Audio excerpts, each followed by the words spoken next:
Jean Grey even works behind Invisible Woman. How did you get so many tokens? Through hard work, determinations, yanking on my bootstraps, and swiping my credit card vigorously until it practically melted. I acquired my pile of collector's tokens.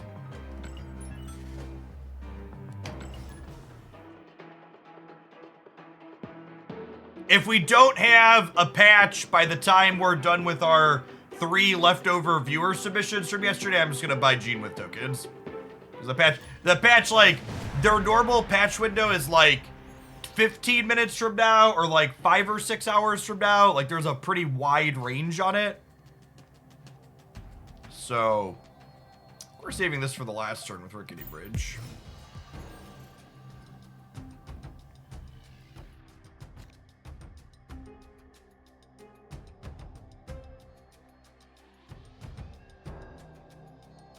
She also works after turning her into a Hulk with the lab.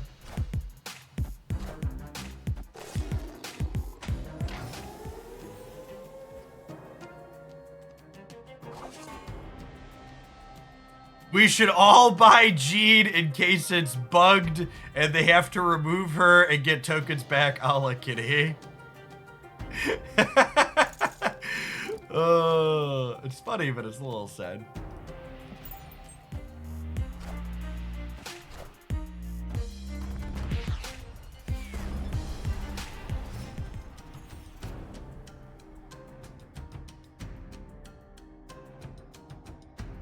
I know it's, like, hip or vogue or whatever you want to call it to, like, shit on the game developer for the game that you're playing and say things like, oh, they don't even test this game. But that just, like, really could not be further from the truth. And I would appreciate it if you don't post, like, shit takes that are, like, low IQ Reddit level bullshit in my chat like that. Global, thank you for the 3/4 of a year. Welcome back. Yeah, Econ video breaking down Spotlight Cash is here. Can we win this game?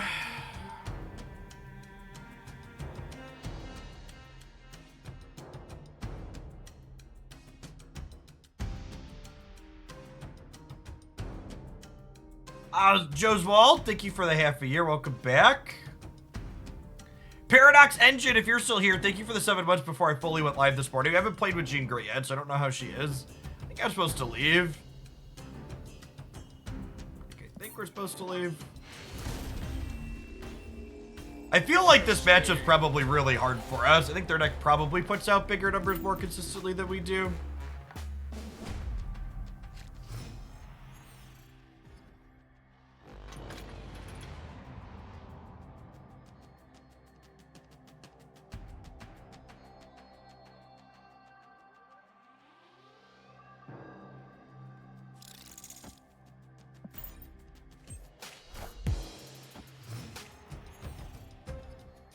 I will say, as someone who did software dev for a long time, I'm really curious how ongoing effects are coded / flagged on the back end, that a particular ongoing effect can't get impacted by Enchantress. Like, what's going on there?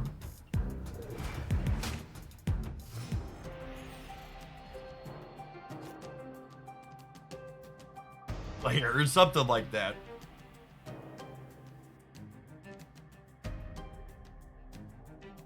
I think it's because it impacts the location. Yeah, I can see that. Not a bad take. Well, if I Zabu, I can't play Shauna into Crimson Combo, so I think we're just vibing.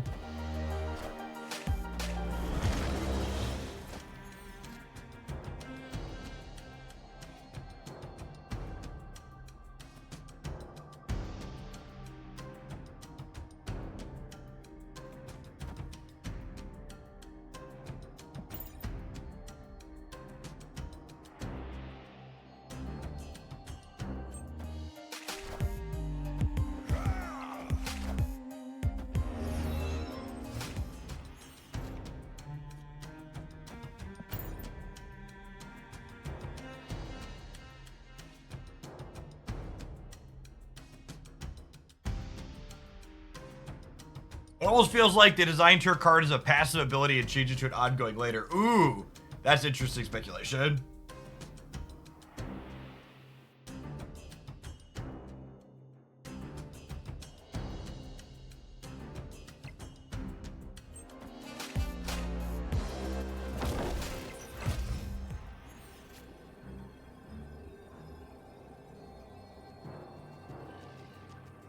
Is this enough to win this? If they go like Patriot Mystique in the middle, I'm gonna be +4, +7 here. They're +3, +4. I think I stay for one more. Feels like this could cut either way.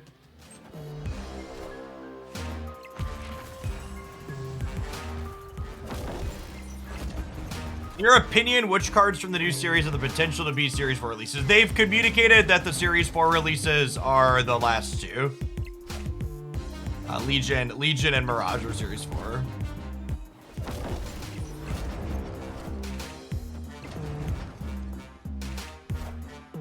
Believe we're dead.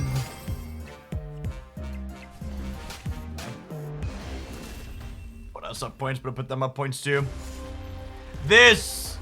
Honestly, I'm gonna take a mulligan on this matchup for this deck because I feel bad playing this into here. Like, we have 3 interactive cards, 0 of which interact profitably with our opponent's deck, and our raw numbers just don't keep up with anything they're putting out. Yeah, Valk is bad, and Shang-Chi and Shadow King also just miss.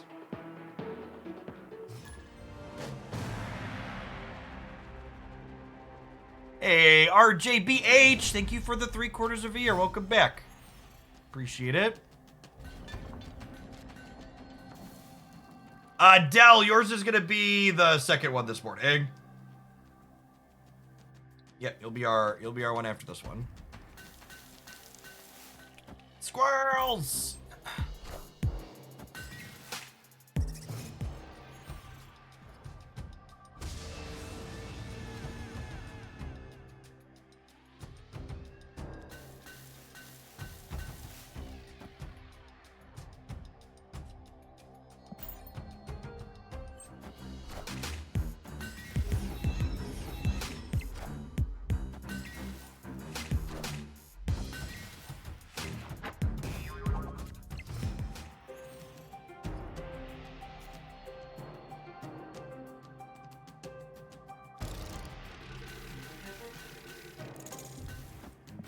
Tuck Shadow King back here proactively.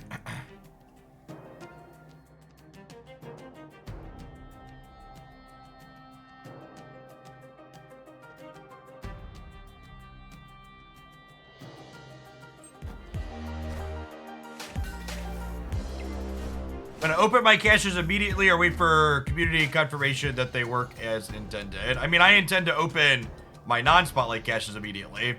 My spotlight caches, I probably won't start opening them till next week unless the patch comes really soon. We've got this viewer deck and then 2 more.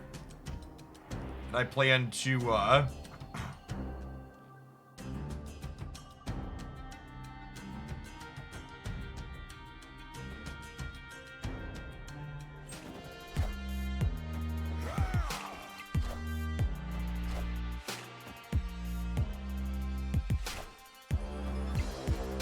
If the patch with the caches isn't out, I'm just gonna buy what's her name for tokens.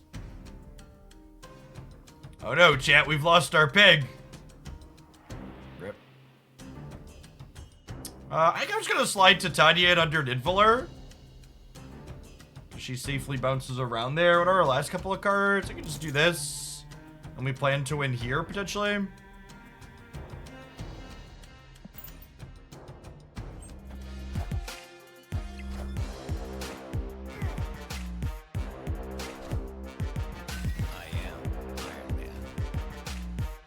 I will have a video posting later today talking about best practices for opening your spotlight caches versus not.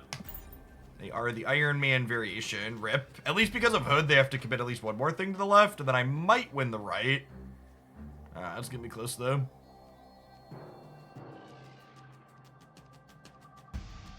Okay, Vastrin, thank you for the 41 months. I appreciate that. Welcome back.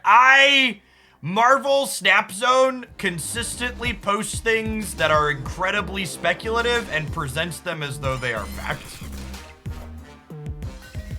So I would take patch happening in 30 minutes as a huge great assault.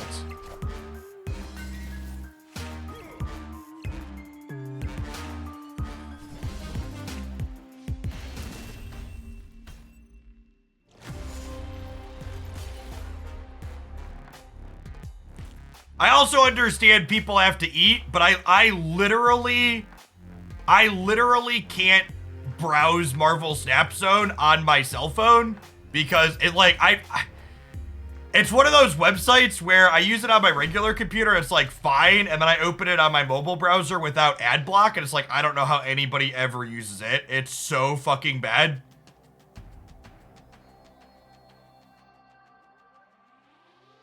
It's like really bad.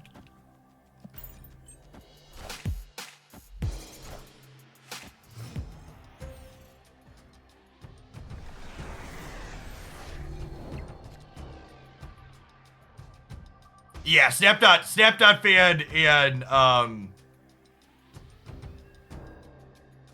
you should try it, Paper. It's a trip. I was away with the kids this weekend and I clicked on a link that they had posted. I was just like, this is actually unusable.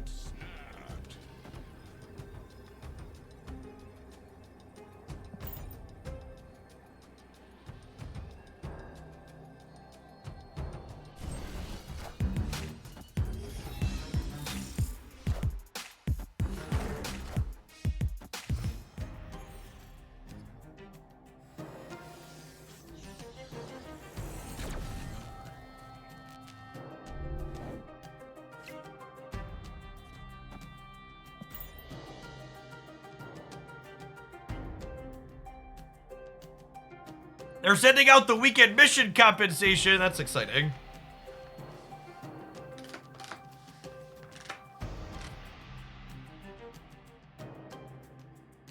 I'm teeing up Shadow King here in the middle under Invisible Woman, because it'll wipe out any Quantum Realm bonus, but we have to try and win left or right, which is probably not possible now, I imagine.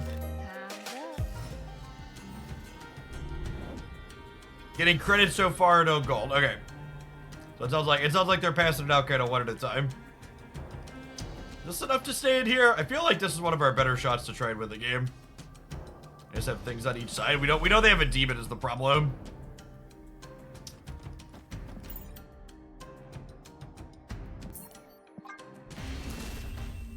This matchup feels impossible too. Yeah. This archetype. I don't know that this archetype can keep up.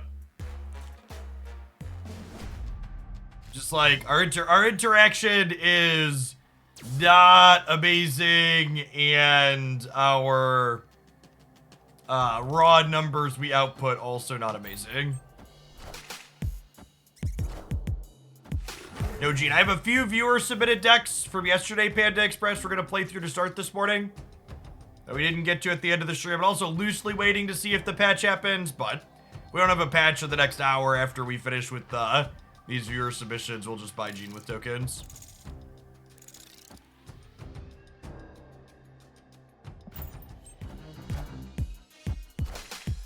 Do you suggest trying to double up on rewards and game the system at release? Whenever people ask me questions like that, I feel like they're trying to fucking gotcha me, because it feels like you're trying to pass off your accountability for if you try and game the system and you get fucked for trying to game the system onto me by trying to get me to tell you to game the system.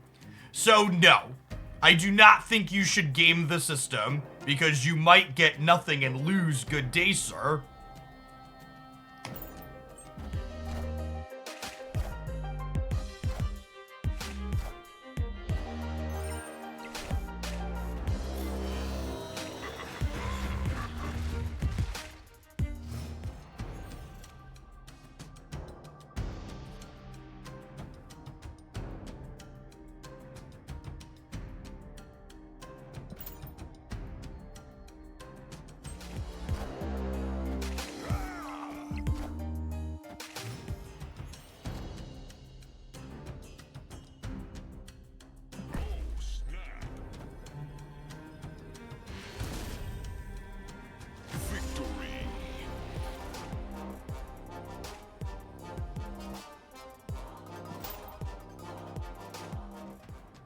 Will spotlight caches look different than their caches? Yes.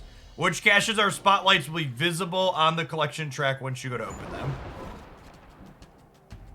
All right, we're not gonna get 10-0'd. Step 1.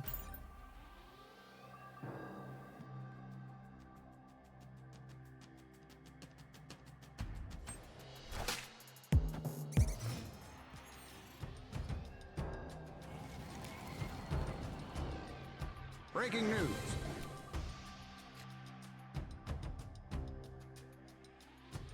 Not all people are evil and trying to catch people. I didn't say you were trying to catch me. It's a lot like when people come in and are looking for the answer to is a card broken on day 1. They really just want someone else to make them feel like, yes, I should spend my resources on this card. I didn't say they were trying to get me. I said they were trying to pass off personal accountability for a decision that could potentially have negative blowback on them. Is what I actually said. So you can leave my chat. Because one of my biggest pet peeves is people like you coming in here and saying, Jeff, this is what you actually meant when it's not what I said.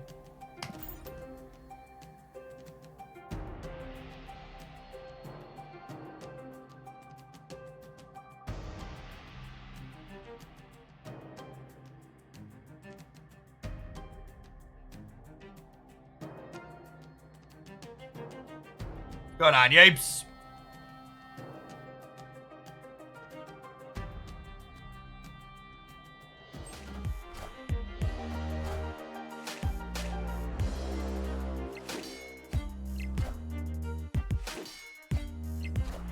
It ain't that deep. Listen, bud, you're also new here, so you could also fuck off. I get that. I get that most other places on the internet, people let you pretend that shitty things or nonsense things are anger issues. Chat, I promise you I'm not upset. Really, I'm more like a disappointed father because people like you that think I'm angry continue to just not fucking get it.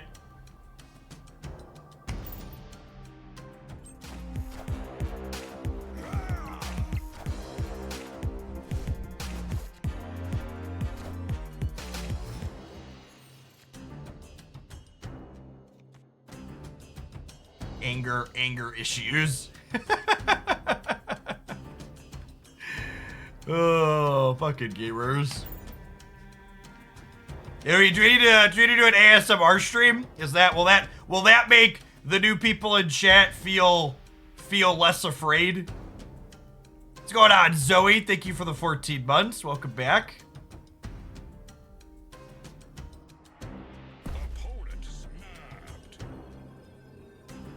I think I'm staying because I have Shadow King for the left.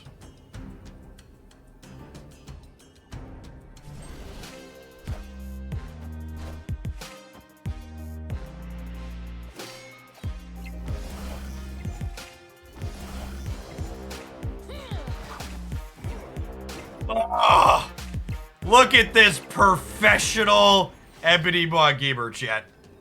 You wish your Ebony Maws were as good as mine.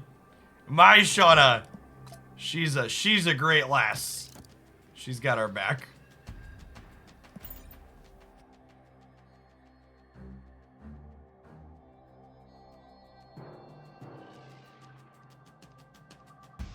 Classically trained Shauna.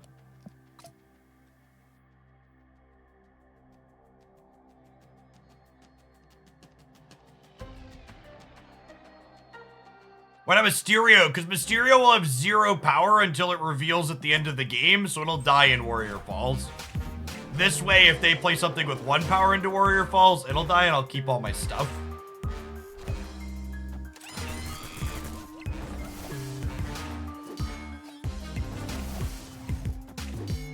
Sweet. And this is a Mysterio here, so yeah, we get to keep it. We actually win all 3.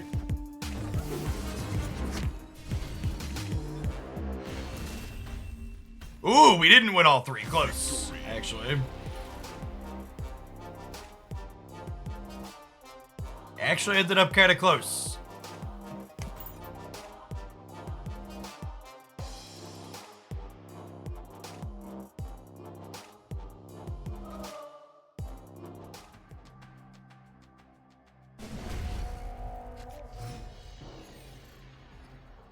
Someone in general, the Snap Discord just said they opened 20 caches expecting a spotlight and didn't get one. Yeah, people are really bad at following directions.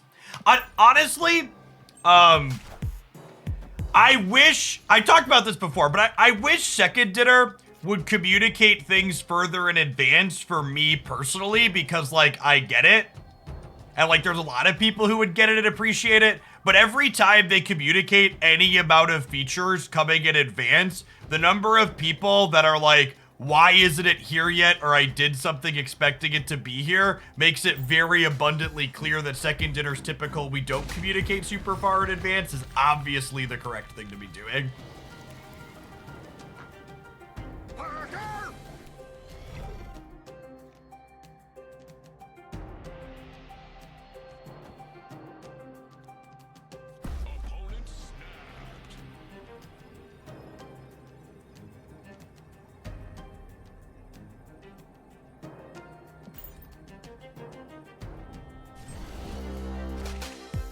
Oh wow, they just didn't play here.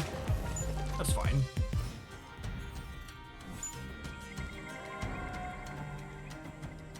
I did this to give us some flexibility.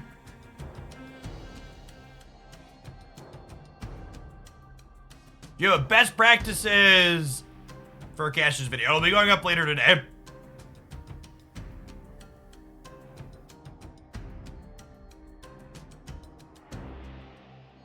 I think my job calls that just-in-time communication. Yeah, that sounds right.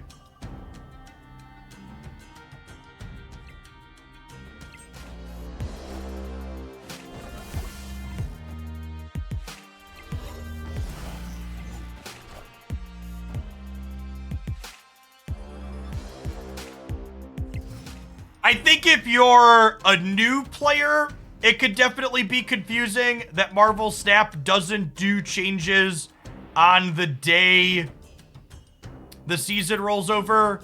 But I think if you've played Marvel Snap even casually at all for any number of months, you know that they literally never roll out big things on season rollover day.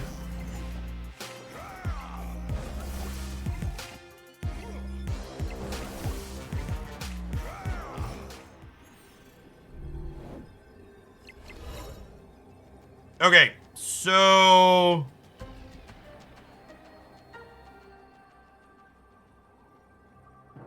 hey, Sabi.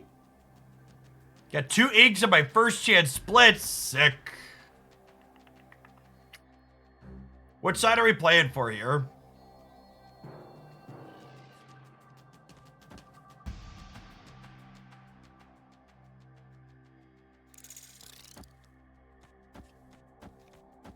Is this enough?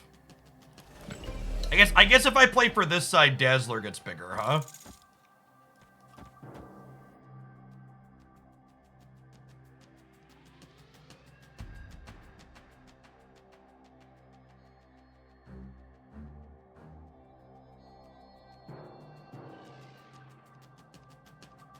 Do I want bigger things in the middle? I don't know. This is gonna get 6, 7, 8, 9, 10, 11. I'm going 11 here. That should be enough.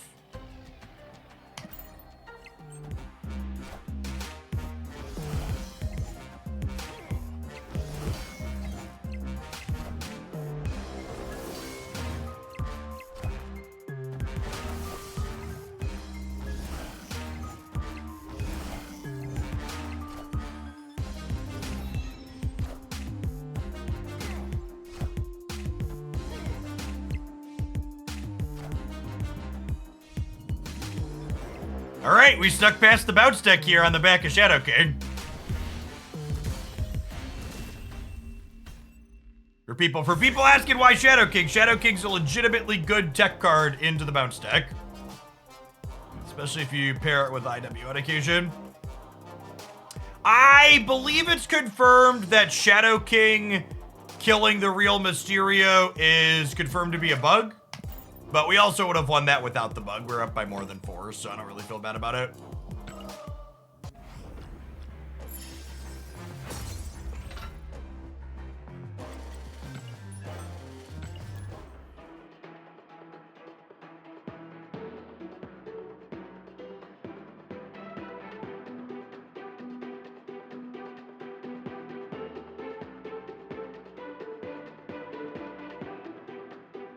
Hey, what's going on, Moriarty? Thanks for the third of a year. Remember when Shadow King was being? To be fair, Shadow King started as a 4 cost. Downgrading it to 3 did a lot of good. Metagame shift already happened. Are there any particular nerfs or buffs you're hoping for today? I mean, Shadow King nerfs something from the bounce deck nerfed buffs to unplayable cards. Why did they raise the price of Conquest rewards? They raised the price of the Conquest rewards because last month there was only 2... Did I say Shadow King? I said High Evo. High Evo and something for bounce. Sorry, words and stuff. High Evo and what's it called? Last month there was only 3 weeks of Conquest. This month there's 5 weeks of Conquest.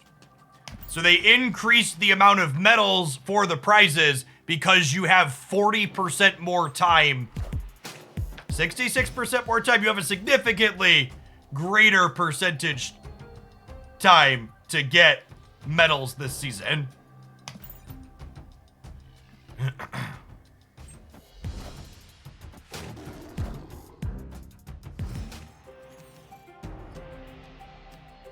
Didn't they also increase the medals earned in some tiers? They did also up the medals earned in some of the higher tiers. That is accurate.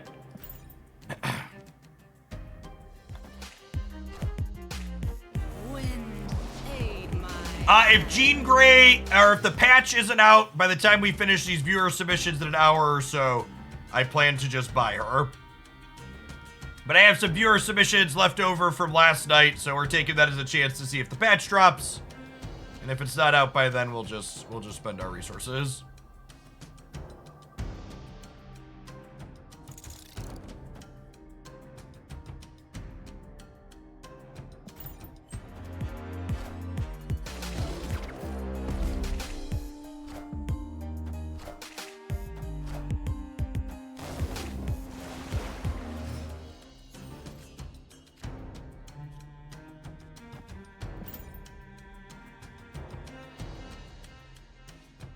Yeah, from Bounce into Killmonger, we've played 3 matches with this deck now, and every one of them has felt bad, but we won one of them, so we'll see how this goes.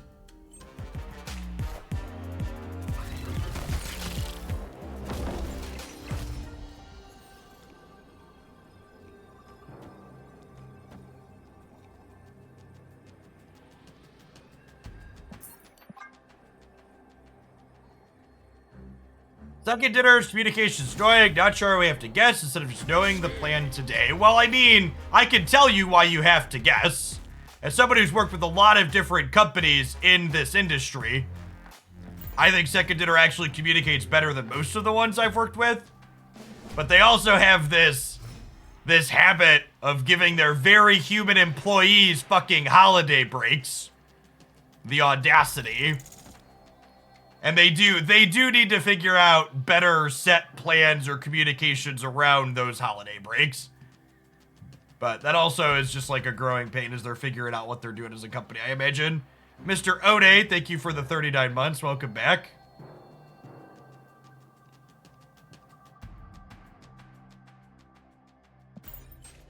Imagine getting holidays with a company in America.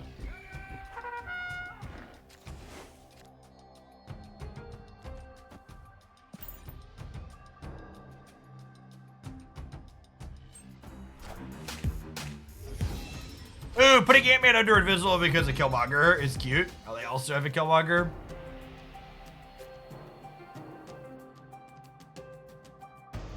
Who's the company that created Marvel Snap? Are they not backed by Disney or Marvel? So Second Dinner's the company that created Snap. You know, I don't know the exact licensing, obviously, but usually companies pay Marvel/Disney for the rights to their IP for a game. Is my understanding of typically how those things work. Now, it is worth noting that they do have the backing of Newverse, which is a large company.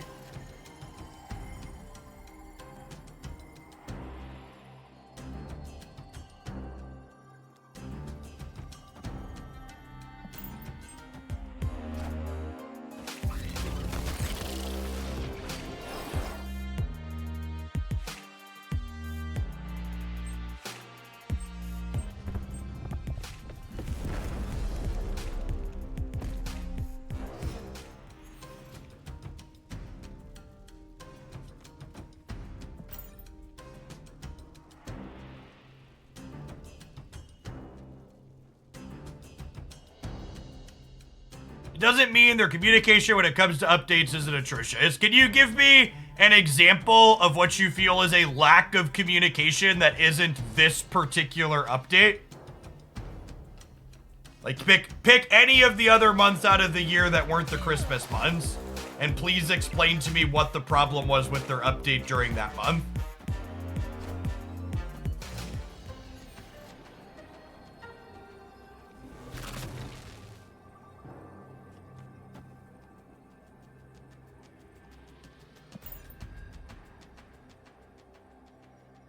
People are just trolling. I mean, it's not really trolling so much as it's that the average human on the internet has the memory of a fucking goldfish, and whatever just literally happened in front of their face is the thing that they think has happened every other time.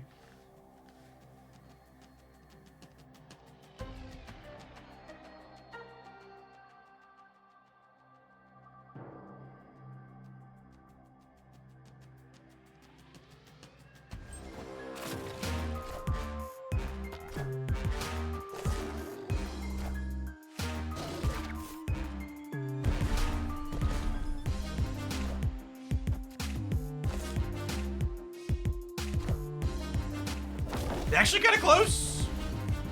Actually kind of close.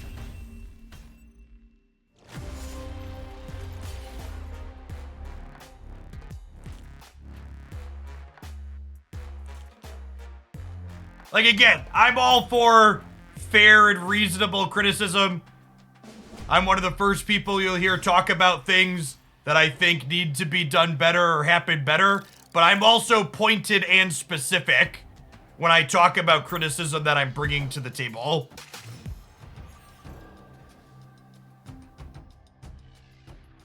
Just saying this always happens when in fact it doesn't always happen is lazy and distracting and takes away from the legitimate topics of discussion that are worth talking about.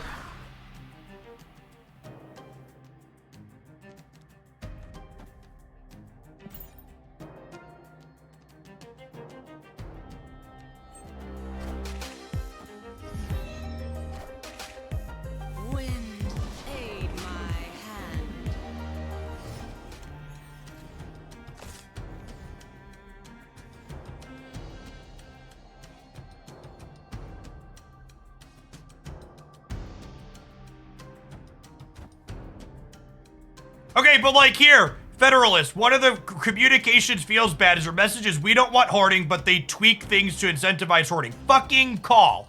Give me an example. What tweak did they make that incentivizes hoarding? Be specific. Because when you get specific, I bet you're wrong. Give me an example. What do you think incentivized hoarding?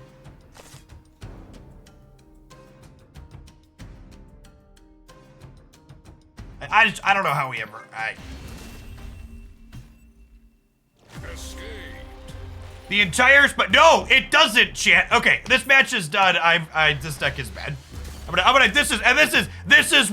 This is the communication. That's why I asked for beast. The entire spotlight system encourages hoarding. Let me give you a clear and concise fucking example of why you're wrong. As someone who like hoards shit constantly. You see this number, chat? You see this number here that says 132? 132 fucking caches I have hoarded?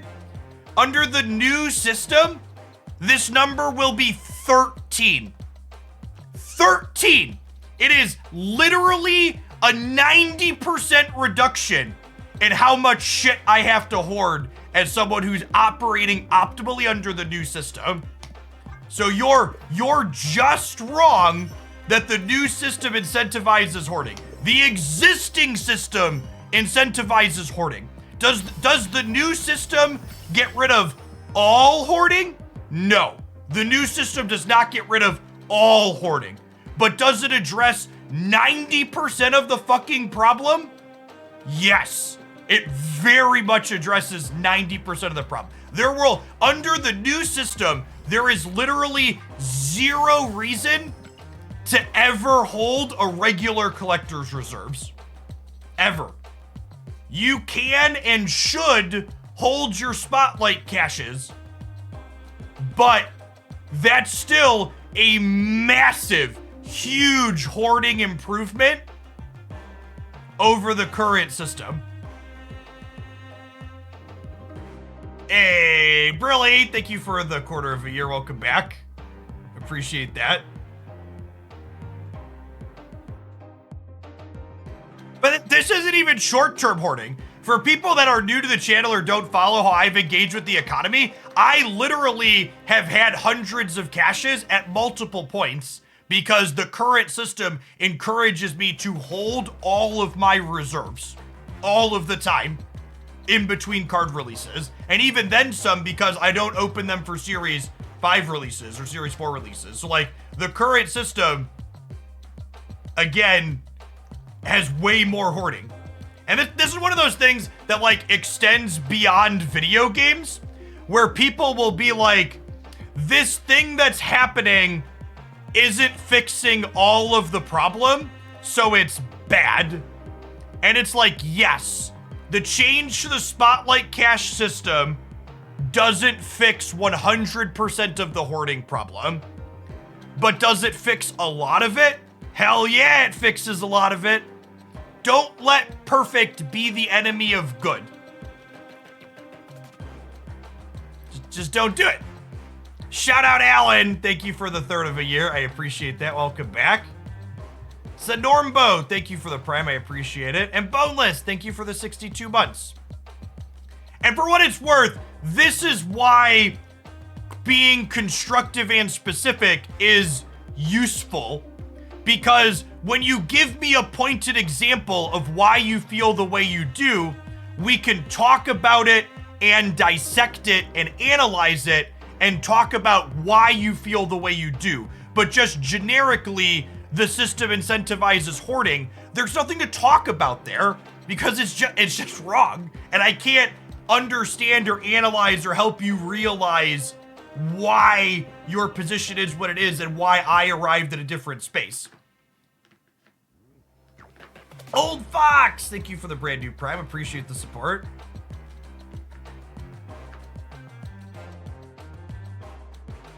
Thanks for the biddies, Yondo and Gurpapa. All right, we got a couple more viewer decks, and then we're gonna buy Gene for tokens if the patch isn't out.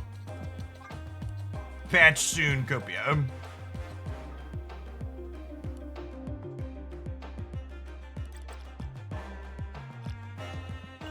Hey, Dr. Trent. Appreciate all the people that found some of Jeffrey Bezos' money in their couch cushions this morning and decided to throw it my way. Every time you tap that prime button, it takes Tree Fitty from Jeffrey Bezos and sends it to Jeffrey Hoagland here on this channel. Mega RK9, thank you for the 5 months. Welcome back. And Doc Knox, thank you for the brand new prime. Someone asked, do you think 13 Spotlight cash is enough for the new system? So let's talk about one more thing about the economy before we get back to playing some games. King Jawbone, thank you for the primer as well. The thing to understand about the new system, and this is big actually, so if you're someone spending money, you need to understand this. It is still going to be incredibly inefficient to buy credits and turn credits into collection levels to get more caches, to get more cards. If you are someone that is spending money on Marvel Snap, the best things for you to be buying are still things like Token Tuesdays and things that have extra collector's tokens in them. So from a spending player economy, this new change doesn't really change the optimal things to be buying. It makes things that have credits in them slightly better, but it doesn't make them better than just these bundles that have collector's tokens. No, tokens are arguably more valuable than ever because you get less of them for free. If you want agency over which specific cards you get, tokens are still valuable. I promise you that when we get a patch this month that's coming with Spotlight caches. When is that patch? Soon, TM, hopefully. Quasi, thank you for the brand new prime. So yeah, so again, if if your goal is to spend to accelerate, you still shouldn't be prioritizing things with tokens or credits and buying credits. Tokens are still the premium thing. Everything in this bundle breakdown video talking about the ratios of things is still accurate. The bundles that are good there are still good. All right, let's play with this next viewer. I've got 2 viewer decks to get through, and then we're gonna do some Gene Gray gaming.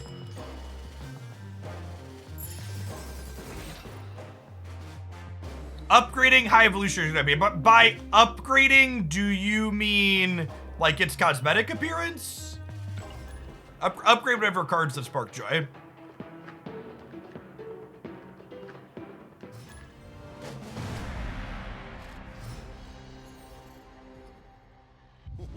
This land is always changing.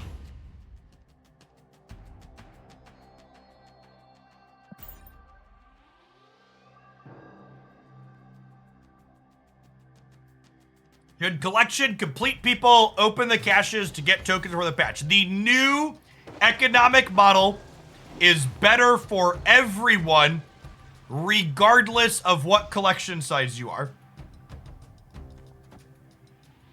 So I'm holding my caches as someone who's collection complete because it's better for me to do so.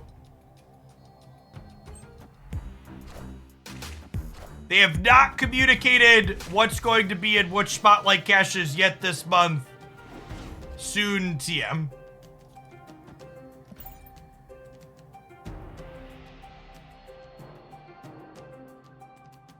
You make an effective deck, including any one specific card. I mean, technically, you could just like shove a bad card into 11 good cards. It would be fine.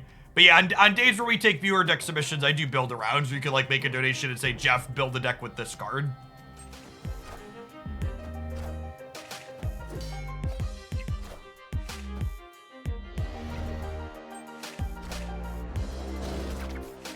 Rip. We need to draw another cheap thing.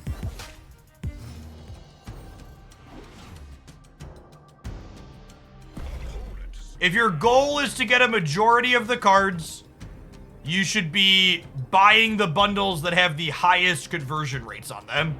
And again, that bundles video I linked earlier gives you a breakdown of those.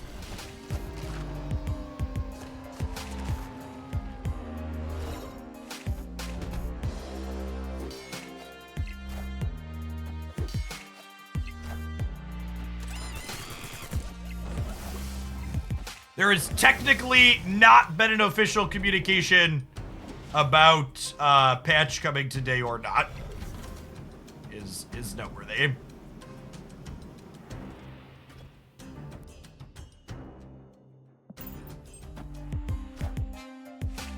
The season pass variants or cards ever come back? Not so far.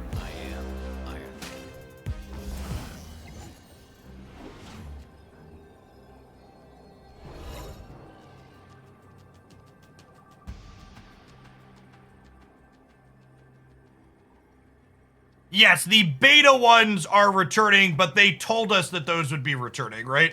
So I don't know that I really count those.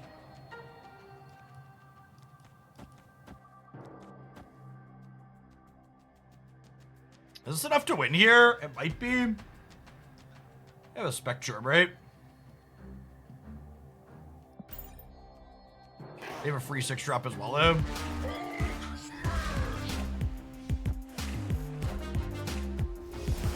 Guys, gals, and non-binary pals. We got him.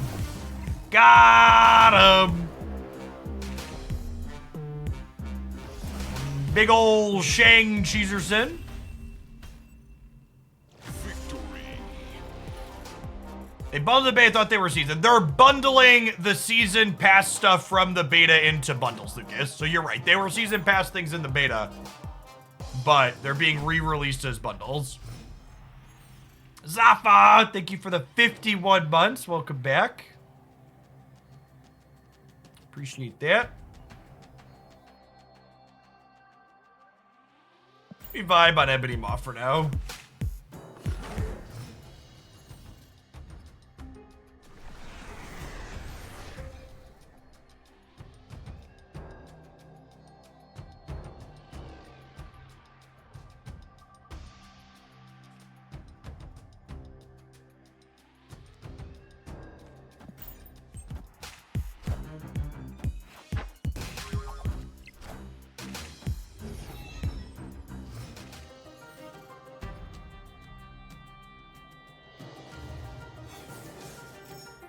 Big rip.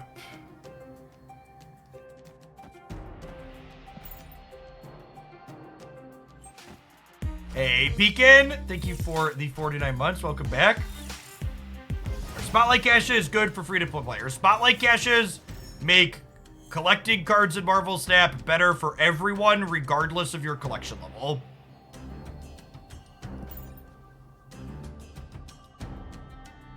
In fact, the more cards you are missing, the better the new cache system is for you.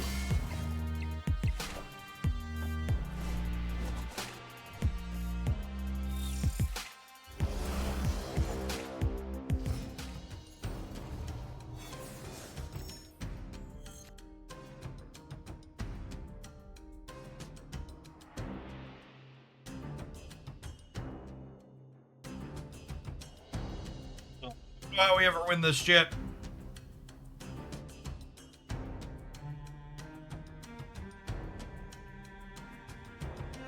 I want to start saving 40 reserves before you open any. No! Again, once the new system goes live, the Spotlight caches will be visible on the track, and you open 36 and just save the 4 Spotlights until there's a week when you want to use them. The new system literally eliminates 90% of things you could want to hoard. It is a good fucking change.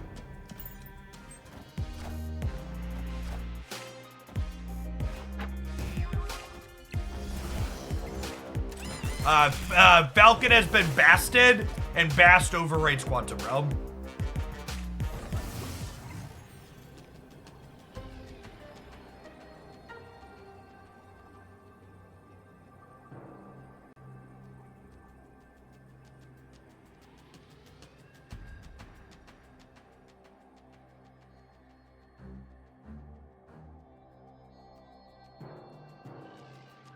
There are a lot of levers Second Dinner can pull.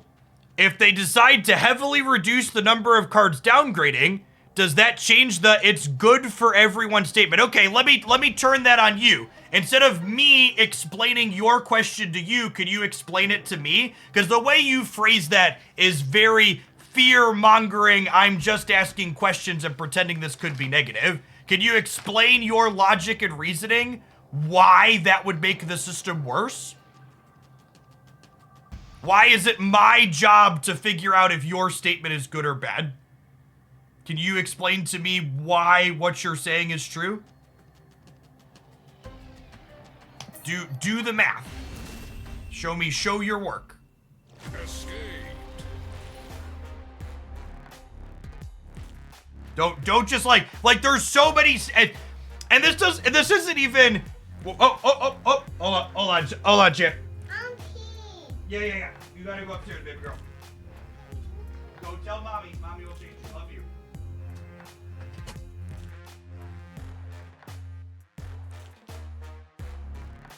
This is why the camera doesn't point at the door anymore.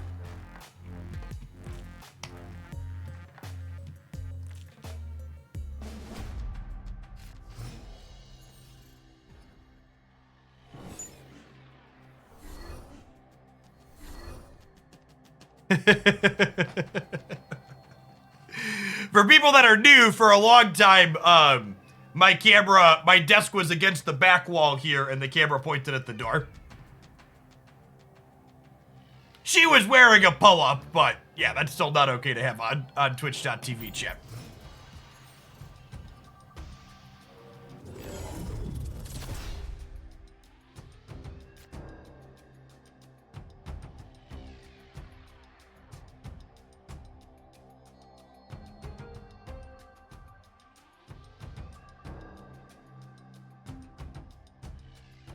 And what world is dupe protections and spotlight caches pay to win? I have no idea. That sounds like they're just trying to justify putting duplication protection in the spotlight caches just means it's easier and cheaper to get all of the cards. So I would assume there's not dupe protection there because they don't want it to be easier and cheaper to get all the cards.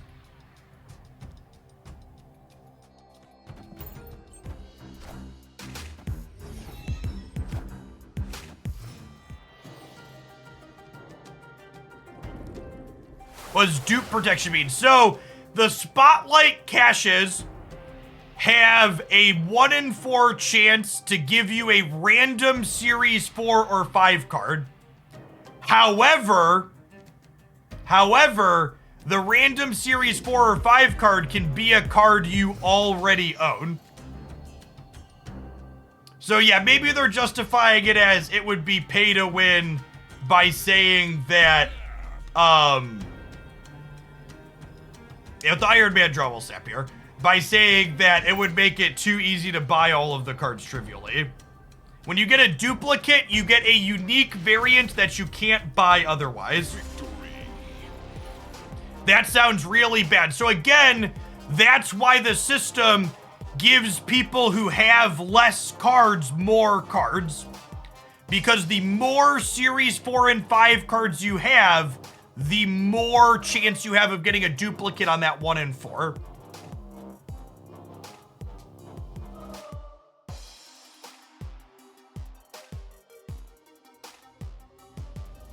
But here's the thing, Tank Magic. They haven't said they're going to greatly reduce the number of cards downgrading to Series 3. They've said they need to increase the size of Series 4 and 5 to get it to a place where those series work for Spotlight caches. But eventually, they will hit a size with those things where they're happy with how big they are, and then we'll get downgrades again.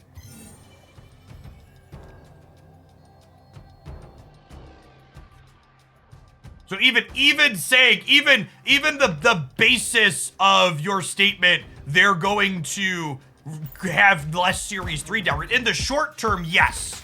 There will be less Series 3 downgrades while they scale up the size of Series 4 and 5.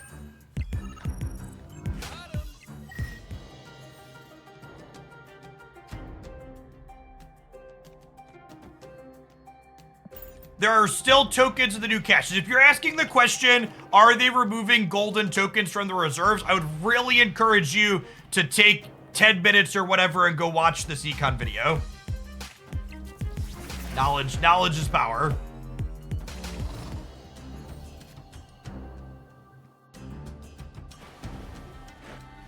I'm gonna step them here, actually. We have Namor into Taskmaster by Namor, which is kind of hot. What Econ video? This Econ video gives a breakdown of what Spotlight caches are and how they're going to work.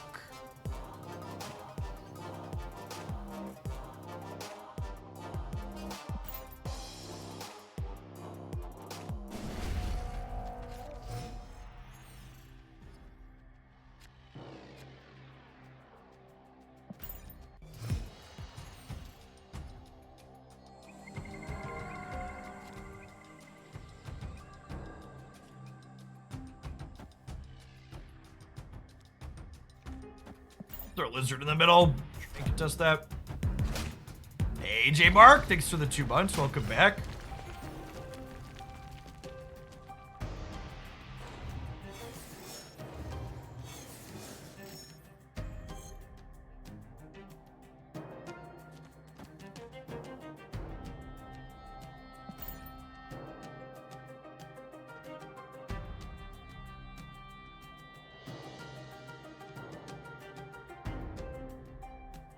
Yes, the Spotlight will be one of your unopened boxes, Auntie. That is correct.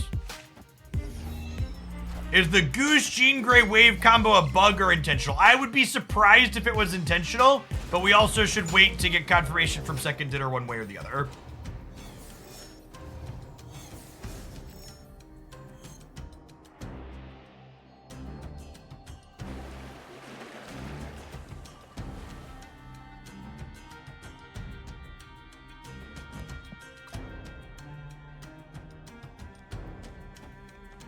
Let me do this. Then my Ebony Ball is safe. If I hold my caches now, will they turn into Spotlight caches? Eventually, some of them will at the appropriate rate, yes.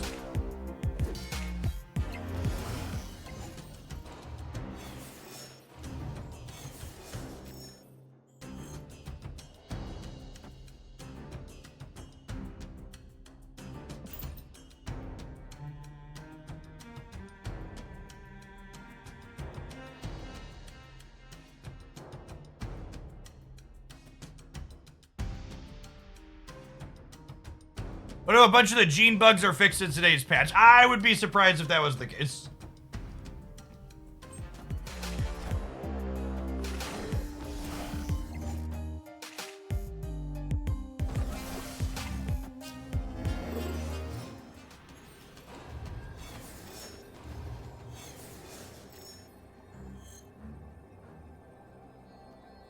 I don't know if we're going to be able to win the left is the problem. I have 10, 13, 16 here. Might get there. Hey, Connor. Thank you for the brand new prem. Appreciate that. It'll be a hot fix. Hopefully we get a hot fix. Yeah.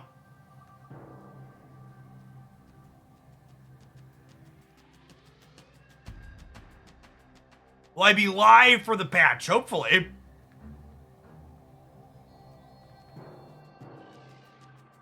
Game updates on the Discord says they acknowledge the Enchantress bug of the hotfix roll days. Yeah, we need to comment on the goose bug though too. Still, what's going on, Lead Fan? Thank you for the 7 months. Welcome back.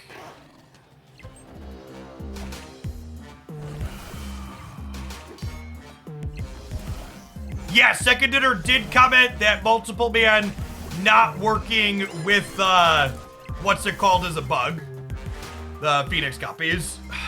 Are we good? I think we're good, chat, because we have 16 on the left, so even if the real Mysterio is there, we get him.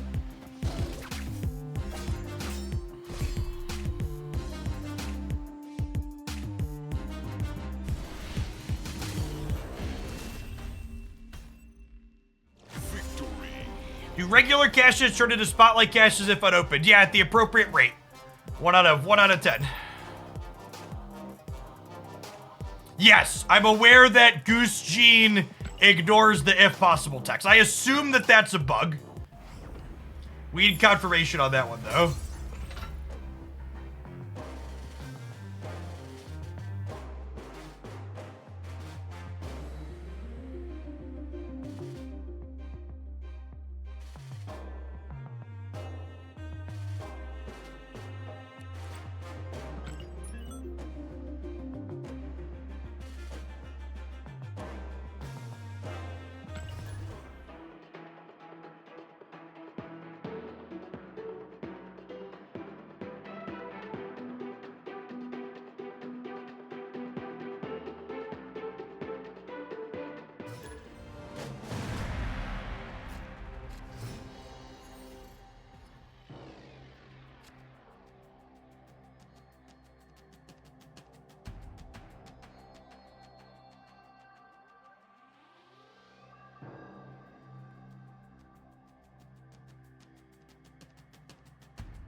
Oh yeah, I forgot. I meant to plug that at some points today. Yeah, if you're someone that had been thinking about picking up a standing desk, the guy you're speaking of, it's probably about time to do that.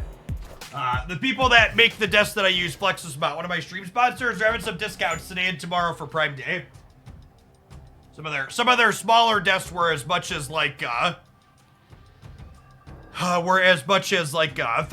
40% off.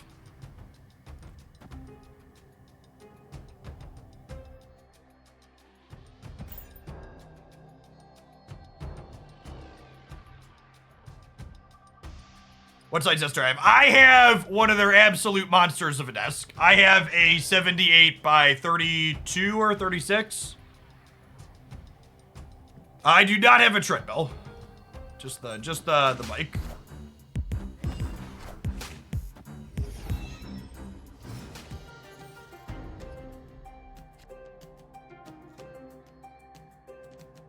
My codes are only for what's it called? US and Canada.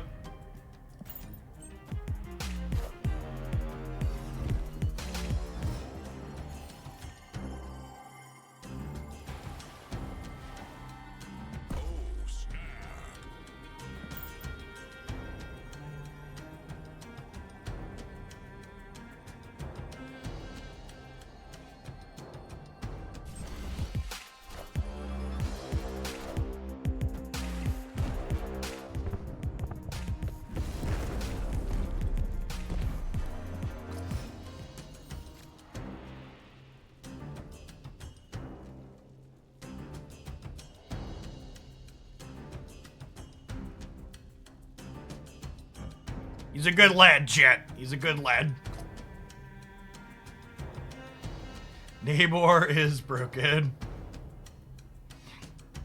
It is an excellent claw variant in Split.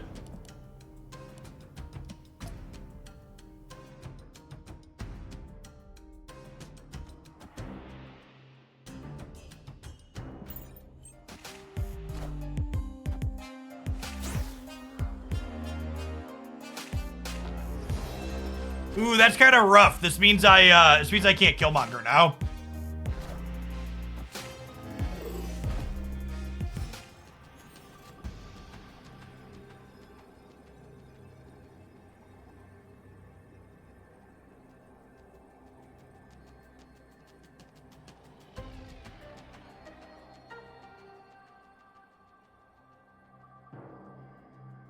It could just be Spectrum. Because they're kind of expecting me not to play more stats here. The problem with Spectrum is she's only +2 on the left. But only going +2 here is probably fine, because we're at 13. And they need to add like 3 here and beat 13 here.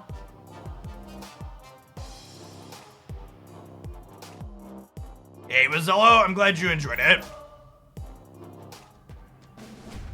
Honestly, I'm a little surprised that the We Need to Talk YouTube video only lost me 200 subs.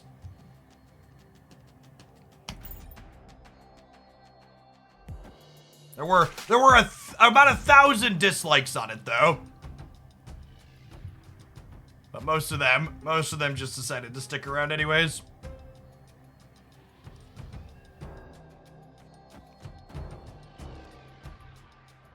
Gonna be a Namor left angle, probably, huh?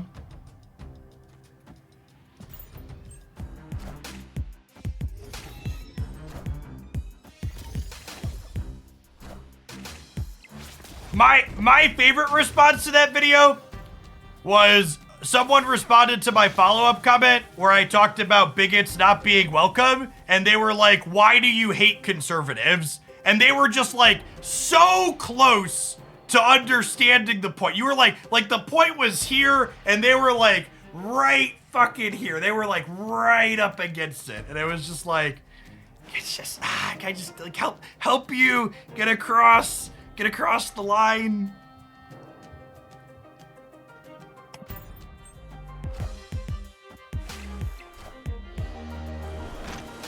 No, chat. Not Namor's weakness rocks. That's it. We're gonna draw a Killmonger and it's gonna be great. Did you delete a lot of comments? Not that many. Low double digits.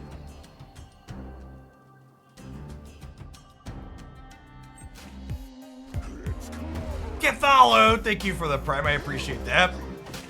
Oh my god, they all hit the rock, so if we get Killmonger, it's extra good. Come on. Come on.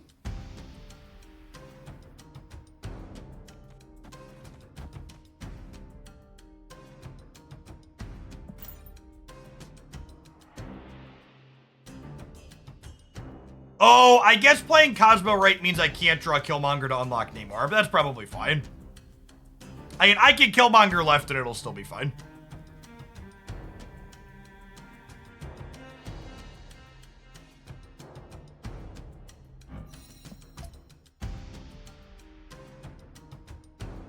It's a wild Mr. Fantastic. He's quite the lad.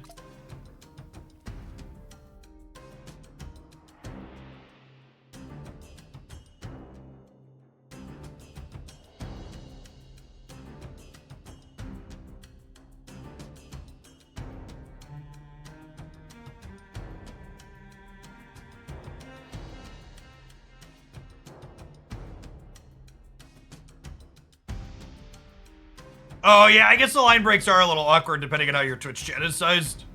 Unfortunately, Twitch doesn't let me do formatting or something like that.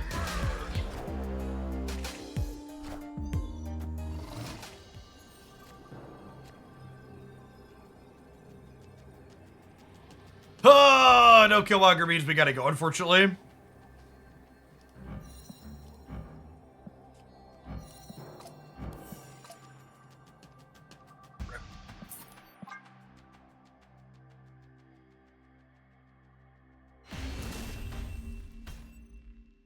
I have heard that Gene is a less than stable release, yeah.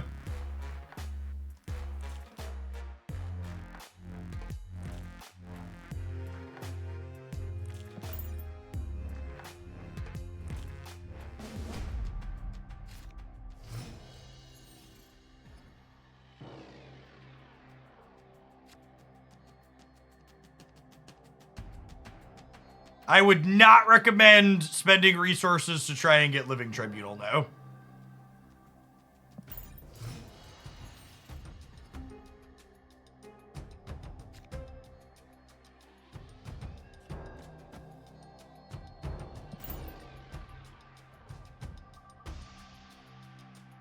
Your choice of getting Jeff or Gene, which would you rather get? I would expect Jeff to be the better card of those two.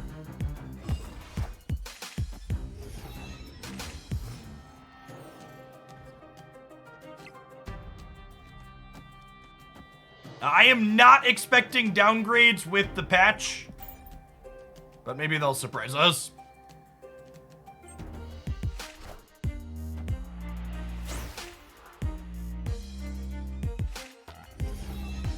It actually doesn't matter too much, because we've got the armor there, and Asteroid M can pull another 3-drop over to the left, which is nice.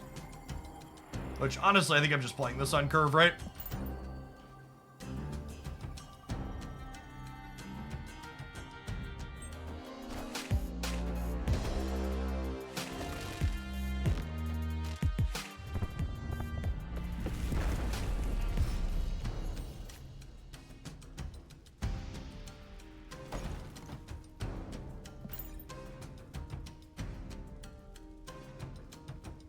Talk about the most effective way to open spotlight casters. My video going up later today on the YouTube channel will be talking about exactly that. It's a good point of reference. Kind of the best do's and don'ts.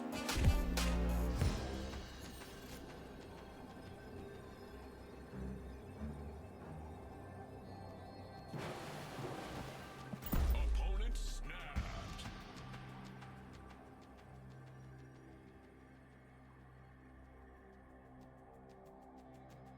Purple Sap is the best card game. I agree with that.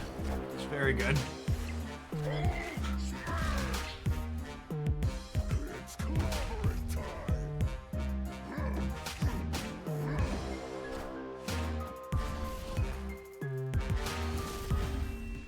More like Hulk get smashed, am I right? Giga Chad Orca here. As big as the Hulk. Needed that little bit of buff there.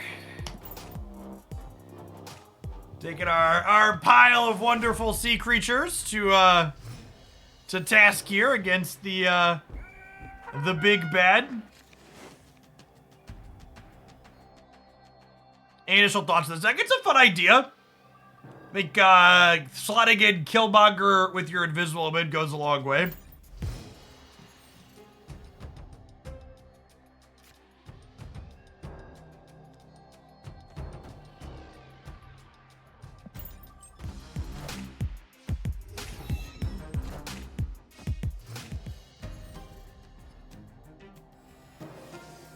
It's probably safe to assume Abomination is one of our opponent's cards they haven't played yet.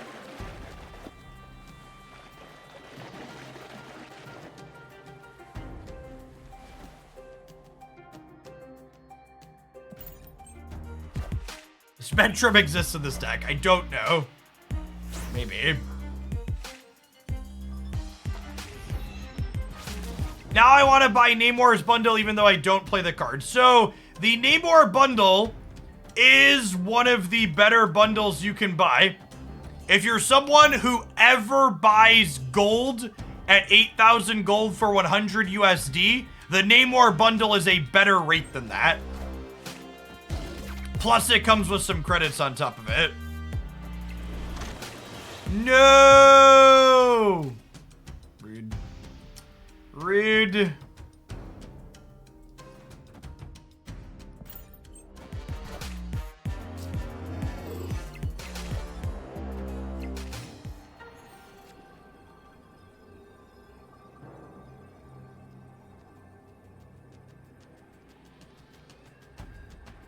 I'll stay for 1 cube. Opponent snapped. I'm not gonna give him 4. I need to retreat now instead of retreat. I think it's really dumb that if your opponent snapped and you hit retreat later, it doesn't just retreat immediately. It needs to be fixed. Escape.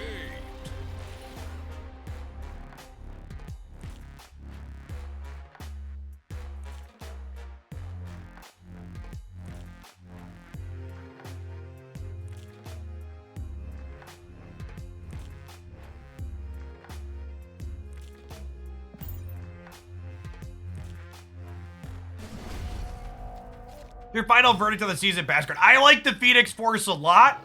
And Second Dinner has confirmed that Phoenix Force copied multiple mans not being able to move is a bug. So it's only going to get better.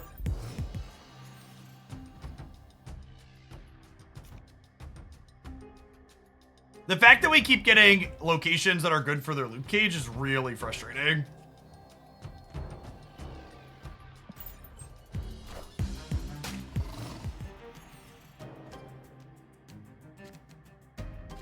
You do not get removed from Snap when the update happens, no.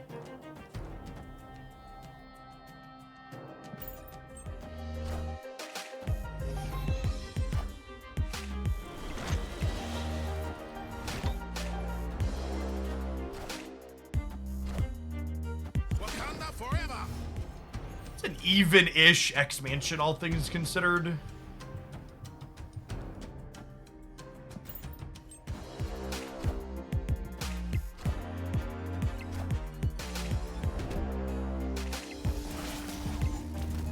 Theirs is quite a bit bigger than ours. It probably ended up being a retreat angle.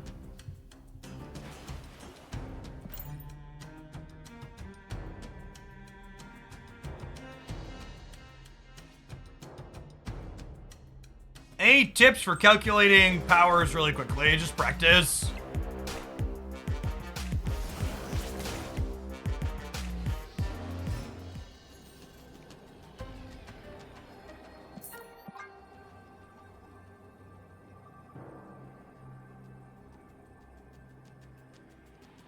Yes, they did make the border effects more prominent and then rolled them back, so they're a little bit over the top.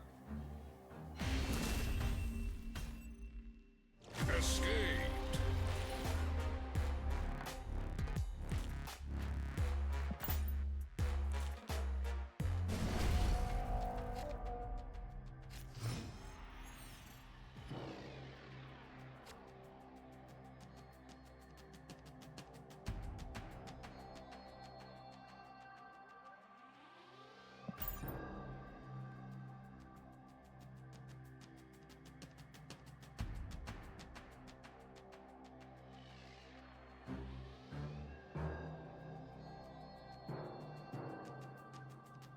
Finally decided to pull the trigger. I'm picking up one of the desks, but wanted a standing desk for a while, and the Prime Day deals finally got me. Nice, I think you'll like it.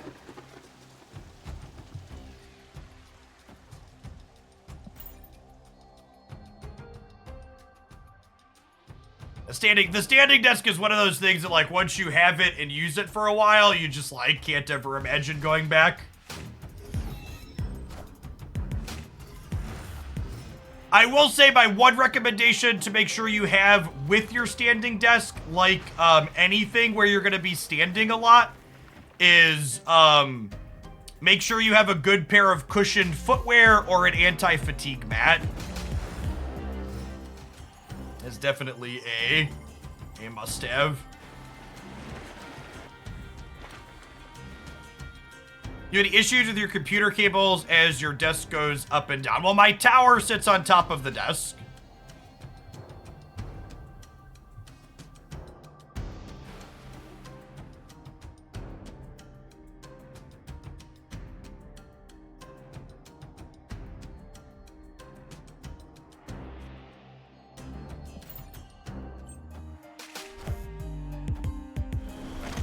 Woo! Guessed right on the debris here. Nice.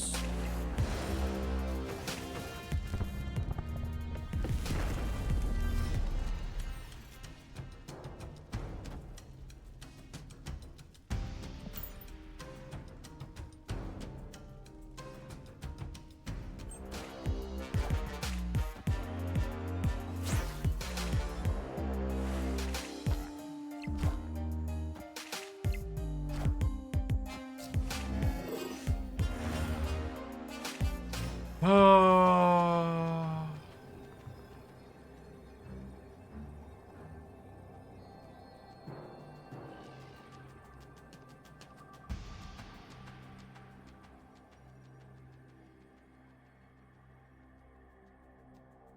Opponent snapped.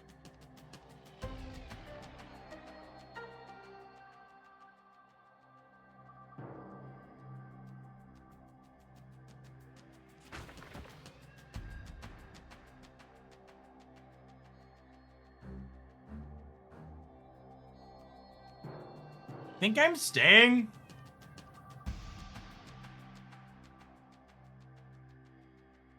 This plays for all three.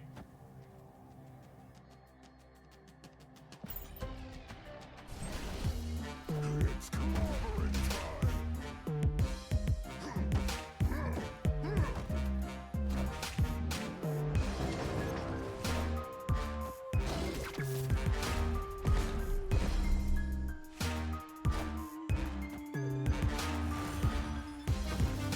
We're good, right?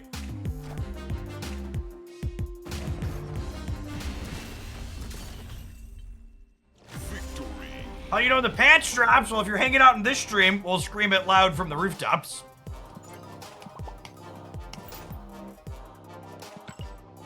This is a neat take on the Spectrum archetype. Kind of gives me old Spectrum Destroyer vibes in a lot of ways. Yeah, Dice, check out this link here for Flexispot stuff. They're having discounts for the next 2 days for Prime Day as well. They're in the market for a standing desk. Would recommend them. My desk and chair are both from them at this point. Yeah, so this deck really leveraged Invisible Woman quite well. Because getting to tuck Ebony Maw behind it was nice. Getting to tuck Killmonger behind it in some matchups was nice. Having Claw or Mr. Fantastic be a surprise was also fine. Do we have to keep the client running to avoid patching? Android usually lets you avoid patching. On Steam or iOS, I imagine you have to keep it running. Yeah, and then Orca kind of filled a Destroyer-esque role. He got us a win. Namor was actually pretty solid a couple of times. Low-key, Namor's a card I feel like I should probably explore a little bit more. Because, like, Namor Claw is, like, actually a lot of stats, right? Like, that's 7, like, this is 11 and 9. Like, 20 points of power between your 4 and 5 drop is, like, a pretty good on-rate amount of stats.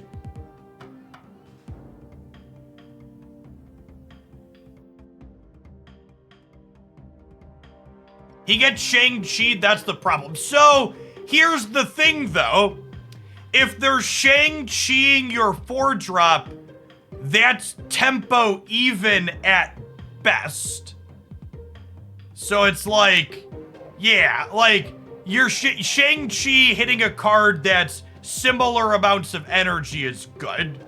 Like, generally speaking, Shang-Chi's a big swing because it generates tempo.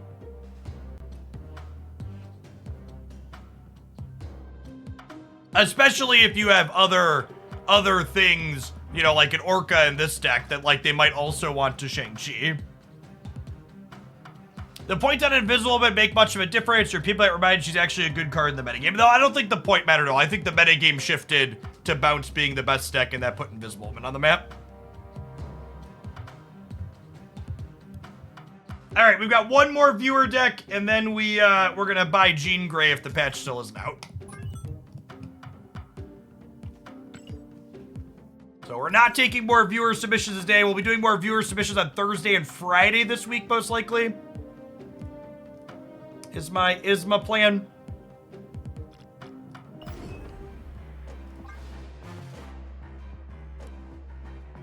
Appreciate everybody hanging out today, by the way. I didn't have my viewer count up on the stream, but it says we've got almost 3,000 people chilling for some Snap-a-Lappin' this morning. Everybody's ready for some changes or whatnot that'll be coming to the economy and hopefully cards as well. Some high evolutionary changes on the horizon, one would hope.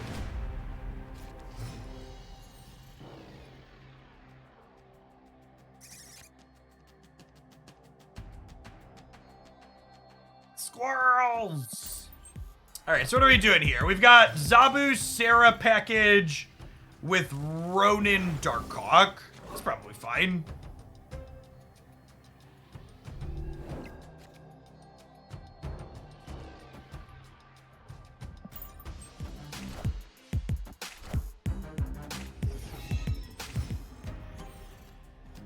Hey, thanks for the 2 months, 3 ham.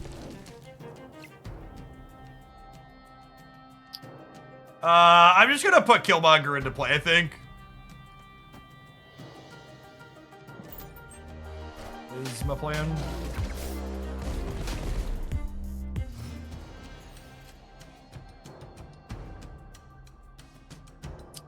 Is this even I don't think this is a Kitty Pride game at this point, right? I think we Rock Slide and then we Sarah into Darkhawk Mystique Korg.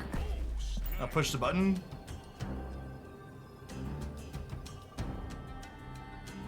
I'm glad you enjoyed the controversial video on the YouTube side, 3M. I also appreciate the controversial in quotes. Is there a way to know what time the Prime Sub available? There isn't, unfortunately. It's just this awkward, you're caught in this Prime Sub purgatory, which is real annoying.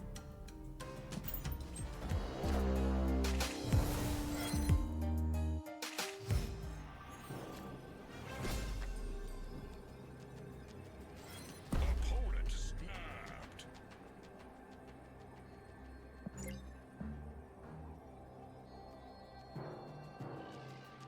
Hey, Moose, thank you for the brand new Prime. Appreciate the support. And Ethical Arsonist, thank you for the brand new Prime as well. Folks like you make my job possible. Thanks for keeping me around. My untapped page is private. I don't think that's true unless they change something.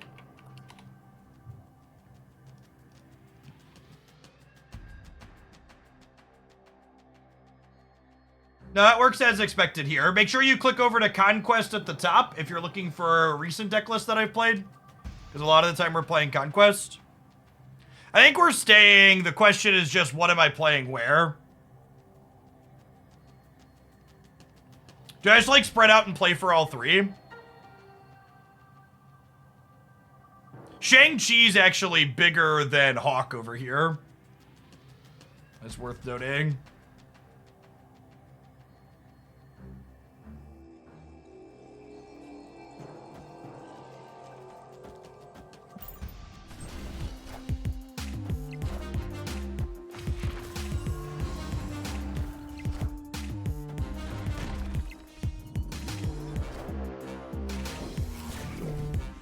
Oh, we're just getting got.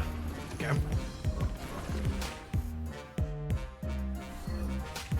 We'll play another.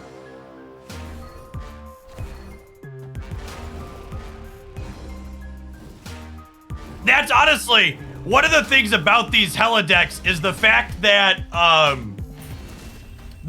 Invisible Woman's a real Marvel Snap card makes them harder to spot, right? It used to be that Invisible Woman always meant it was a Hella deck. But now with her just being like a regular part of the metagame, that's not the case anymore. That's perfect. We have one more silver ticket, and then we're gonna farm Proving Grounds with Jean Grey next year in a minute.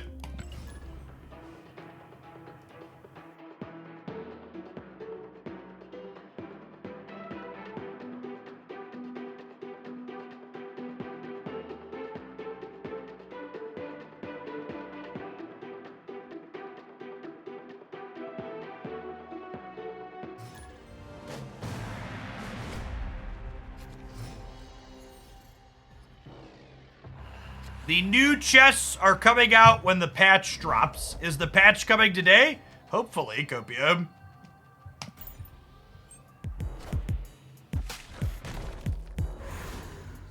I put Korg into Desto Mage just so I don't clog up these other locations. If these are restrictive, I don't really want to 1-2 mucking them up.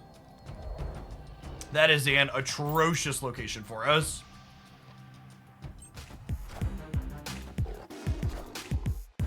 Well, that's phenomenal. Thank you, opponent. This is a great piece of artwork.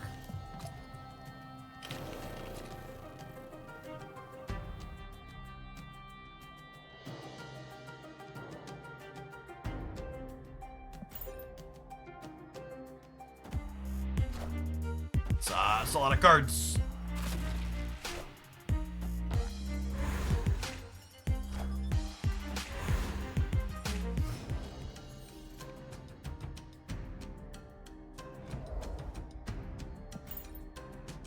I'm probably just supposed to play Killmonger for tempo here.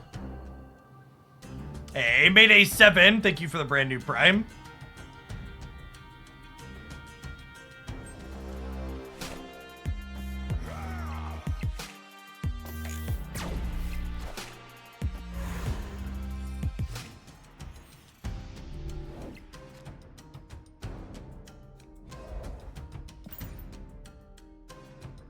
The main Discord is shit-talking Jeff a lot right now. We got some salty babies this morning, huh? Hopefully they get their diapers changed. Opponent snapped.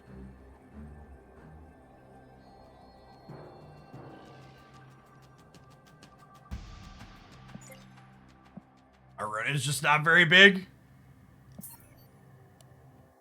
Did something happen? There's just a lot of people here today because of patch day, and we banned / timed out a couple of first-time chatters for not adhering to any reasonable discussion. People get very upset when they get moderated anywhere on the internet.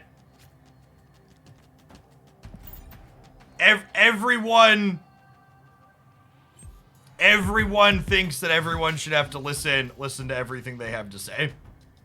Wasn't Ronin Mold winning? No, not even remotely close. Why retreat later after a snap? Because I'm talking and clicking at the same time and not paying attention.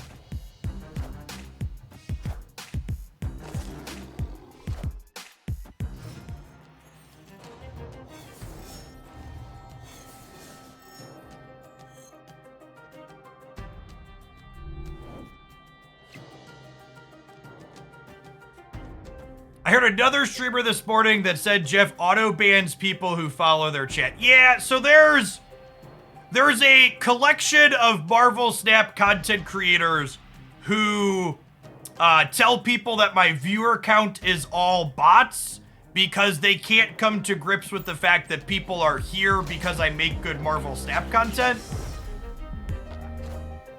And if they tell people that I'm evil and that my viewer count is bots, then suddenly the personal accountability is no longer on them for making their content better.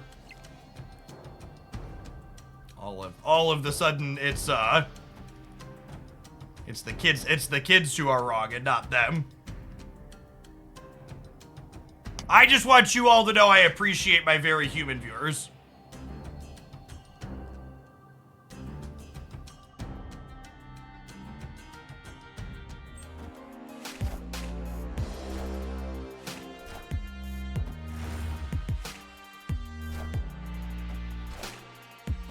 $1,000 view bots has resubscribed for the second month. Welcome back. What appropriate timing. I probably should have snapped here. We're having too much fun with chat. I should have snapped.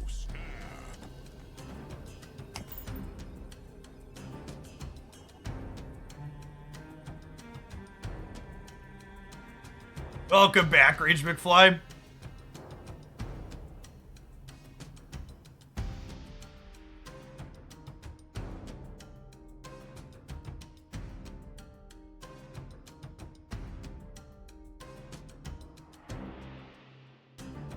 Look at purchasing a desk for the sponsor. Can you talk about cable management? I mean, I just have all my stuff on the actual desk, right? So the only thing that goes up and down as my desk moves is the singular cord for my power strip that's on the desk. So I really don't do anything fancy or particular in terms of cable management.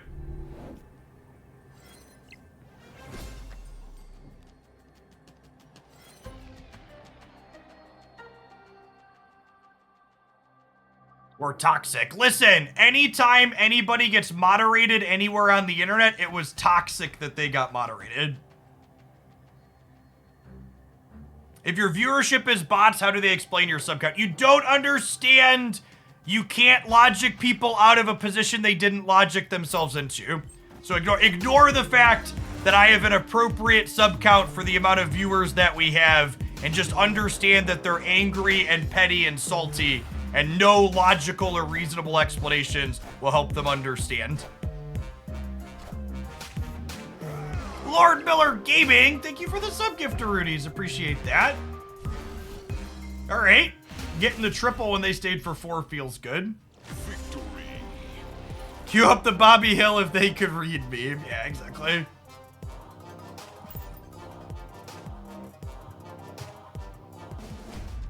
And to the person that asked who is the content creator you're talking about, I'm not going to say their name, because the reason why they say shitty things about larger creators is because they're hoping I will say their name, because any publicity is good publicity and will drive traffic their way.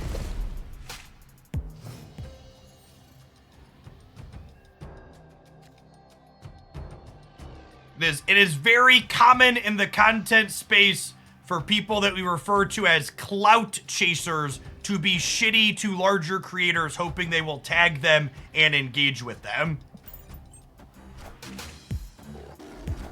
Because they're struggling to see growth for other reasons.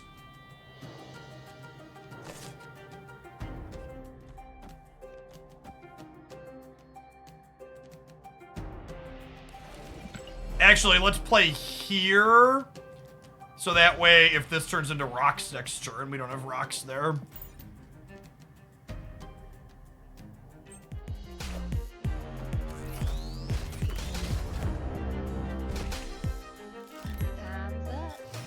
You think maybe they don't get the attention they deserve? I think nobody in this space deserves anything, and it's really entitled to think otherwise.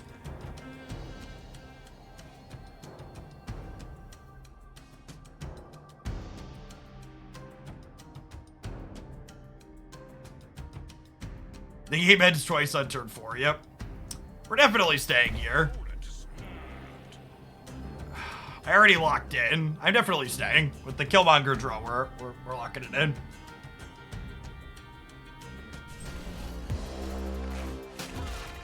Okay. Good chat.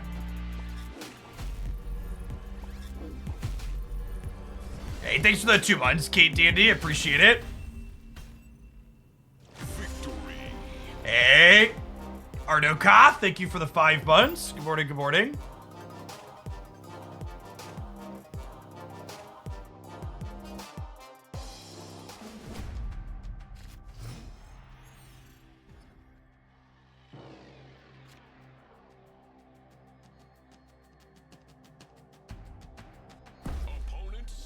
I mean, I have Kitty on 1 and Sarah on 5, so we're definitely staying for their stat award I did too.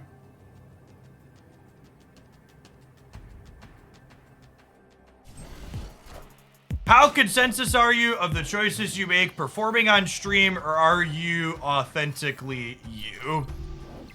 I think people that aren't authentically them on stream tend to perform worse.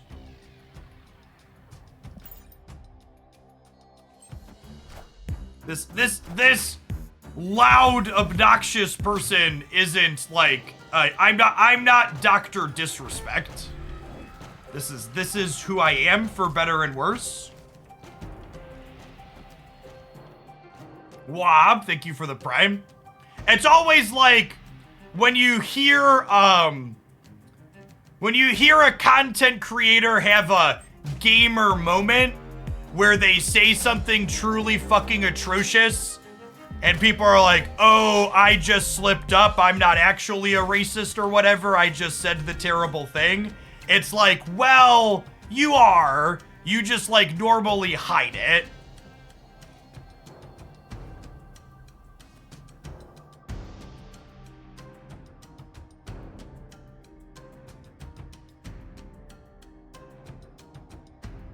This is, like, these are comments, like, these types of comments, I probably even shouldn't pull it up because it's just so out there, but the idea... This comment says, I am one of the most stupid, mean, and simply bad people I have ever seen. I kid you not, chat, that I have people on the internet regularly compare me to like actual fucking criminals and terrible people because I timed them out in a goddamn Twitch chat.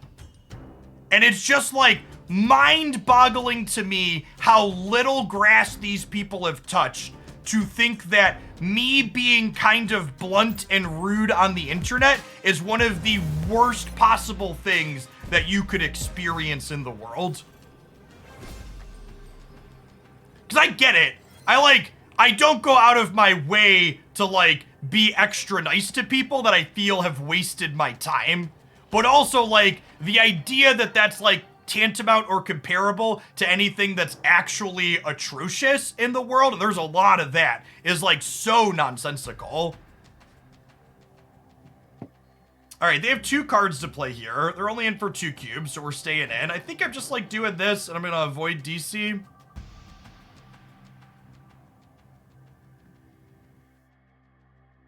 Gen Z sensitivity. I promise you, most of those people are older adults. And they are not younger people.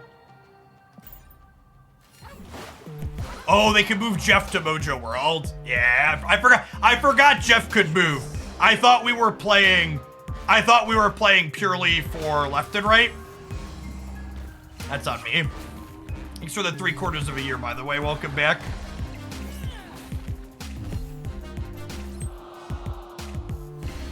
And also, as far as the stupid comment goes, to sit here and stroke my own ego for a second in front of everyone. It might be illegal to stroke myself on Twitch, but I'm gonna do it anyways.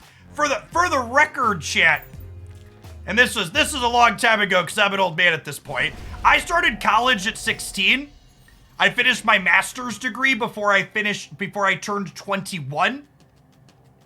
I spent time doing software development and doing process automation at a Fortune 50 company. You might not like the things that I do or my positions that I hold on shit, but like, I'm objectively a smart fucking dude. And part of that feeds into my entire ego and the way I present myself, right? Like, my ego's fucking huge, but I've also worked hard and put in the stuff to have that amount of what I think and know of myself.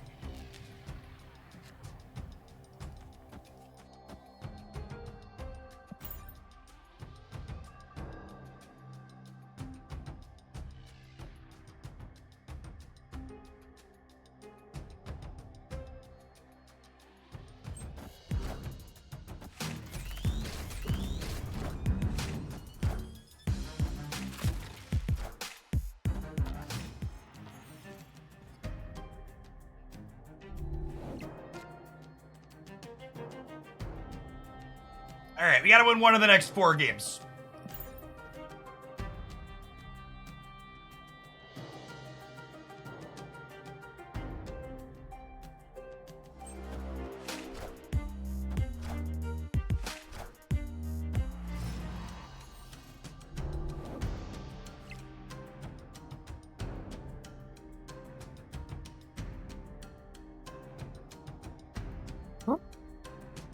I don't have a Darkhawk yet. Am I just rock sliding? I guess I could just like Zabu plus Kitty. And then with Sarah, that sets us up to have a big turn on the last turn.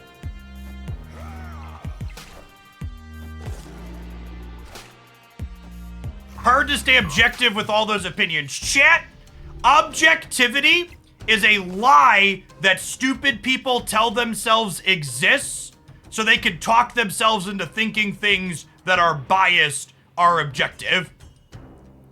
Intelligent people understand that basically nothing is objective. The key to getting by in life is understanding the biases that the things that you are looking at and talking about have, and how those biases impact the information that's being presented to you. I'm never gonna claim to be objective because I'm not, and neither are anyone else you're talking to.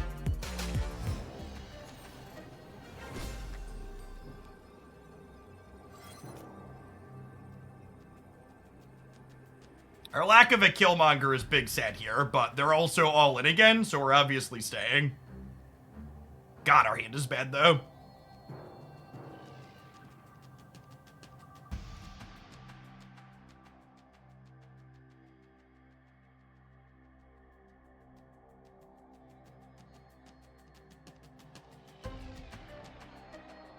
The mods are actually doing a lot of good modding today.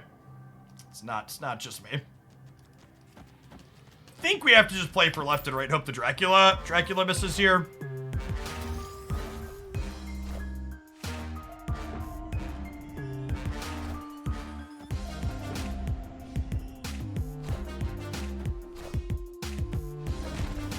How many cards? How many cards? Oh, they had 4 cards. They probably had an Infinite too. All right, I gotta win one of the next 3. We gotta win one of the next 3. All the mods are just Jeff's bots. They're all auto mods, right? I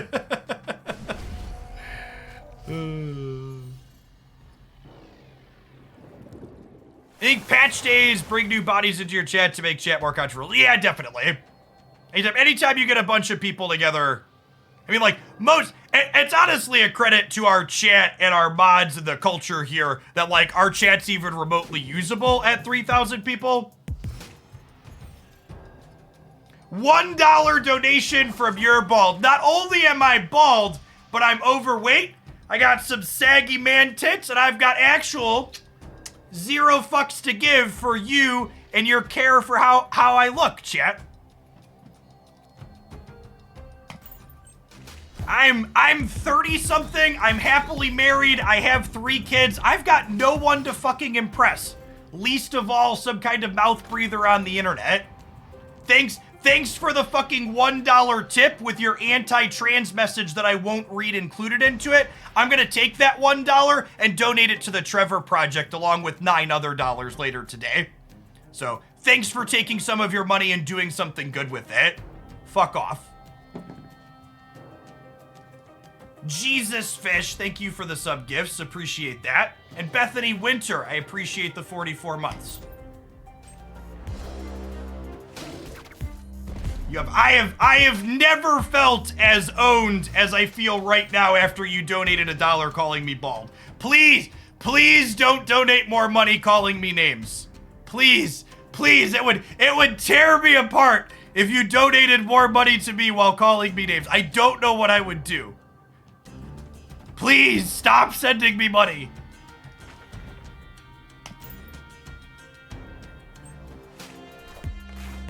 Dave Jones, thank you for the 3rd of a year. Welcome back. And Sir Baltazar, thank you for the Prime. Appreciate that. Do I have Dutch heritage? So a long time ago, in an immigration far away, I had ancestors that immigrated to the United States from the Netherlands. But that was like 3 or 4 generations ago, so I am very much just American. Your father was a hamster and your mother smelled of elderberries. Arctogoth, thank you for the 5 sub gifts. I appreciate that.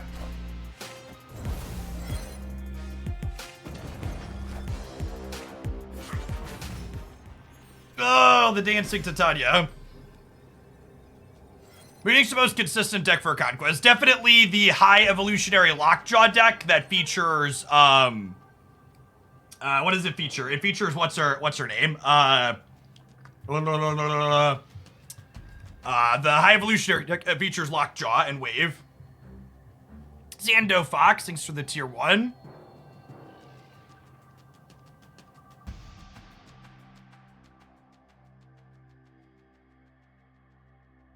I mean, to be fair, your mommy, and this might come as a shock to some people that see me today. I was more of a dickhead when I was younger. I firmly believe that anybody who can't look on themselves from a decade ago and be like, I'm a better person now than I was a decade ago, and we beat the Infinite because of the Vibranium Mines.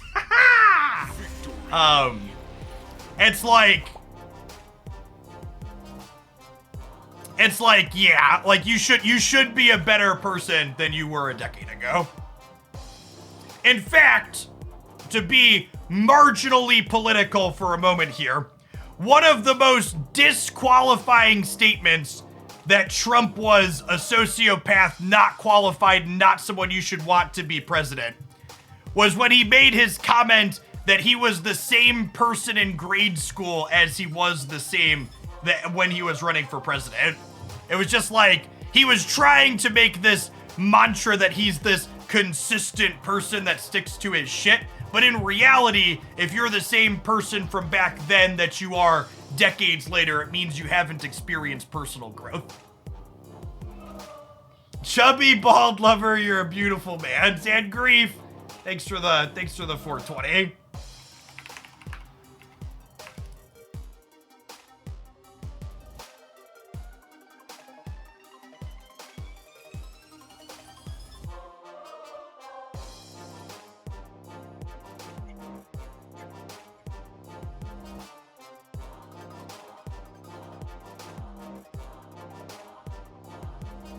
Alright, so we had $1, $4.20, $3.30, that's $7, $8.50. So I was gonna add in 9 of my own dollars.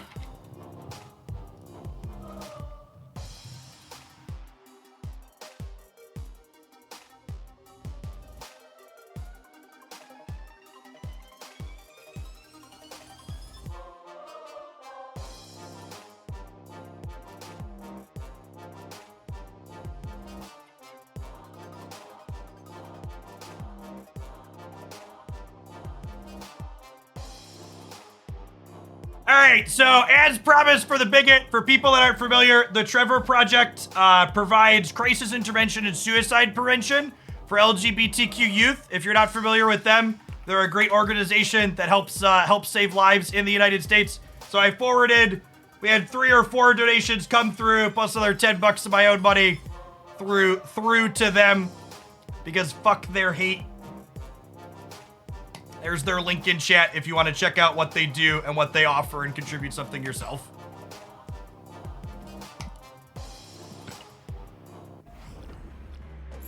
All right, that was our first battle. We are 1-0 with our last silver ticket. Let's hop on in to the next one, and we'll play some We're gonna play some Jean Grey after this. We're gonna play this match. We're gonna play some Jean Grey. I'm gonna check my thermostat first, though. We've been pedaling. It's a little hot in my basement.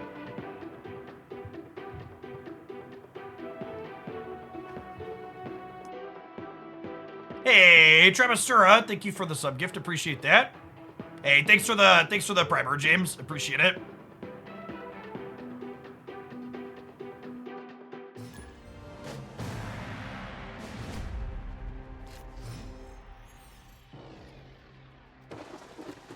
You ever tried not having a hot basement? Yeah. We've been pedaling. Oh, we were standing after we were pedaling, but I should probably do some more pedaling, chat. I picked up we have a chair bike that one of my sponsors sent me. That they're actually having a sale today. If you're in the market for chairs or desks or anything, check them out over on Amazon for the Prime Day sale.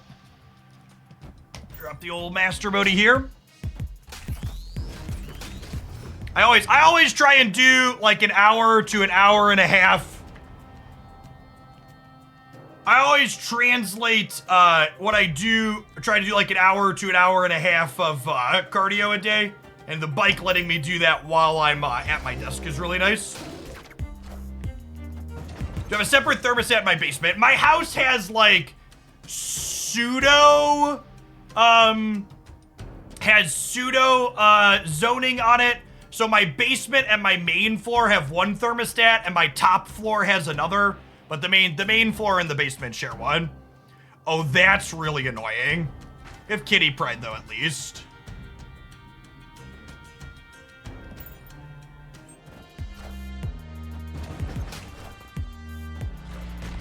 I know we had some donations in there. I'm gonna check those in a second. Appreciate the support.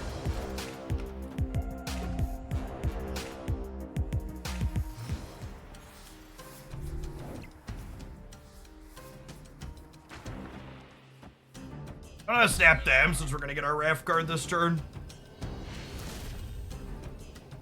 Why didn't I kitty the raft? I didn't kitty the raft because Jean Grey says I have to play my first card to her location.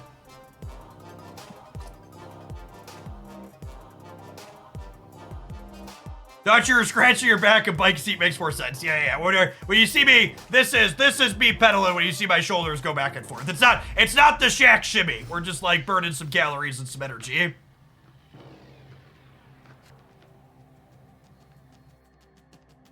It's not that different from being on a bike. The seat's a little bit more office chair seaty than bike chair seaty, but other than that, it's pretty similar. Repeat, the company name's Flexispot. If you want to check them out, they have products on Amazon. I have affiliate links for US and Canada here. I am told from people that there are a few different bugs with Jean going around right now. Our deck's not great into Shuri's Lab. We do have Shang-Chi at least, but none of our ongoing cards double up here is worth noting. Hey, thanks for the tip anonymous. I am recovering well. Hey, Haskell, thanks for the tip to me and for supporting the Trevor Project. Invisible Woman means my Shang-Chi is no longer useful there, Sedge. I don't know that I like Kitty Pride in this deck. She's felt kind of awkward to fit in on curve. Like, I have Zabu that I typically want to play on turn 2. I guess we'll play her here into Shuri's Lab. She is good into Lab, at least. Any possible replacements for Mold? I don't think Ronin is generally playable without Mold. I also am not convinced that this deck is good. As a heads up, we play a lot of random bad decks and viewer decks on this channel, so you definitely shouldn't expect most things that I play to be considered stock good decks. I think Nebula is better in this style deck. I can see that, yeah. Nebula is something you could play on curve, and she just kind of gets bigger while you forget about her.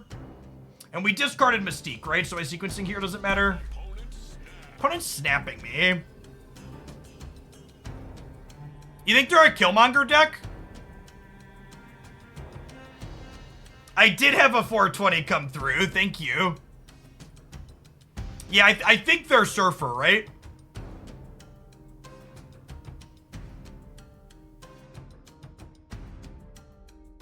Can I stay for the snap?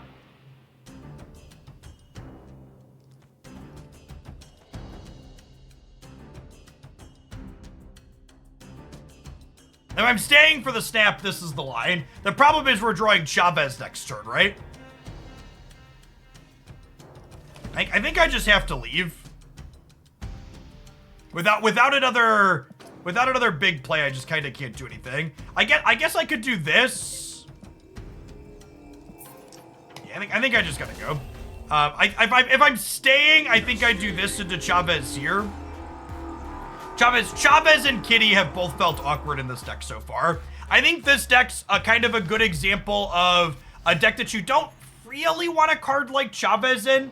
And what I mean by that is, generally speaking, you don't want to put Chavez inside of decks where... You don't want to put Chavez inside of decks where there's lots of cards you want to draw in turn 6. And in this particular deck, looking at the deck list, for example... Ronin, Rockslide, Shang-Chi, Darkhawk, Mystique, and Killmonger, like, half my deck are cards where if I draw them on turn 6, I'm like, yeah, that could be a good draw.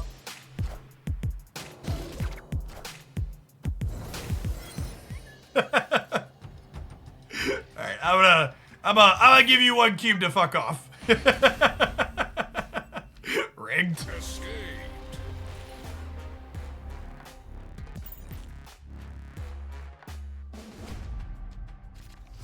Now, it is worth noting, people were talking about Nebula, is that Nebula is not playable alongside Killmonger, and Killmonger is pretty decent in this current format. So I don't know that you can play Nebula if you want to play Killmonger. So it might be worth just, like, not having a 1-drop. Because Kitty's definitely felt super clunky.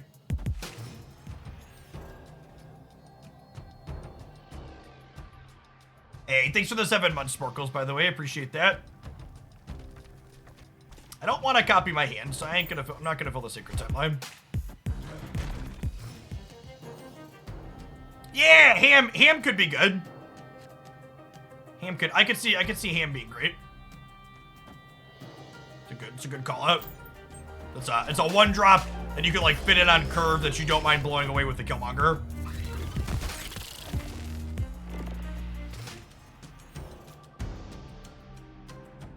And again, against their Killmonger deck, I just don't think it's worth getting Kitty Pryde going, so I'm just gonna load Rock Slide up here into the Shuri Slab. They're confirmed a patch today. Second Dinner technically hasn't confirmed that there's gonna be a patch today. We are all assuming they're gonna hit their normal 4-week cycle.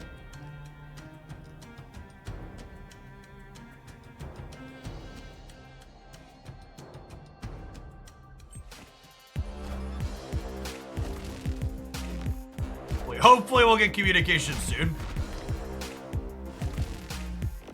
Should I Killmonger early on their Nova? That's an interesting thought. I was about to say if we don't draw Sarah, maybe we'll do that, but then we drew Sarah, so. And again, here's the thing though. I drew Sarah, but look at my deck, right?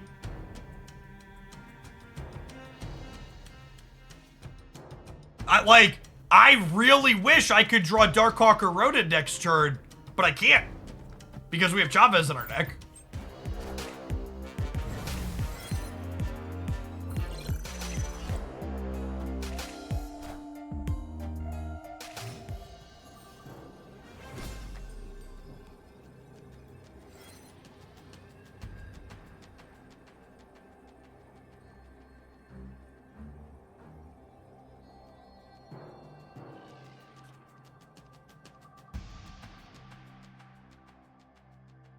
Yeah, I think we just have to leave here.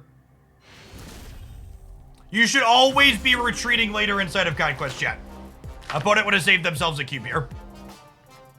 You should never be retreating later on the ladder. It's a waste of time there. But in Conquest, it's all about total cubes, not the amount of cubes per hour.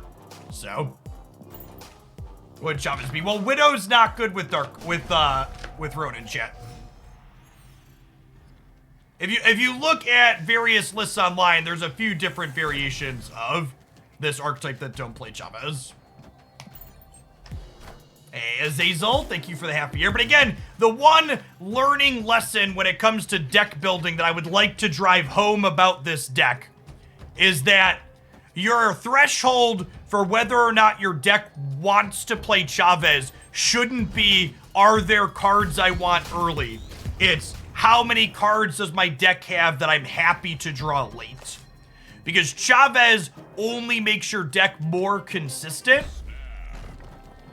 Only makes your decks more consistent on turns 1 through 5, makes you less consistent on turn 6. Yes, if you want to look at our laundry list of commands, there's a webpage here.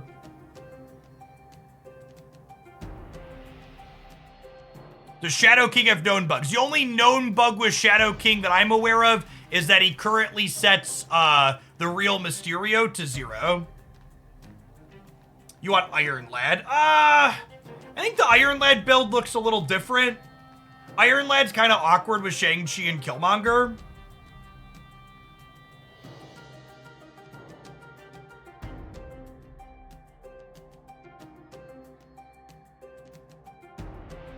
At least I get to burn some calories while our opponent burns the rope. We have so many commands. Yeah, I mean, anytime. Wait, excuse me? You just played Jean Grey into La Chicaglia against my Darkhawk deck? This is a legal play that you are allowed to make.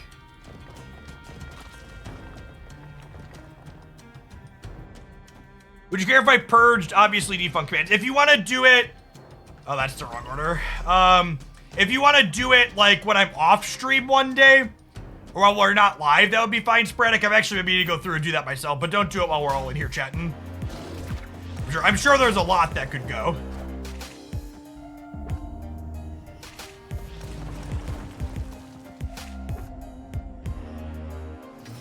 Ooh, that's a good shout out. They could have Rogue. Ooh, this is a cute observation too.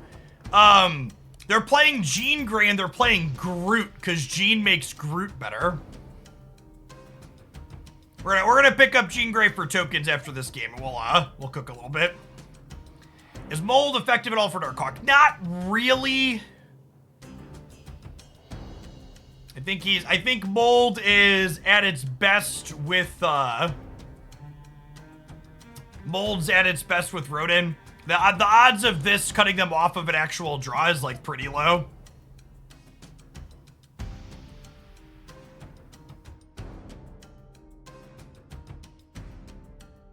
As soon as you buy Jean Grey, the patch will drop. So you're saying I'm committing a community service by using my tokens? I could do that.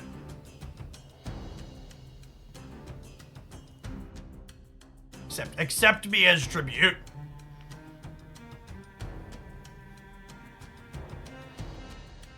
Burning the calories while they're burning my clock. Burning some calories while they're burning my clock.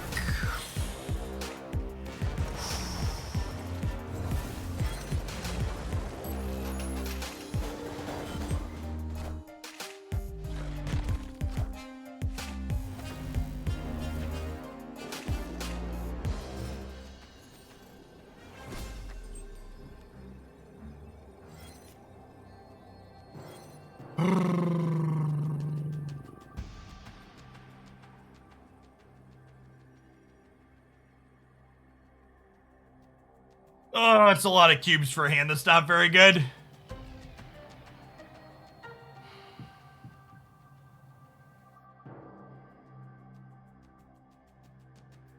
Yeah, just like, imagine if Chavez was any Marvel Snap card in our deck other than this. I think I have to leave.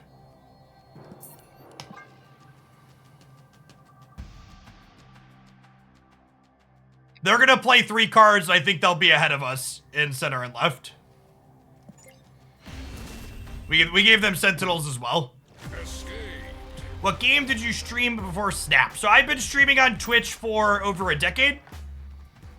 It's been my job for the last 5 years, making full-time income doing this. Before Snap, I did a lot of Magic the Gathering and other turn-based strategy games and card games. A little bit of Runeterra, did a little bit of Hex TCG. Played a few other variety things over the years. I did some Pokemon Unite. Played some Mythgard for a little while. Yeah, so Marvel Snap, as far as metrics goes, has been the highest for my average viewer count. However, Magic the Gathering had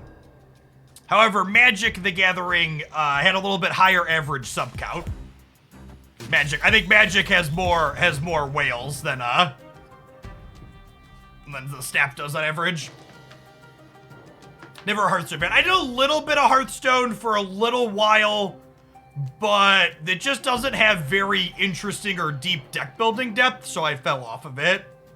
MTGA is oops all whales. Yeah, and I mean, what's it called? Magic I've been streaming content since before Magic Arena existed. So like Magic Arena is only a few years old at this point.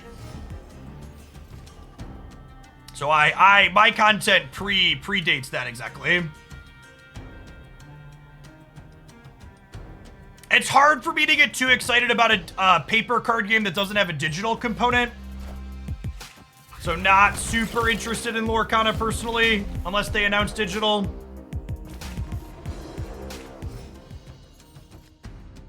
Yeah, I actually, I hit full-time content creator status making Magic the Gathering online content back in the day. Before doing content, I traveled to play Magic competitively. Played in a lot of tournaments. To set a low bar, making content on Twitch.tv and YouTube makes a little bit more money than streaming and then traveling to play competitively.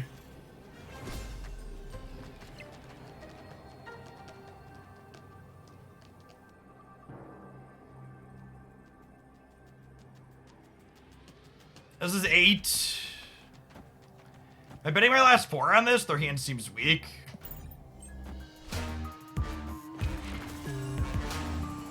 The Chavez is just so awful. If we lose this match, it's definitely because there's a Chavez in my deck. Yeah.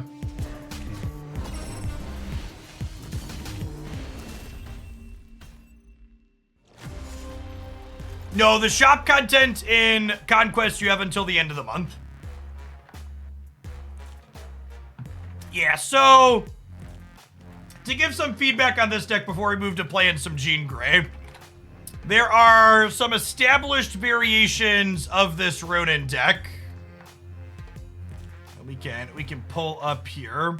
Do I still follow what's going on with Magic? I do not. I don't really enjoy Magic the Gathering as a game anymore, and Wizards of the Coast is kind of medium as a company.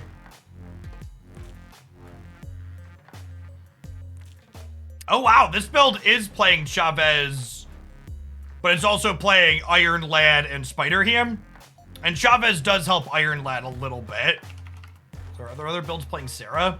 Yeah, this is the kind of build in my mind. The builds with Sarah are not playing Chavez. Yeah, having Sarah in your deck makes it so you want live draws on turn 6 even more consistently. Because if you're having a good Sarah turn, it basically never involves playing a Chavez out. So I actually think I like the look of this one. The average cubes are lower, but the sample size is much bigger. I like the Invisible Woman package is, well, there's actually no Killmonger in this list. That's interesting. So this build's playing IW, but this one's playing Killmonger. Argnaw, thanks for the half a year. Is Untap better than Snap? I think Untap's UIs are easier to navigate and parse the data that I'm looking for. No Maximus. You can't play Maximus with Darkhawk. Maximus makes Darkhawk 4 smaller. These are Ronin Hawk decks. But I think these cores are the ones that are reasonable and where I would want to be if I was playing this core. But definitely Kitty and Chavez felt bad. Whatever your other details are over those, Kitty and Chavez were real clunkers.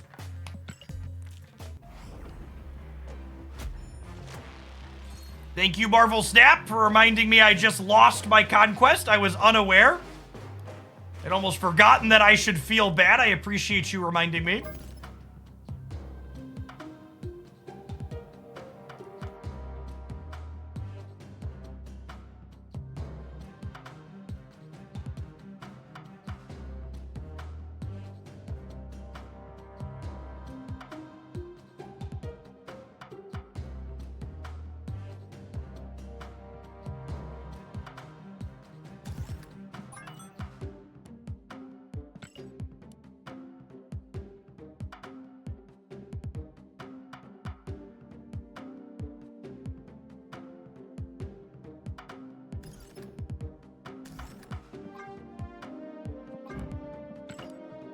Okay, so to start with,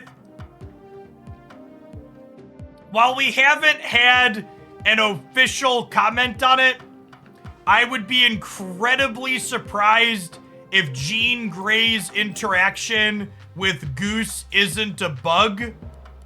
If we get official confirmation that that's working as intended, I will consider building decks with it. But for the time being, I'm going to choose to not abuse what I would wager is probably a bug.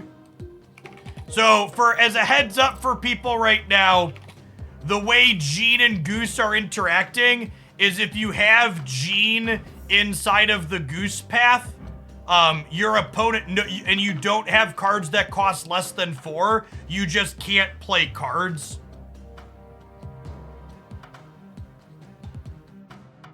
The patch is in 4 minutes. I think you're going to be very disappointed if you're expecting a patch in 4 minutes. I don't think patches have ever happened at exactly the top of the hour. Yeah, and like, Jean very clearly says, if possible. So the way Jean interacts with, like, the Flooded, for example, is it doesn't make it so you can't play cards. So I don't think Jean is ever supposed to make it so you can't play cards if there's other locations you can play too. Yes, they have confirmed that Enchantress not stopping Jean is a bug as well. So that one's been noted. I haven't seen, if anyone has a link to seconded or commenting on Goose Jean, feel free to link it in chat. Links are enabled.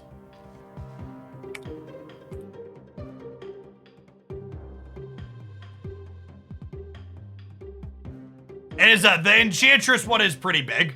The Goose one, I could see how that could get missed. The Enchantress one is pretty, yeah, nothing turns off for ongoing currently.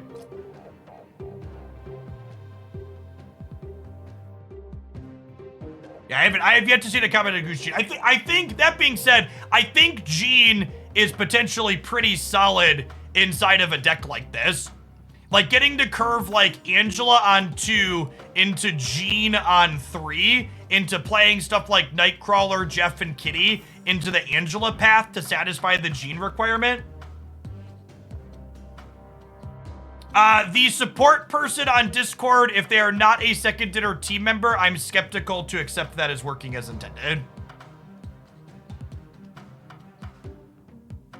Gaz is typing! Alright, well, we're gonna wait to start playing if Gaz is typing.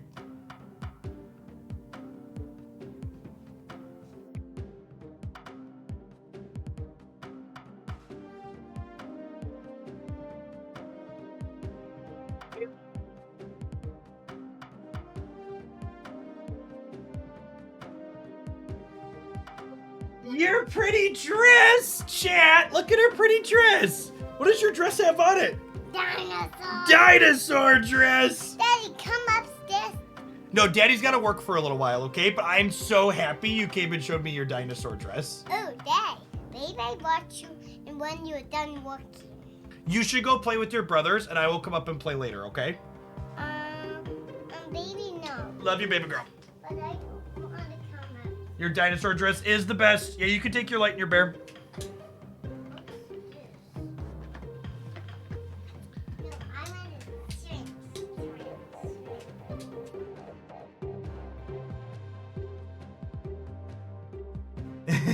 to How old are my kids? Haley is 3. 50. And my older 2 are 8 and 9. All right, what do we want to cut for Gene in here? 50. And then hopefully Gaz's typing will get an update here soon.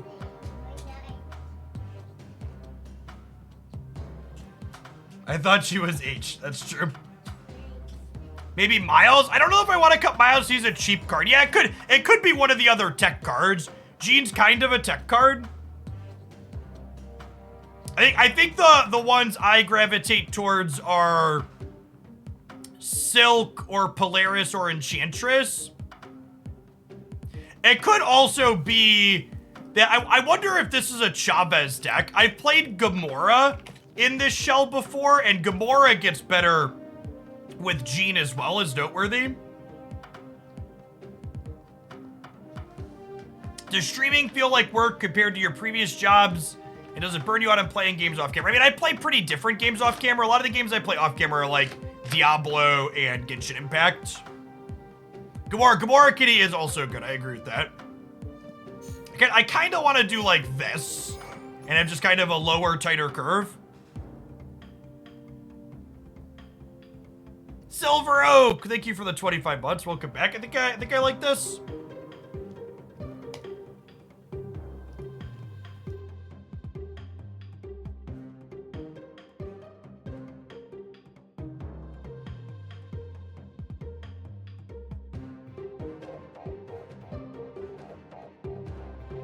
I think Polaris seems awesome at G, just keep forcing their plays. Yeah, that's true, actually. This has some light synergy. Does Gene reduce Silk moves?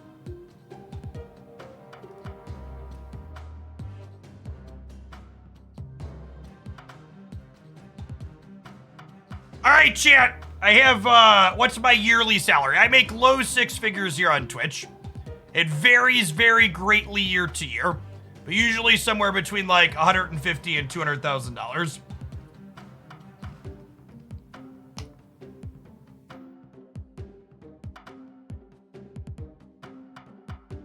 It is confirmed to disappoint. I'm sure we're going to drop off some viewers as we get this confirmation. Patch is confirmed tomorrow.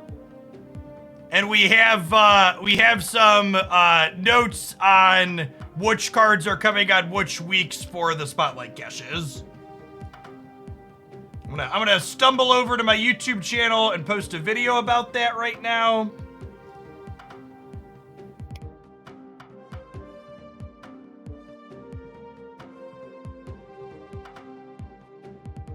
All right, chat, let's, we've done this before. I'm interested to see if people, I would love to know if you enjoy this or not after the fact.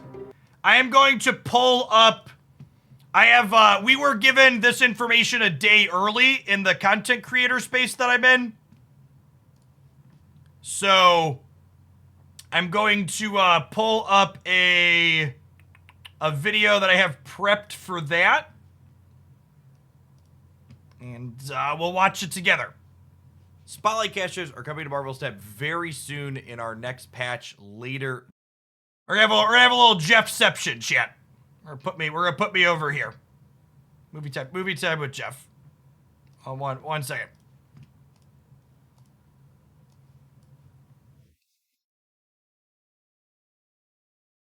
Jeff reacts to Jeff. It is the same shirt. Chat, I might not have changed my shirt between last night and this morning.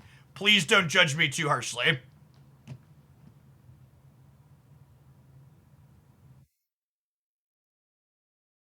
Spotlight caches are coming to Marvel Snap very soon in our next patch later this week, and this new system is going to increase the number of Series 4 and 5 cards that everyone in the game gets. How many Series 4 and 5 cards you're going to be getting additional varies based on the size of your collection. The more Series 4 and 5 cards you're missing, the more additional ones Spotlight caches are going to mean for you. But even someone like myself, that's essentially collection complete sans new card releases, is still going to be getting additional variants and cards under this new system compared to what we were working with previously.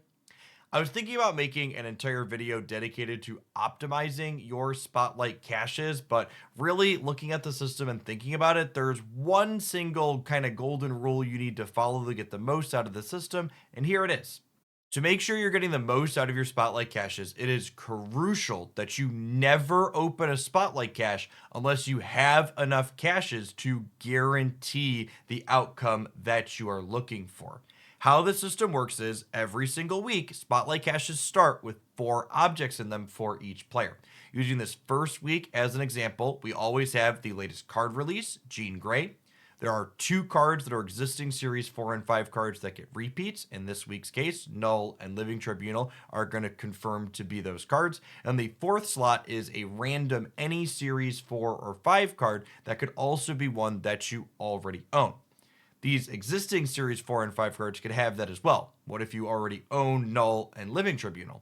You're not more likely to get Jean Grey just because you already own these cards. Spotlight caches always start with 4 objects in them. If you already own the base card for Null and Living Tribunal, they are replaced by these Spotlight variants, which, while unique, are still not additional cards. This means if you run bad opening your Spotlight caches pulling towards Jean Grey, it could take you 4 Spotlight caches to guarantee your Jean Grey, even if you already have the other cards in the box. Sure, you'll get cosmetics with it, but in order to guarantee a card, you need to open 4 caches. Now, a lot of the time, you're going to open the cards you're looking for before you get to the 4th cache, but it's important to note that if you start opening towards that one card that you're missing, you are gambling a bit if you can't have enough caches to guarantee it.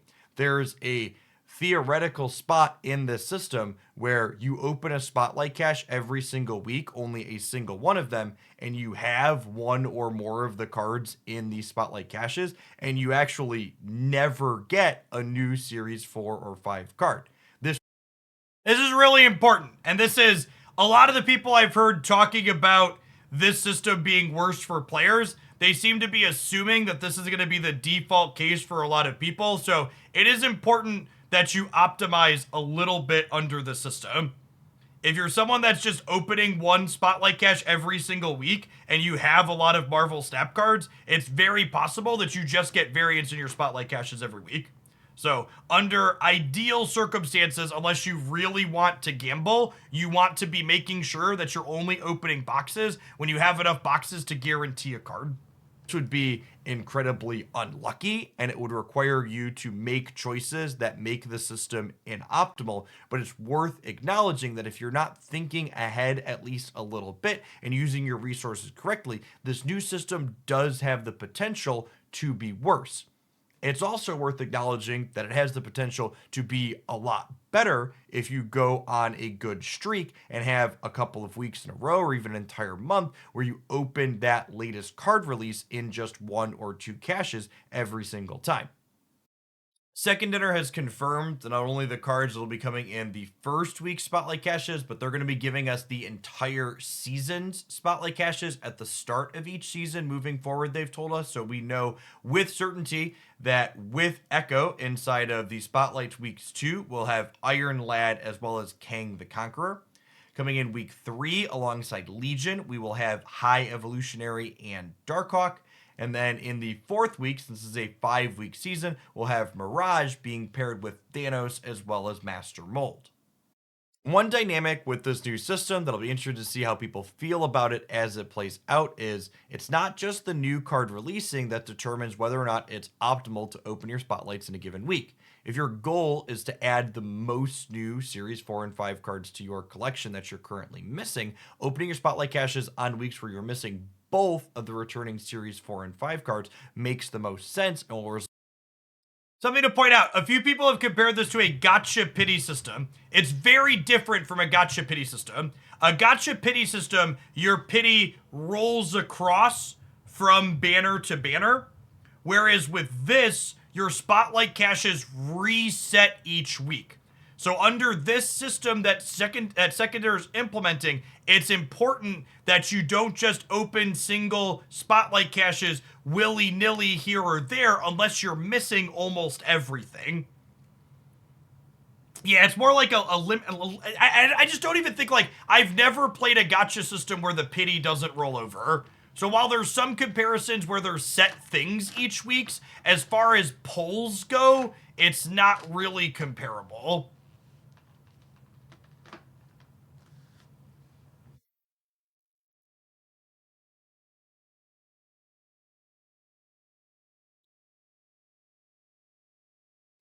So I don't have Tribunal and Gene. Is it worth it to even open this week?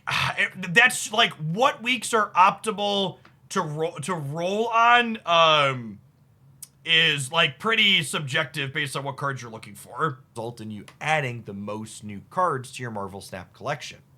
Another thing worth considering when thinking about how to use your spotlight caches and other resources in Marvel Snap is Series 4 and 5 are not going away in any way, shape, or form, and there's still a collector's token price difference between cards inside of those series.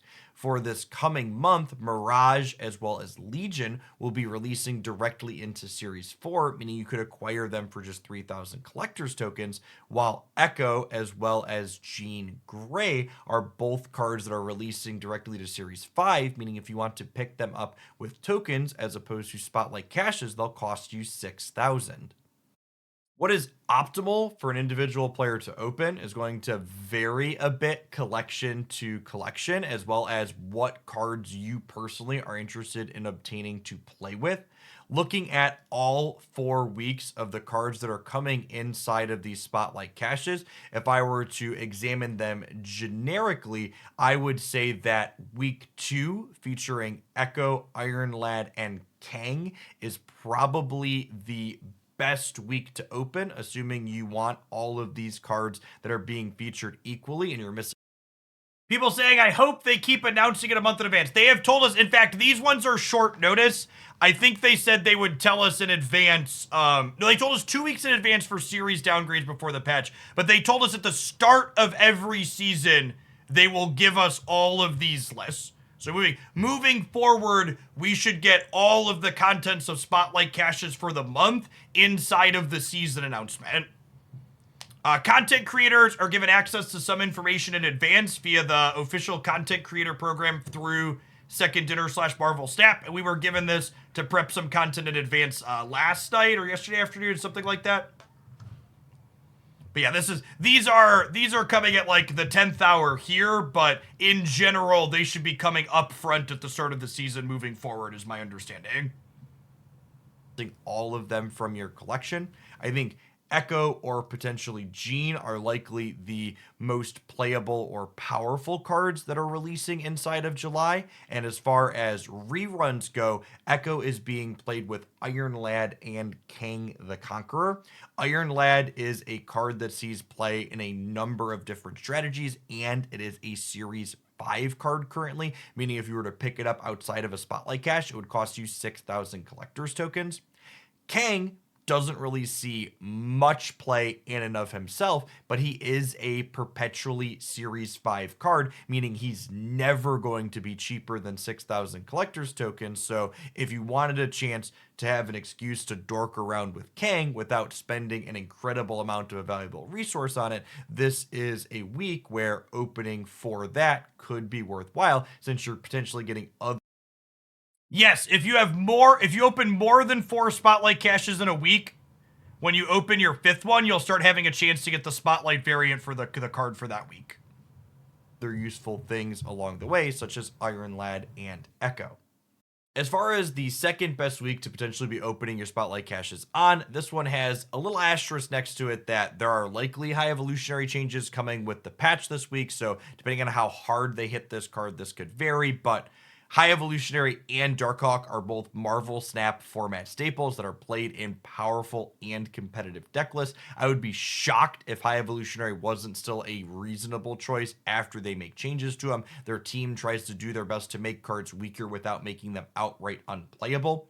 The new card in this week 3 Spotlight is actually probably the weakest of the bunch, and honestly, depending on what your goals are for your collection, this could be a week where you're perhaps opening your caches not for the new card, but for a chance to get the older returning cards in High Evo and Darkhawk that are running alongside it.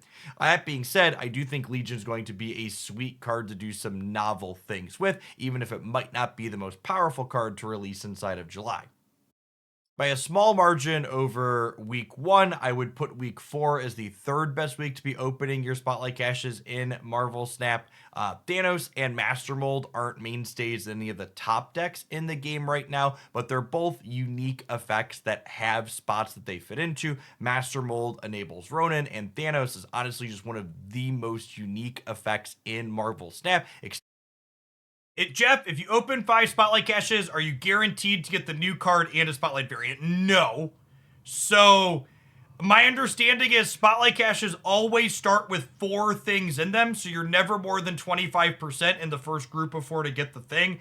I don't know exactly offhand what the other Spotlight variants are going to be, but I know that you're still only going to be 1 in 4. It is worth noting, if you really want the Spotlight variant as a cosmetic for a newly released card, you can buy the new card for tokens, and then the Spotlight variant for that new card will be in your first group of 4 Spotlights for that week.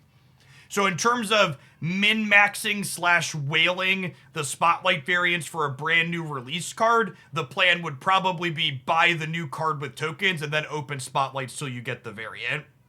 Yeah, so it kind of like makes it a 6K Spotlight variant in a roundabout way.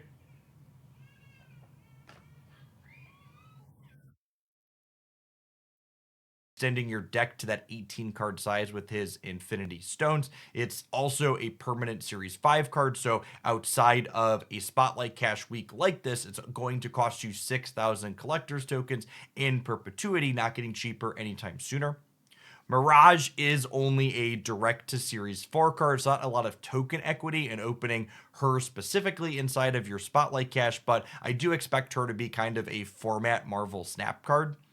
She gives you information, drawing the lowest cost card in your opponent's hand, while also adding stats to it, so she's reasonably going to have a decent rate overall in terms of the numbers that she puts onto the board, while also providing key information that should be capable of helping you win games.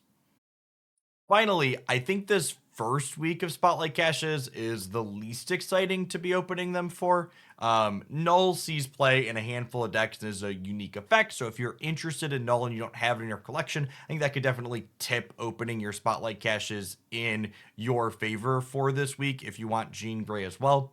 Living Tribunal, while it's a Series 5 card, it isn't a very good or powerful card, and I kind of expect it to downgrade to Series 4 and eventually Series 3 in a not unreasonable amount of time, since its effect, while novel and unique, just isn't that powerful in the game. I also think something that's interesting to note here is that Jean Grey is what I would expect to be the most playable or powerful new card from all of the releases this month, and I do not think it's a coincidence that the 2 returning cards in the week where Jean Grey is running in the Spotlight Cache tend to be some of the weaker ones in comparison to the other 6 cards running in the other weeks for Spotlight Caches this month.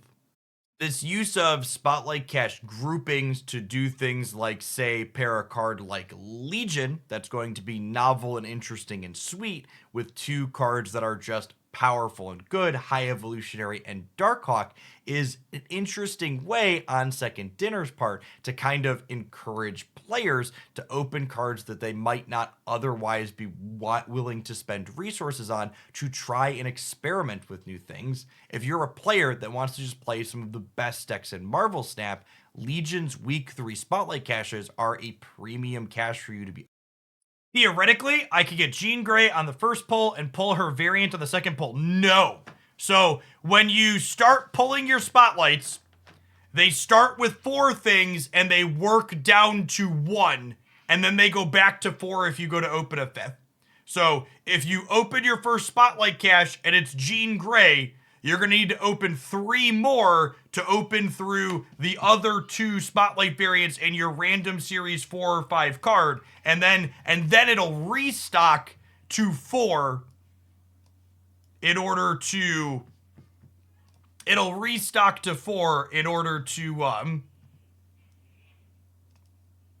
and these are they have not confirmed all of They've not confirmed all of these, but these are the spotlight variants for the first week.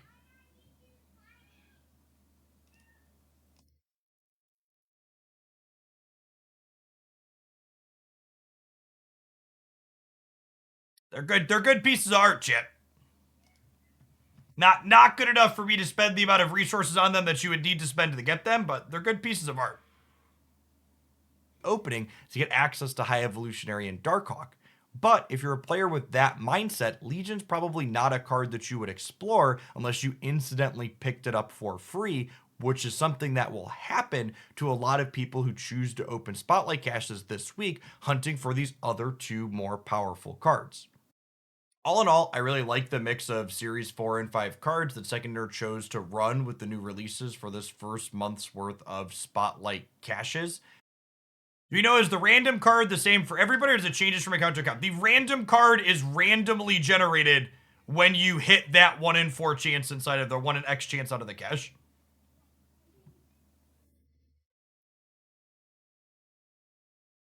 I think the idea of mixing more novel but less competitive previous cards with the more competitive new cards, a la Jean with Null Living Tribunal, while also doing the inverse, mixing previous releases that are really competitive. I'm just gonna repeat some of what I say here and just talk over this graphic. We'll put me here, and we'll have just one Jeff for the time being.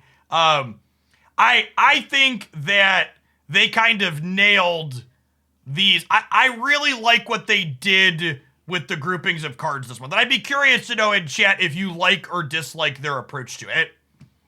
I feel like this approach of they paired the more cheeky, bad, cute cards with better older cards, and they paired the better newer cards with more cheeky, medium, older cards, I think is a good mix. They basically have made it so, depending on what cards you're missing, it could make sense to open on any of these weeks. And I would hope that this first set of boxes kind of alleviates some of the people who are worried about, well, what kind of old cards are they going to rerun? I think that new cards released this month may be in caches next month as well. We don't know, Moose. It's possible that they rerun them, but it's also not guaranteed, right?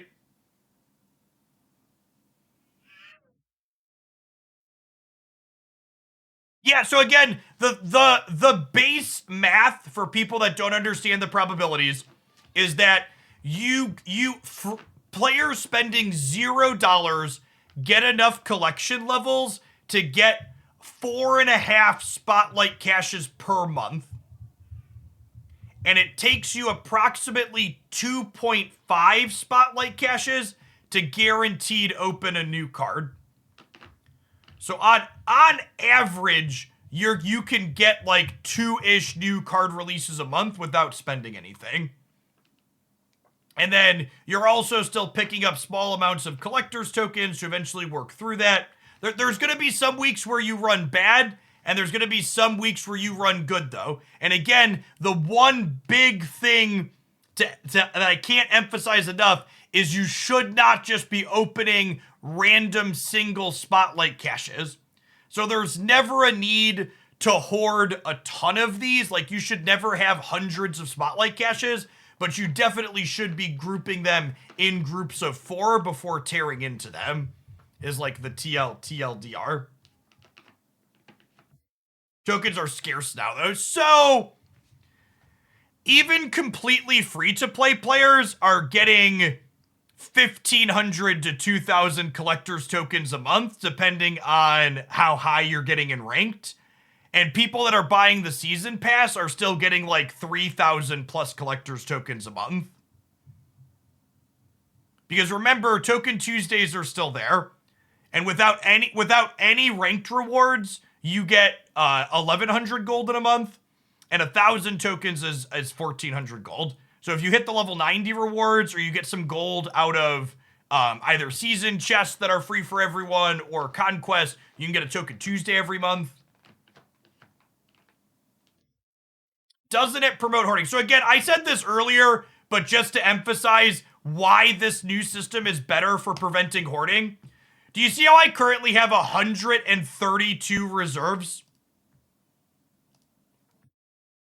Do you see how I have 132 reserves, chat? Under the new system, instead of holding 132 things, I'll only hold 13 things.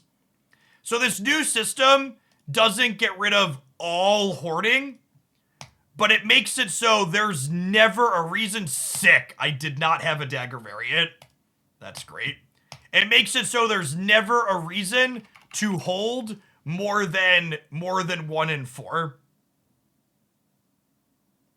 It's a sick pull on the mystery. Yeah, I agree. I think this is the best one. Will be the regular caches in between spotlight caches. If you want a full breakdown of what's going to be changing with the economy, I'm not going to rerun through all of it here. This is my initial overview video when they announced the system. But you'll still get Series 3 cards and variants and other things in those caches, the regular reserves in between. What if you open more than 8 in a week? It's just a bunch of cosmetics. So if you really want to spew and open cosmetics, you could spew and open cosmetics, just like you could spew collector's tokens buying the ultimate variants. The answer to what happens if you spew is always you get cosmetics. Red Link, I had a couple of resubs in there when all this started. I didn't call out. Red Link, thanks for the 4.5 years. Silver Oak, thank you for the 25 months. No Mass, thank you for the 2 months. Thank you for bringing me food, Haley and Declan. I appreciate you. Let her say hi, Declan. You want to say hi? I'm welcome when Declan bring food up for you. Declan did bring food down for me. Thank you, Haley. Daddy.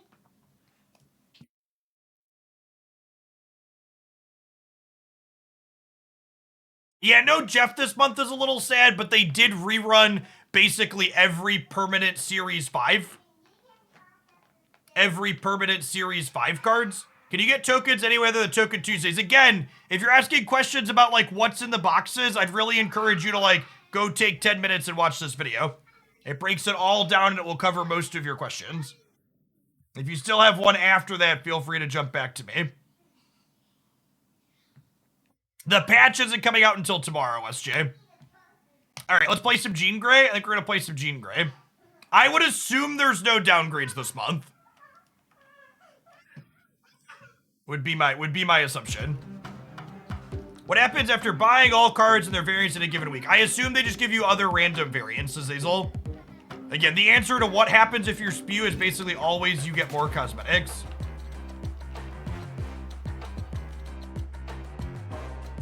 Wildly off topic, what's the single simplest best parenting tip that you could share? Existential crisis with 6 weeks to delivery.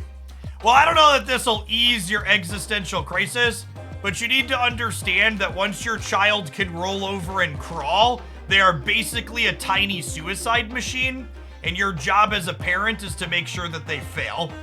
Anything remotely dangerous that could kill or injure them, they're going to be drawn to like a moth to a flame. Put some cushions on your corners, cover your outlets, make sure they fail and survive.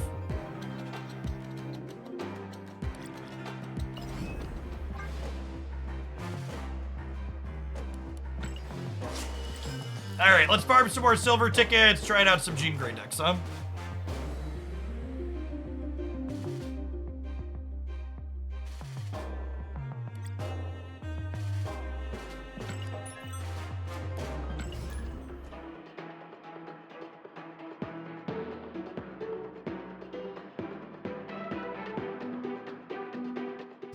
Close the old door because the kids are all home and loud. I have a middle schooler that's still mostly true for. Yeah.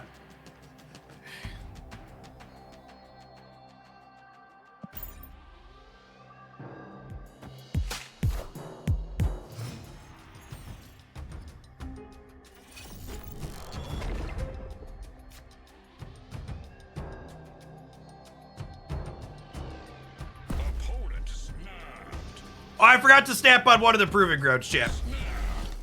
That's fine, we'll snap on two.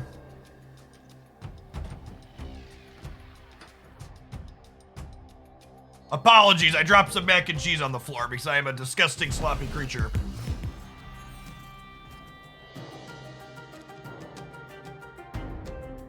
So I open up to 4 of my boxes next week. So my personal plan as a large sea creature who has,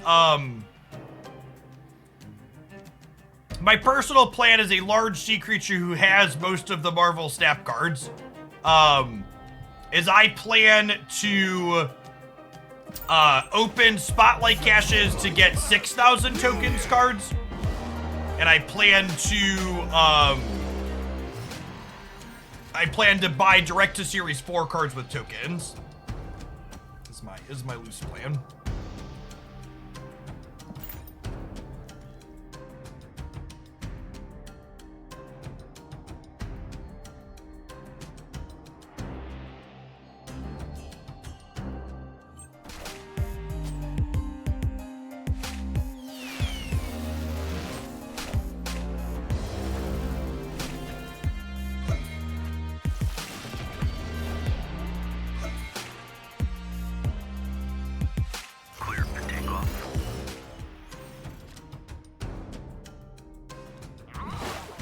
We can play Jeff over here because he does what he wants.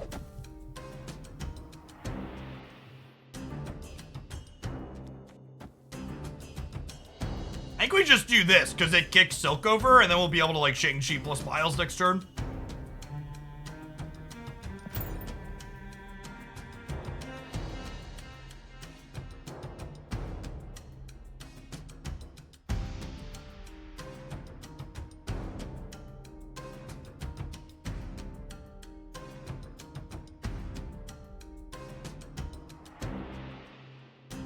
I did hear the FTC ruled in Microsoft's favor. RIP PlayStation.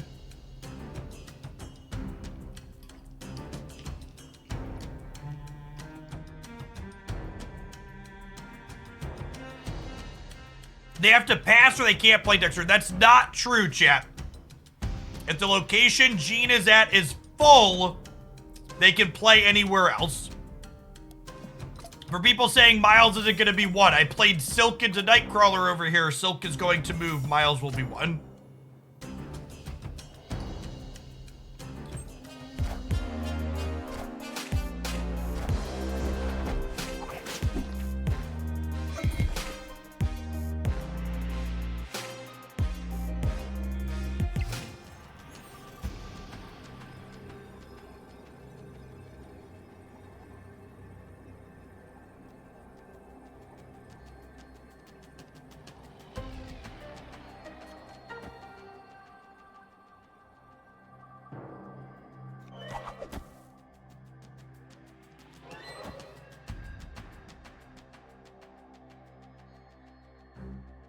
This is 12-14. I'm chopping down the Hulk.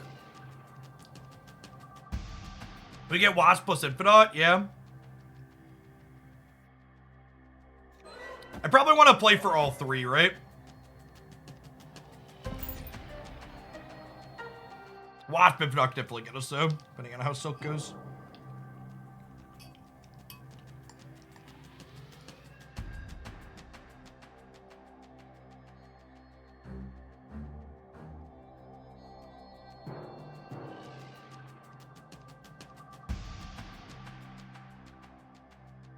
Noma Snap, thank you for the 2 months, by the way.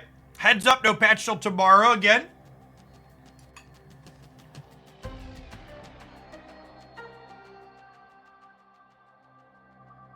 Hey, what's going on, Lux? Thanks for the half a year. Lemur Livewire, thanks for 7 months. Any new negative decks? We played a negative Patriot deck not long ago on the YouTube side, if you want to scroll back for that one. I think it was the last new one we played. But running out the rope here. Oh, they must have DC'd, that's sad. Eye of the Storm, thanks for the brand new Prime. And Tatso Nukes, Sook, thank you for the brand new Primer as well. Appreciate everybody taking a couple of dollar reduced from Jeffrey Bezos and sending them to Jeffrey Hoagland. But we burned through all our silver tickets, so we gotta build those back up. Jean Grey so strong it made the opponent DC. Something like that.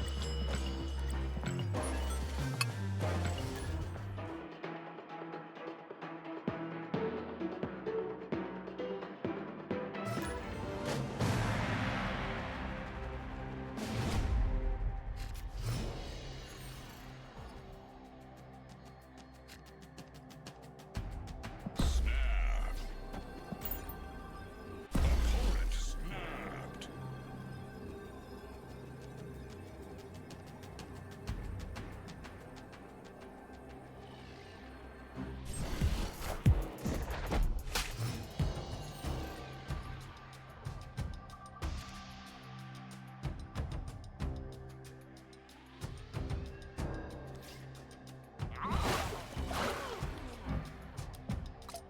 Oh, wait.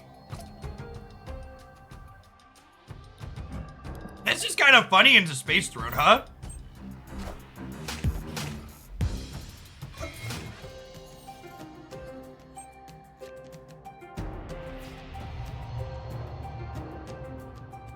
Great Web makes it kind of whatever is true, yeah.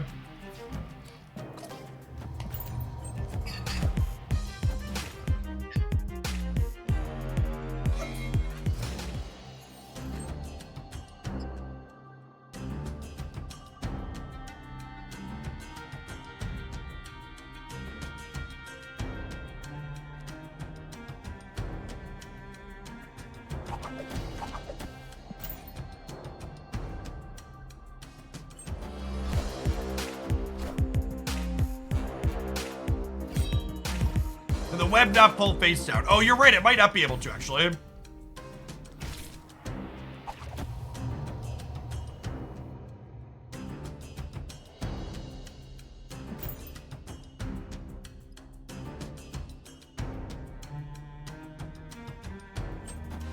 Friendly neighborhood Spider-Man here.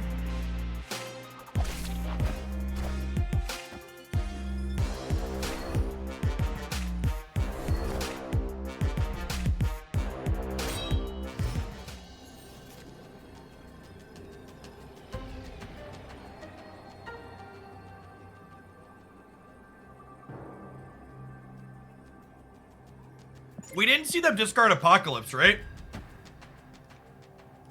This is probably good here in the middle.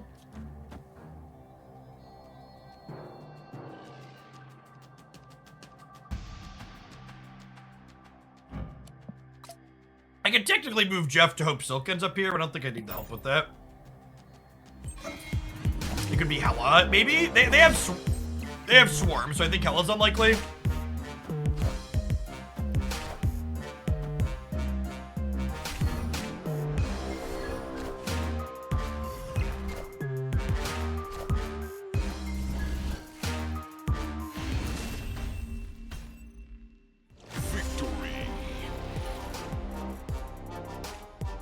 Jean worth trying to open? I don't think anybody knows the answer to that question yet. She's been out for like 12 hours. It's like my third game personally playing with her.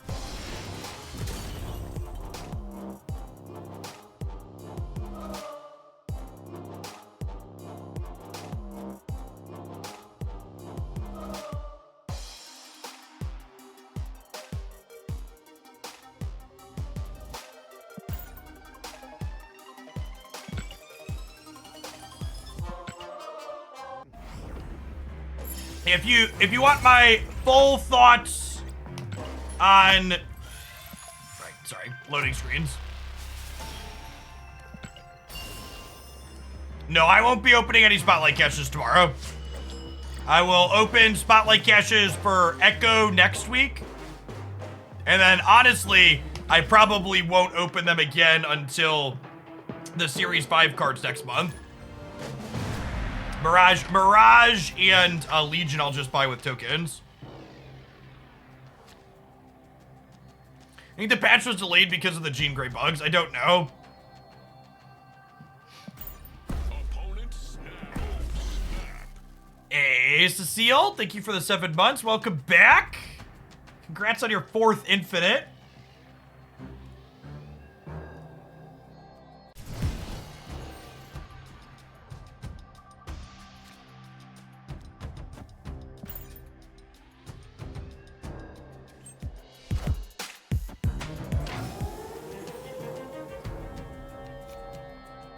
Yeah, hopefully they nerf the Conquest end screens.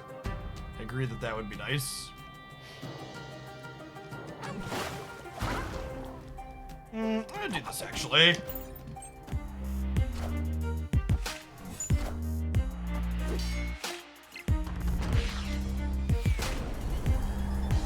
Jean Grey works in deep space. We got bugs. We got bugs.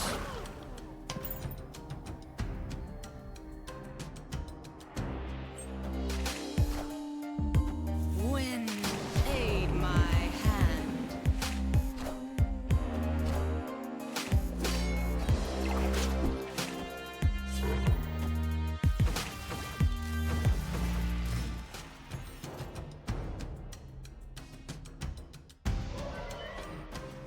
As is always the case for people asking me, are particular cards in this deck list must have or can you replace them? The answer to your question is I don't know. We've played a grand total of 4 games. This deck list might be bad.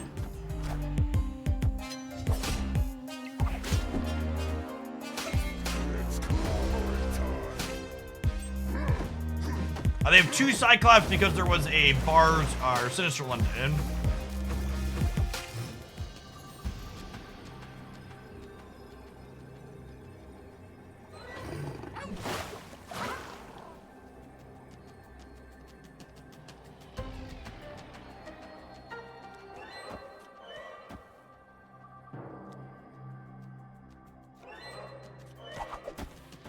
I think I just do this in the middle to keep them honest.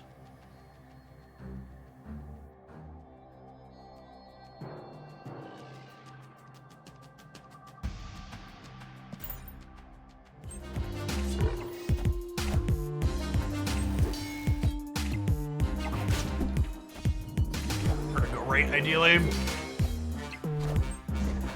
Cook him down to a breaker if the Cyclops hits me. This Hulk and this Hulk we win. Dr. Doom. We're good though, right? Get the left in the center. Victory.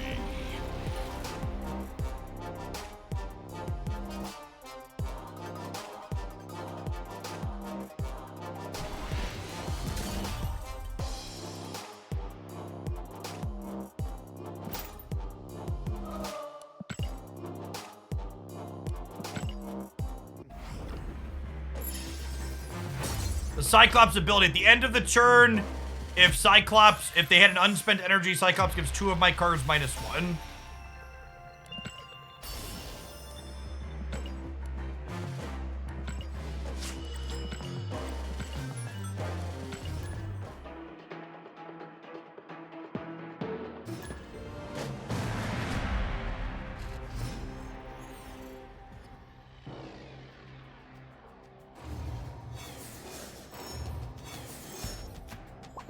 Oh, snap.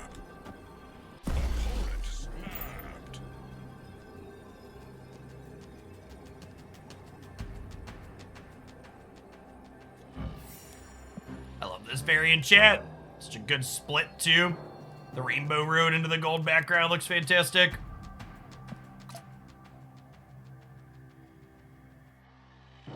Yeah, a lot of people are asking for, like, speculation and thoughts on, like, the rerun cards that they brought with this first week of caches. And the actual answer is just, like, we need more data to, like, really form any opinions on it to see, like, what they're intending to do.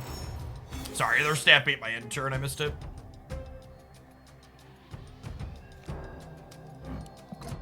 Yikes.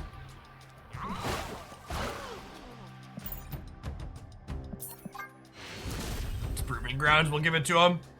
Escaped.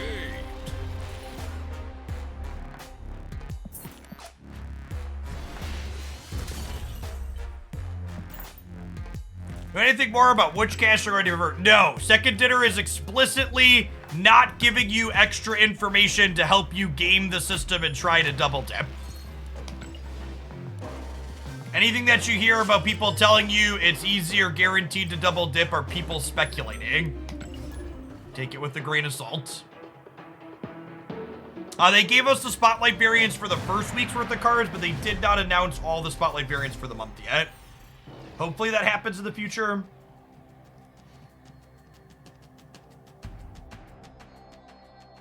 I think if you have collector's tokens available for you, you should always use collector's tokens to buy the Series 4 cards rather than open your Spotlight caches for them. It's on Twitter. They announced all of the Spotlight variants for the month on Twitter.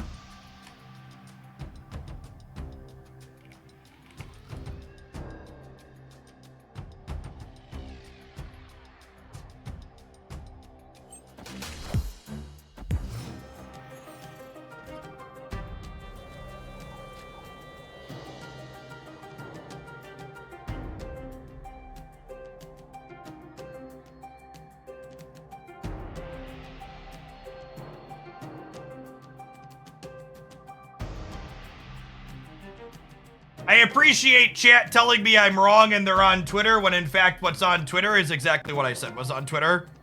Thank you. Appreciate you.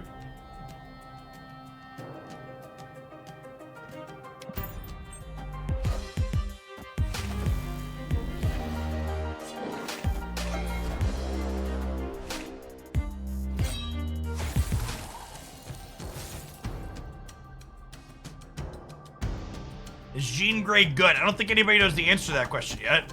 I forgot to snap on one, chat. Awkward.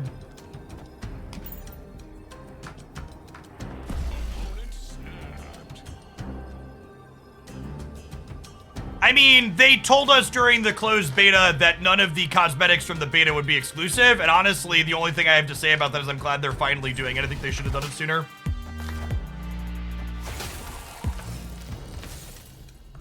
Hey, Azalok, thanks for the 6 months. Appreciate that. Welcome back. Probably dead here. Spider-Man here.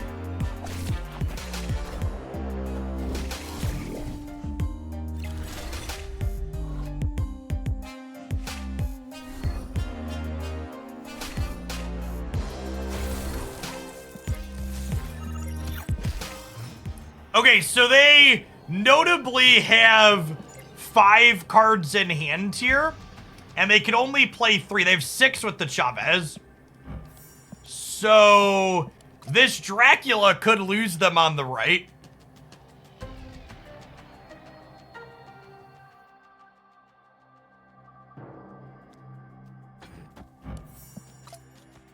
Does this beat Chavez Swarm though?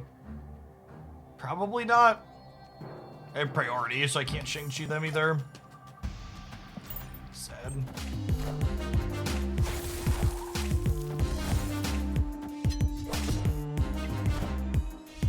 Oh yeah, it was Morbius. Okay.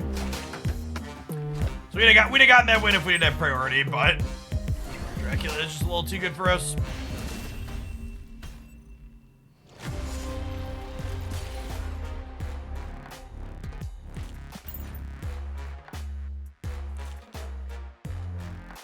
Oh, sorry, opponent. I clicked ready instead of hitting concede. Kitty Pryde will be 0 on the right. Yeah, but she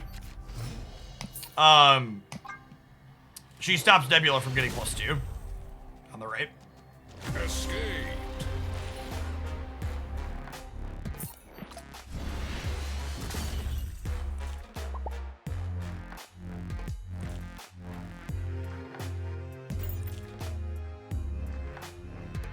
A lot of discard in our Proving Grounds matches today. People stop playing Spider Pig. I have to imagine they've heard the feedback on the number of clicks all these menus take, and it's on their to-do list. Please, dear God.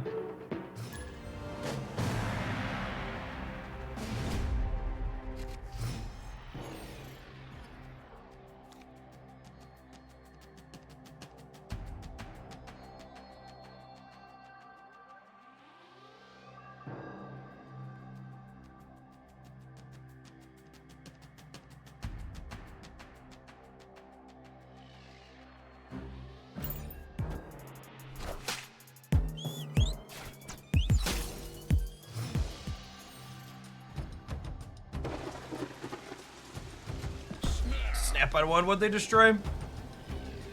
Creepen, sad.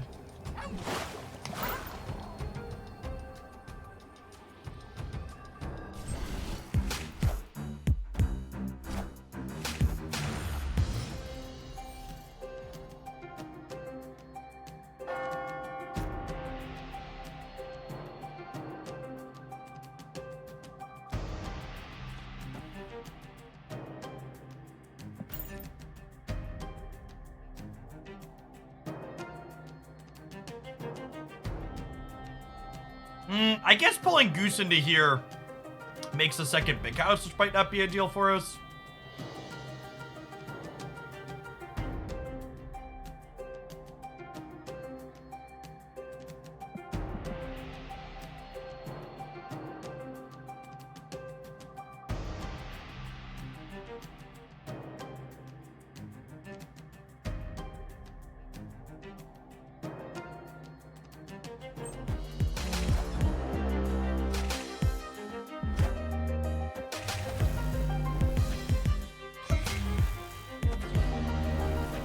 Well, that's real solid for the home team.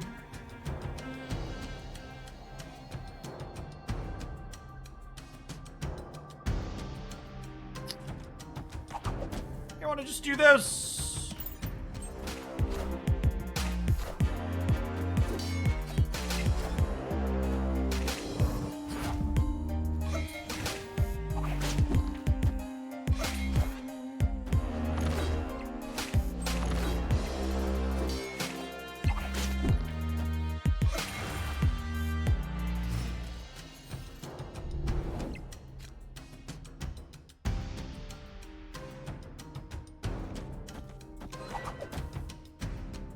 We just do this, right?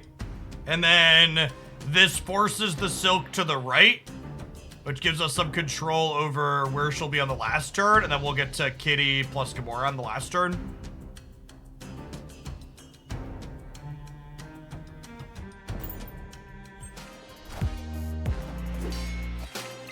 Oh, wait, there's a Goose in the middle, though, right? I guess that's awkward.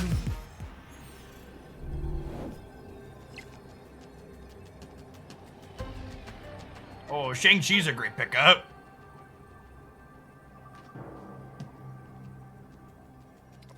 That's nice and clean.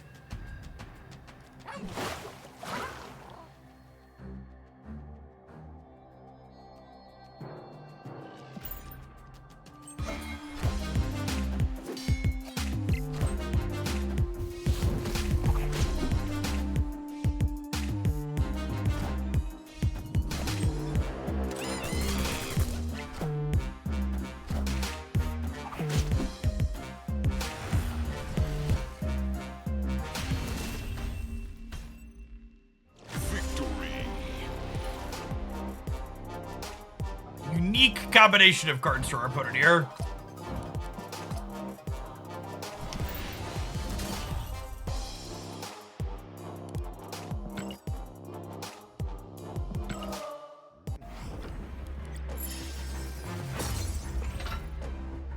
The classic destroy move bounce, yeah.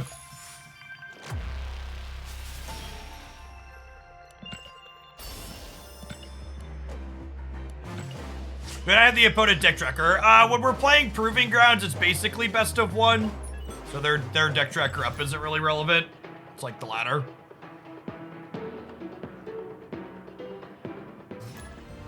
It clutters the overlay a little bit, so unless it's useful, I don't want to have it up.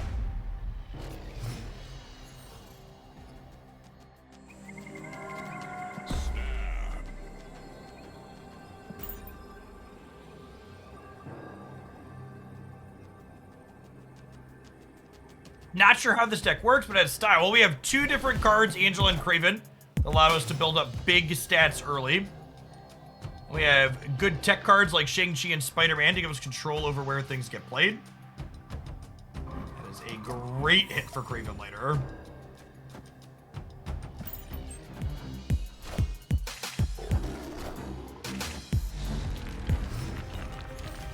They have priority here, meaning their cards flip first, so Silk should be able to swing this for us. Ooh, that's solid for us too, actually.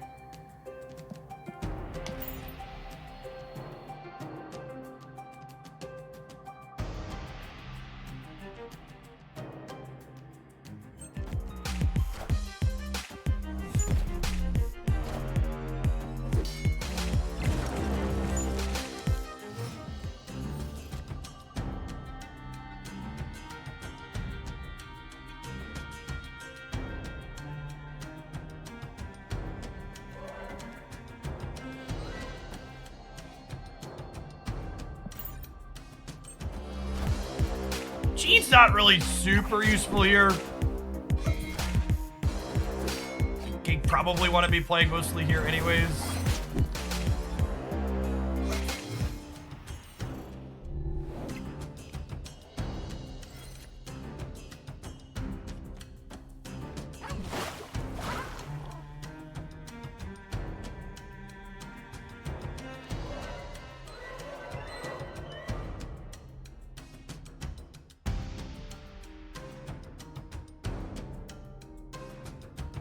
I guess I just play Miles middle, huh?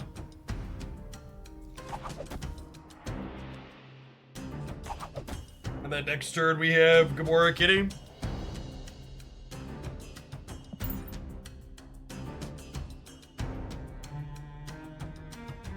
Then we'll slide Jeff to the right. We'll have to move a bunch of stuff into the middle. You want a Kitty instead of Jeff? No, I need to be able to move Jeff into the Altar of Death, because if they play something here, it moves Silk.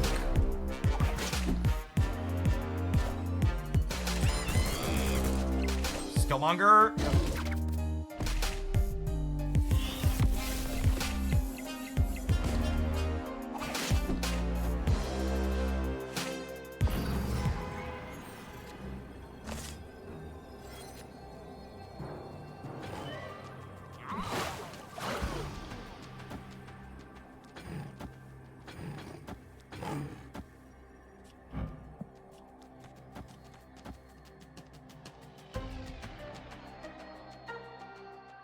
Yeah, them filling New York's an interesting choice.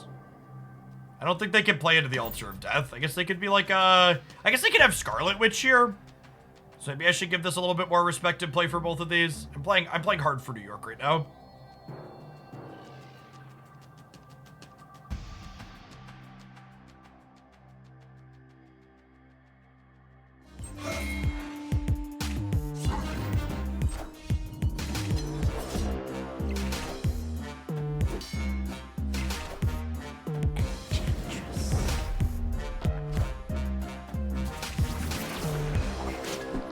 They have Scarlet, but we're more than good here, right?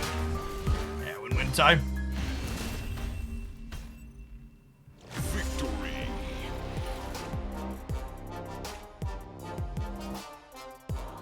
Welcome, Gigi. Jean hasn't really done anything for us in any of our games so far. She's existed, but I don't think I've had any games where I'm like, yes, that was a game where Jean was great.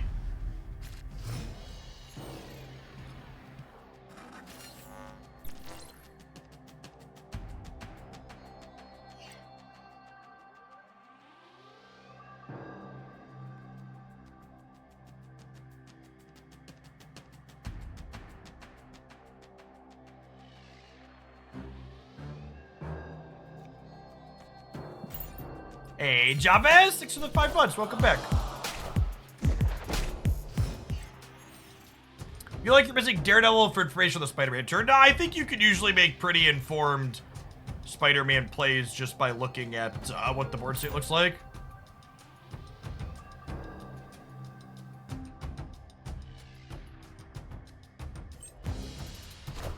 Oh, sorry, I didn't snap on one. Our opponent's sweating in the proving ground, so.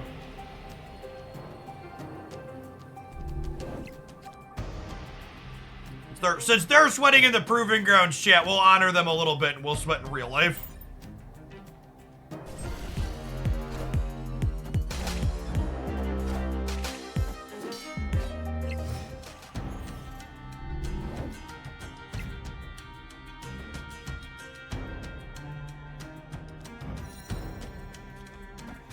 Do this.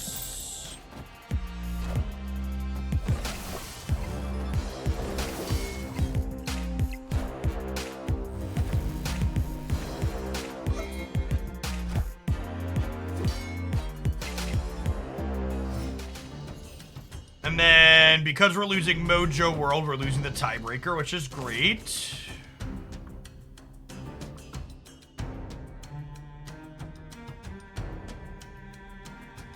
It says Kitty, Miles, Jeff, or Kitty, Miles, Jean Grey.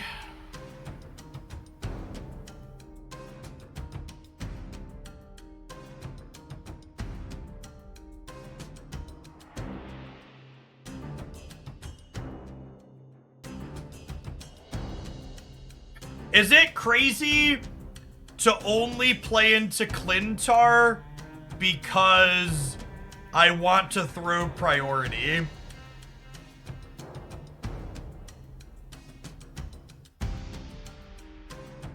I think that's my line. I think it's we play here because they're gonna play Sarah here and I want to not have priority so my kitty can dodge Killmonger.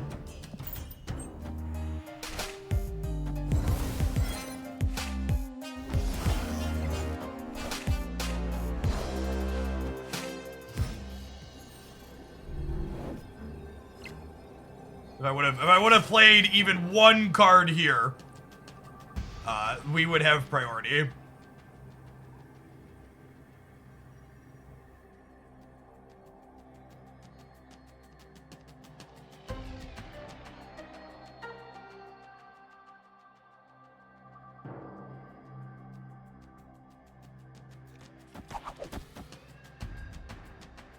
This is probably good, right? This is plus 13, plus 17 in the middle.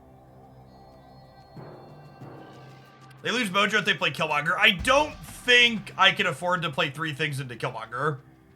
I don't think I could win one of these other lanes if I commit a bunch of stuff here. I mean, they're definitely not playing Killmonger between the Nova and them having priority. You don't have any idea how priority works. Priority is determined by whoever is currently winning on board. Their cards flip first.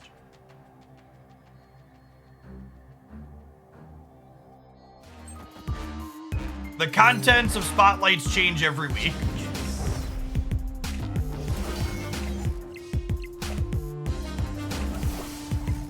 Ooh, are we gonna lose to Hitmonkey on the right? I only put a 3 there.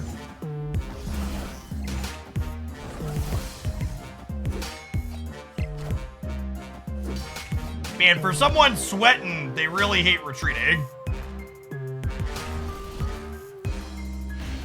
Like, these 9 points weren't even beating me playing nothing here. Gamers. But that turn 5 chat, where I thought through how my plays were going to impact priority, that's the difference between winning and losing a lot of games in Marvel Snap. Is thinking through, okay, what are these little things I can manipulate to get ahead and put my opponent at a disadvantage, and being able to understand what they're likely to do and then predicting that and acting accordingly. Oh, they were thinking maybe I'd move Jeff. Sure, that seems optimistic. Yeah, understanding and leveraging playing for priority when appropriate is a big part of leveling up your game.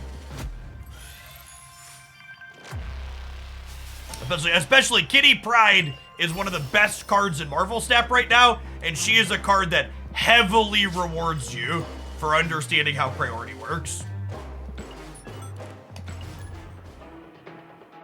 By saving my gene boosters for variant. Yeah, I usually don't upgrade the base artwork on any cards. I try to get one variant for every card. And Jean Grey is not good against other decks playing Kitty Pryde. That is for sure the case.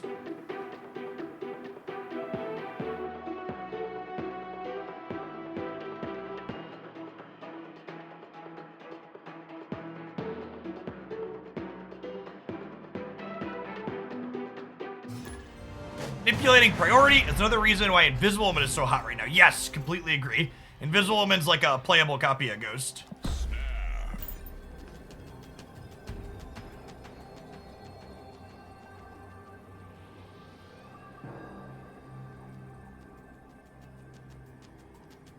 No Marvel Snap card is worth 6,000 tokens.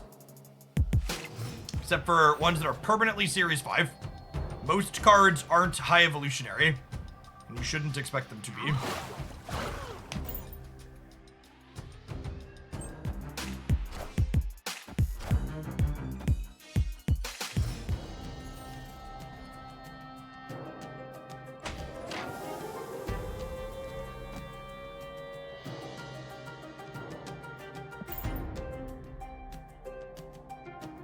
Invisible Woman is like a playable copy of Ghost, just blew my mind a little bit.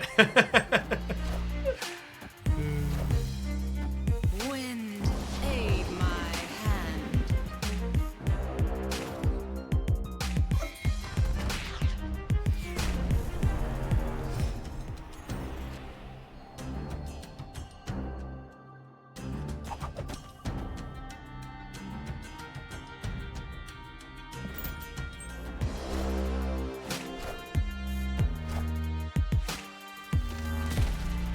Hey, I Blinken. Thank you for the 3/4 of a year. Welcome back. Or an Electro deck. Interesting. Flip a coin here with the Spider-Man. Friendly neighborhood Spider-Man here.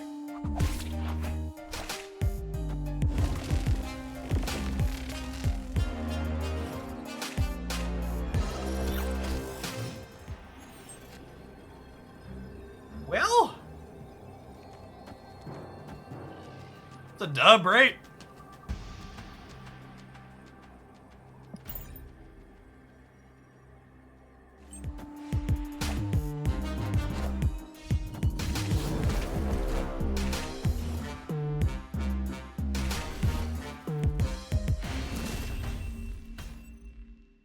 Victory.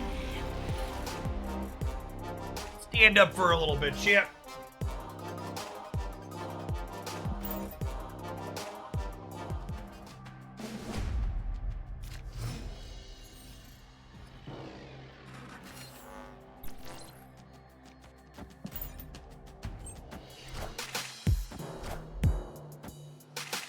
Now, unfortunately, the opponent's deck is a Sandman deck, I would wager. So, this is a question a lot of people have about these Kitty Pryde decks. You're like, okay, Jeff, do I get Kitty going here on 2 or do we get Angela down? And the answer here is, because my opponent is likely a Sandman deck, I want to deprioritize making Kitty larger because there's a good chance I'm not going to be able to play her out a lot later. So, because of what my opponent is playing, my choices are going to be different.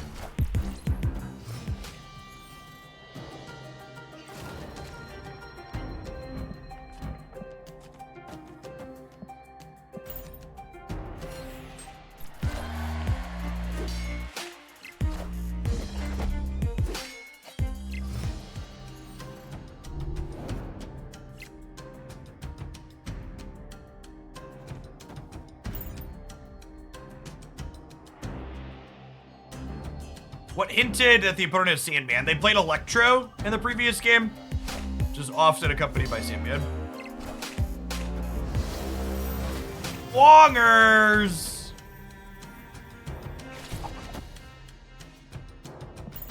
Stop it. Bad Wong. Athero, thank you for the 41 months. Welcome back.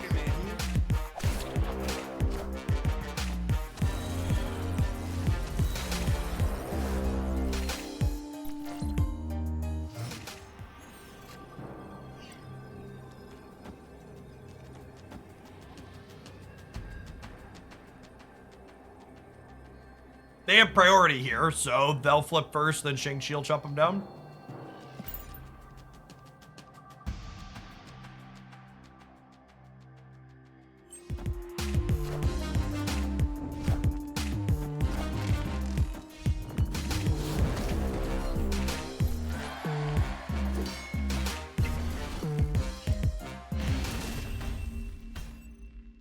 Victory.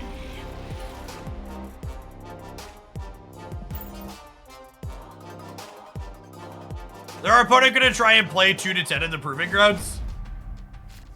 Sandman Gamers shit. Sandman Gamers. Oh, snap.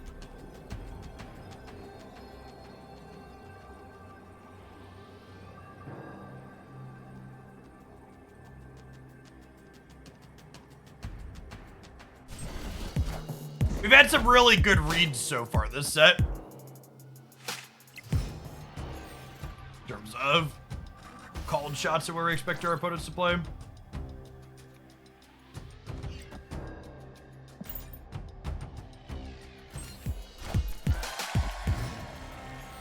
How'd you know they were going to do that? Are you in their head? I'm ghosting them. I have their stream up on my other monitor.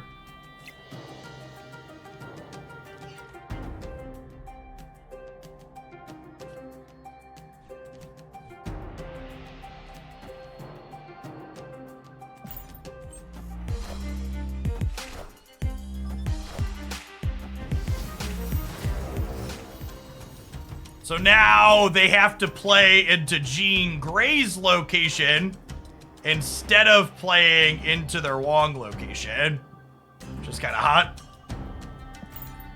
And I'm going to use Polaris to pull one of these out of here to give them more space. They have to play 2 with Jean.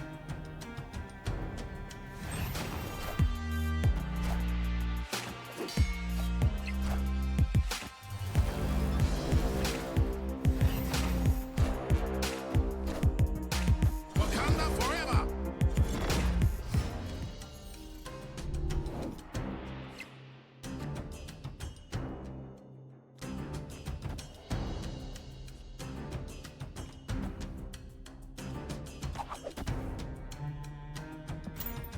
Can someone who knows these things better than me, is Jean Grey and Polaris working well together? Is that a flavor win or a flavor fail?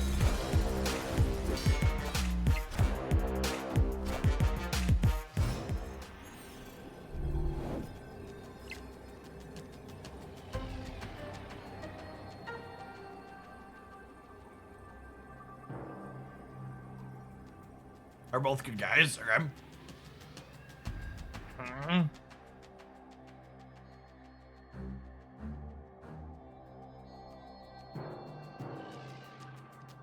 I think we're dead to Magneto this time through, unfortunately.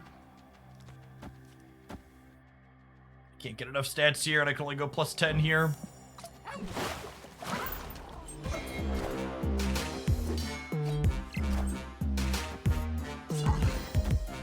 Getting Kashi, thank you for the 7 months. Welcome back. Appreciate it.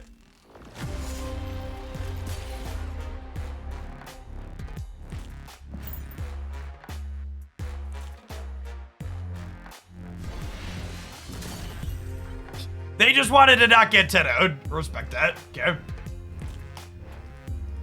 3 for Jean's cost and 3 for Jean's power. Thanks for the half a year. Guest Gaming, welcome back.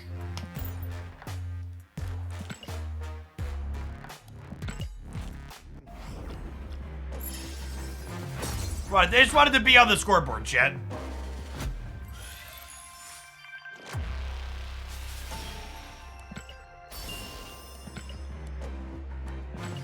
Or maybe their boss walked in. We don't know. Tell them how to live their lives.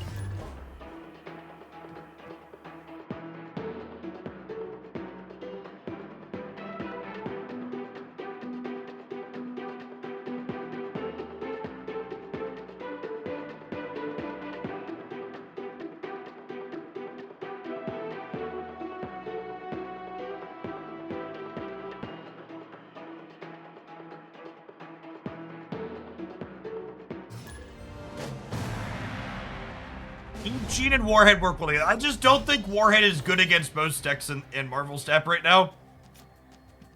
Oh, As long as Kitty Pride is everywhere and these bounce decks are everywhere, it's just like it's too easy to blow up Warhead while losing the person that played her tempo. They had mentioned in the OTA where they made Warhead a 3/5 that they debated making her a 2 cost. And honestly, I'd kind of like to see them make that change. I think that would be spicy.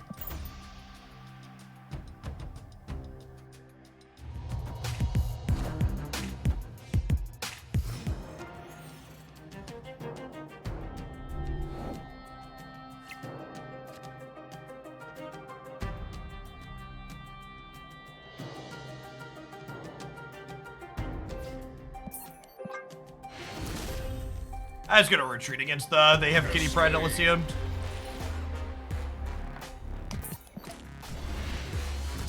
Honestly, I don't know if we're gonna be able to get like this deck. We've played something close to this without Jean Grey and it's good, but like Jean just isn't very good into these Kitty Pride decks, right? So she could definitely be okay, this is just not a good metagame consideration. Like, this deck hasn't been bad. I've got a few games that are, like, highlightable, but I don't think I could call it, like, a Jean Grey highlight in good conscience.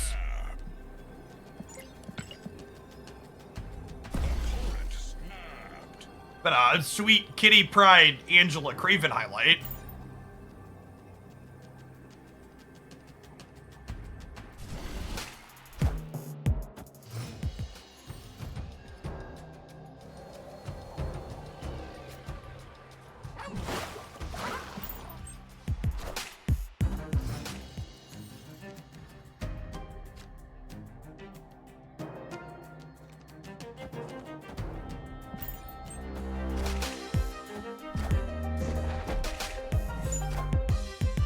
Wind, aid my hand.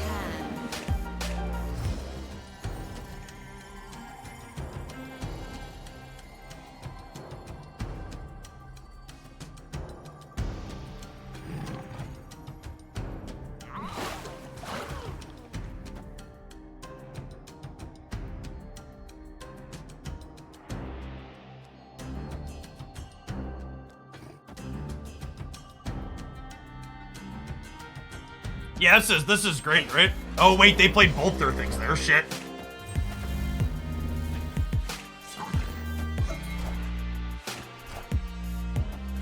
Get fucked. Bye, friends.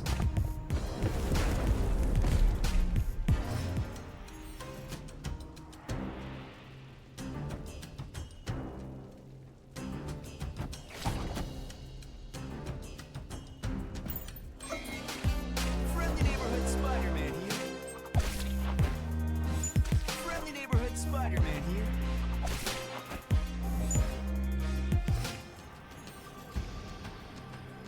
Hey, dead to Dr. Doom.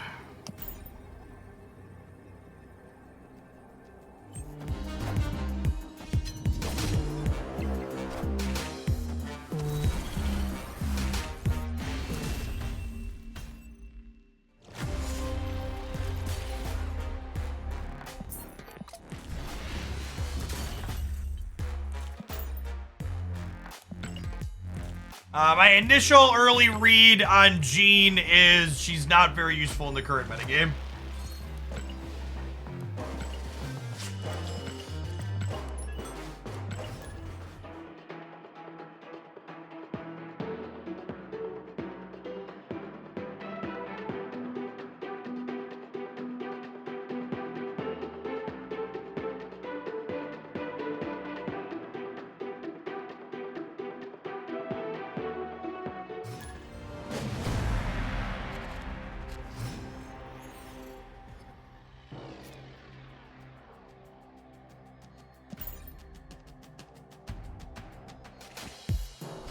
I don't think playing Surfer with Jean changes anything. It's not a Jean feeling bad isn't about Jean feeling bad isn't about our cards feeling bad, isn't about the rest of our deck feeling bad so much as it's about Jean Grey's mechanic doesn't seem particularly useful. into the decks that are playing Kitty Pride.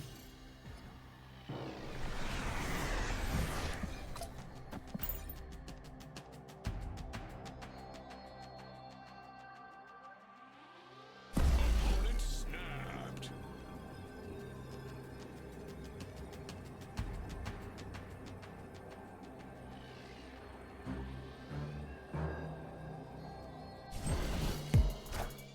Turn 6 Galactus deck with Gene. Sure, but why is Gene good in that deck? Because turn 6 Galactus is like a fine deck on its own. What is Gene providing there that's useful?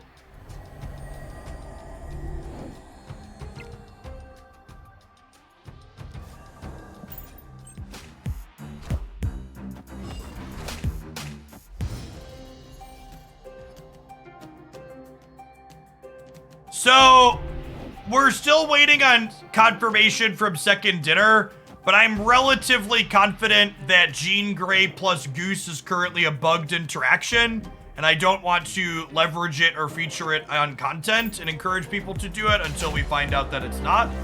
But again, I would be surprised if it's intended as is.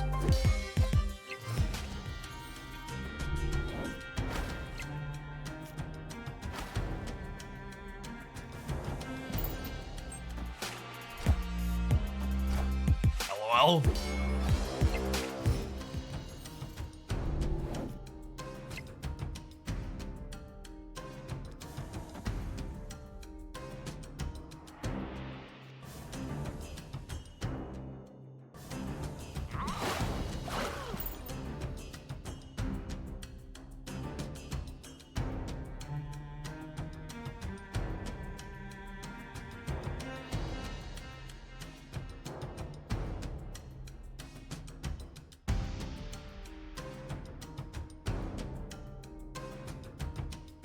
Is Jean Grey still bugged? Well, they haven't patched the game, so any issues she would have, yes, still has.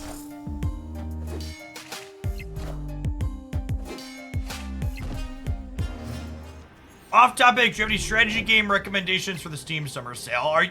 Are you really telling me, gamers, that you have time to play other video games? 'Cause I'm not sure if I believe you.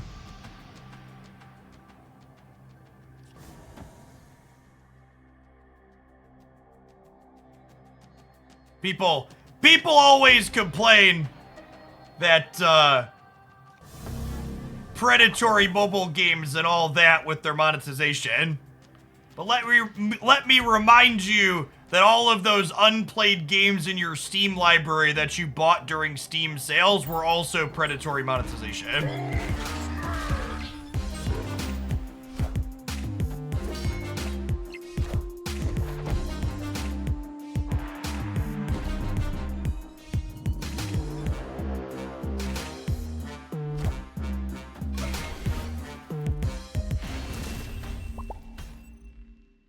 Victory.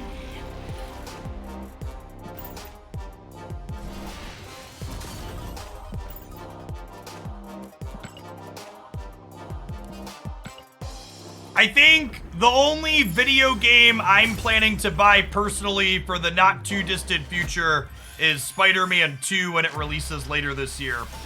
Because I absolutely love that series from Insomniac. But otherwise, Marvel Snap, Diablo 4, Genshin Impact, like those are the lifestyle games that have endless content that are taking all of my time. And I'm not gonna lie to myself and pretend I'm gonna buy and actually play something else.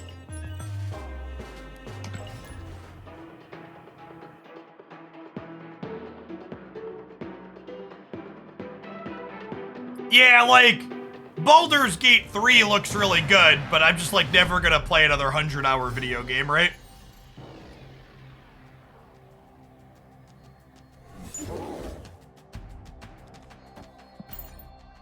Snap. I have been playing Honkai Star Rail on my cell phone as well. So, again, I really just don't have time for most other things.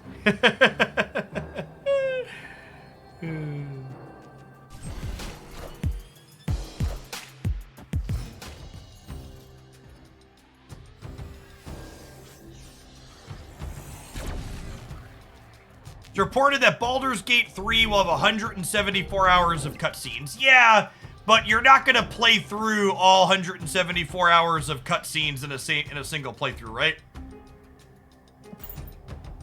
Like those cutscenes are because there's lots of different permutations and iterations.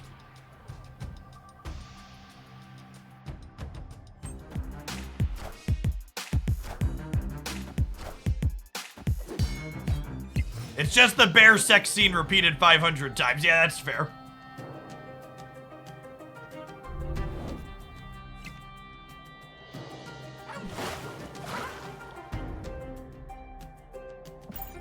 New York's really good for us. And again, there's like, it's another matchup where Jean Grey just doesn't have text, right?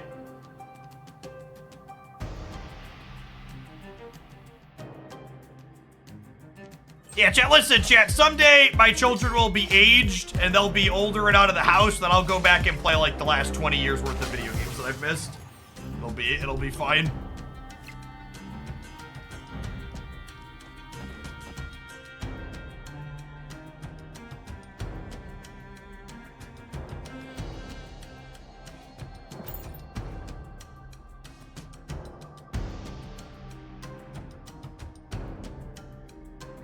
I think Jean has synergy with Nebula. Kinda. There's also just like a lot of Killmongers at the moment, though, too.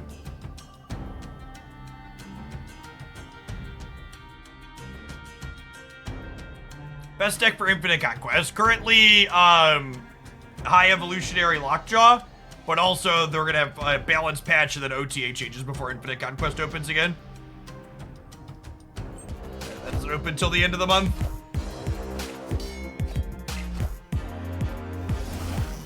What happens with their Jean? There's Jean and two different lanes. I assume you can pick between the two of them.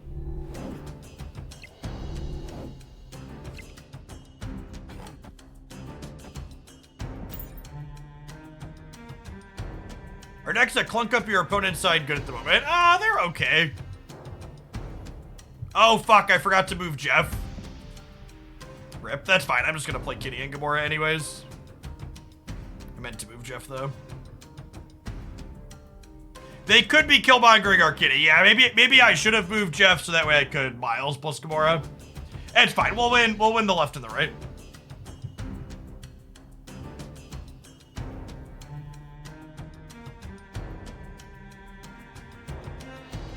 Speaking of flavor wins, these are both X-Men, right?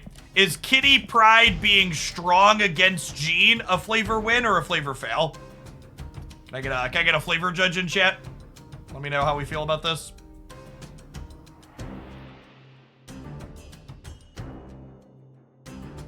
That's a fail. Jean Grey is much stronger. Okay.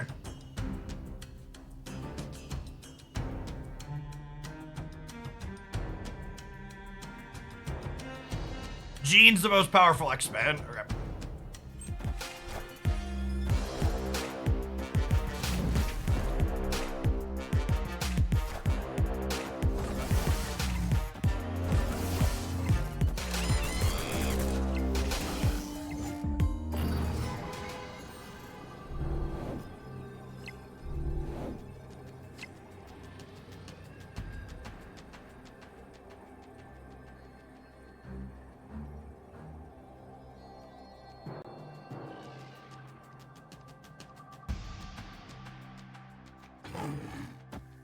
Yeah, I really wish I would have moved Jeff last turn so I could play more stuff this turn.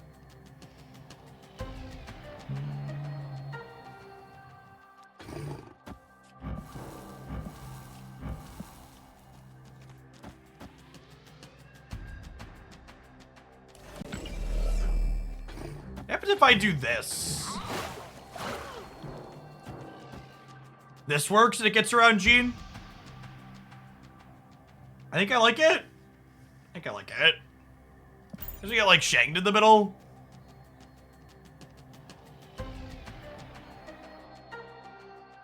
Shag in the middle would be a disaster zone.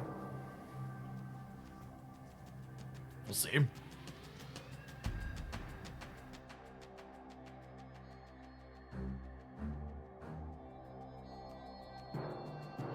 You know, with Nebula, they're less likely to Killmonger's a good read.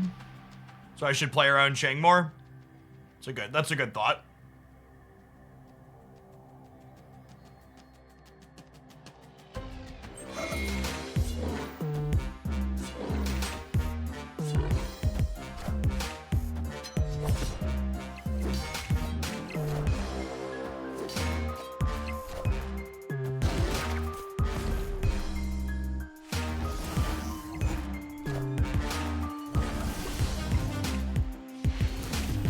Or okay.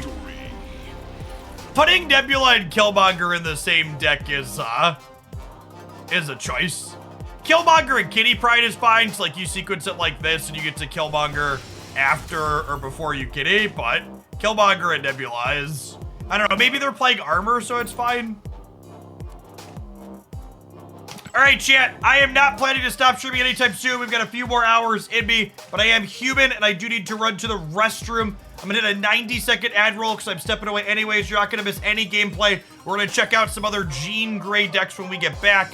In fact, before I step away, let's pull up some of the Jean Grey decks here on Untapped and we can see what people think we should be doing. We'll throw some ideas up here on the screen, BRB.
So this is the kind of stock.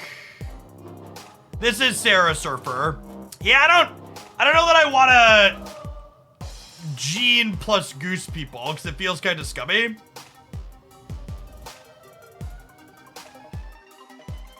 This is funny. It's actually just like Jean Grey, Nebula, and the Guardians.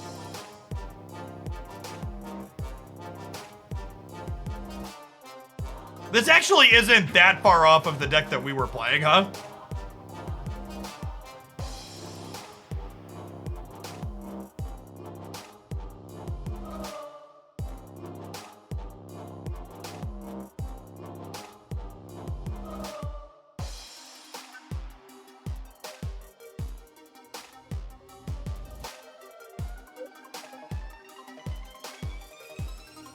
You got pretty bracelets? Hey, did you eat your mac and cheese? I did eat my mac and cheese. Do you want to bring my bowl back upstairs?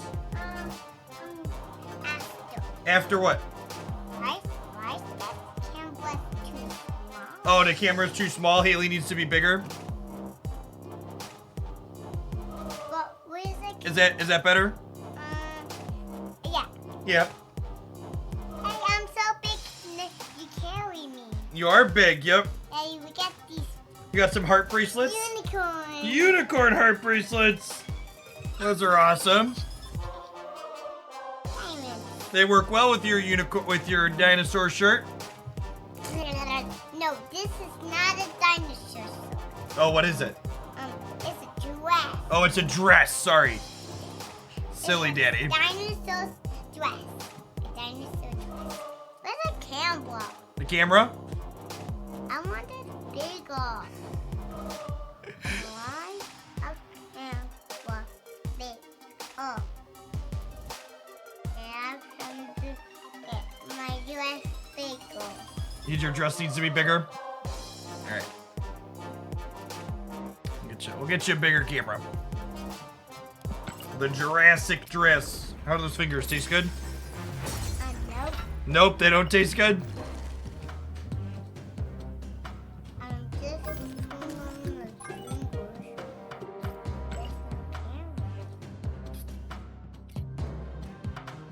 Daddy, do you want to... Daddy, when you're done working, if you like it, come upstairs. I will come upstairs when I'm done working, okay? Can you be a big helper and take my bowl upstairs? I'm sure. Thank you, baby girl. Leave that plate there. That plate's garbage. This one goes to get washed, though. Put it by the sink upstairs. And you just need to go in the garbage can. Nope, put that in the sink. Thank you, Haley. Look at our adorable baby Groot. How old is she? Haley is 3.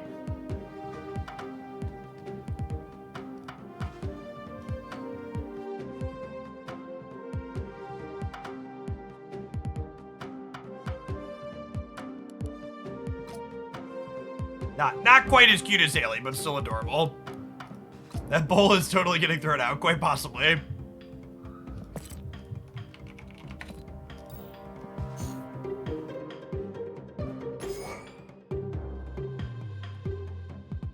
Already 3, quit making me feel old, right? Hey, I think this looks fun. The Drax variant I want to use. Hey, Design Jet, is Luchador Drax the best? I think I like Luchador Drax. Yes, if you hold on to your reserves, 1 per 10 of them will convert to the new system. So I've got like 130, so I'll have 13 of them. All right, let's do it.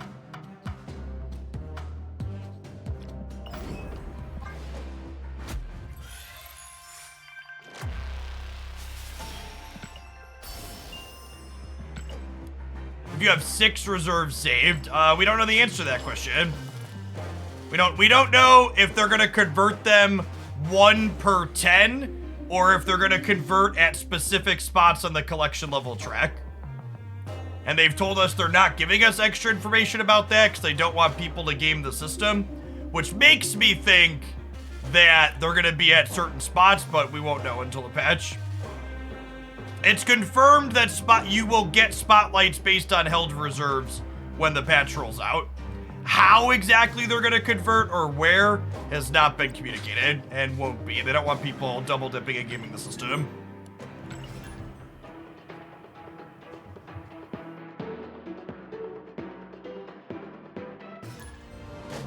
I think the random variant is the spotlight variant, but I actually don't know the answer to that, Speed Jaeger. If anybody has a first-hand source on that, it would be appreciated.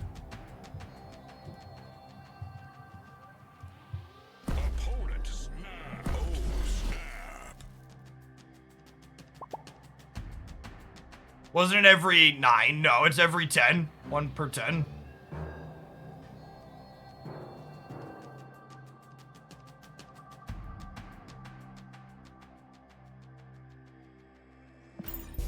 If you are someone that is spending money on Marvel Snap to accelerate your collection progress, you should never be spending tokens on 6K cards. I think you should be opening caches for them generally, unless you're completely out of spotlights.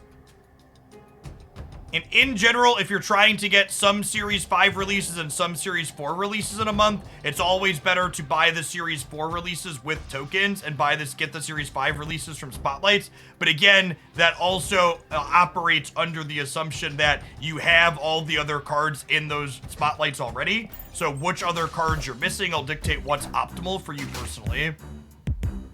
No, I won't be opening spotlights until next week. Well, I'll open for Echo. Echo will be the only week I open spotlights this month.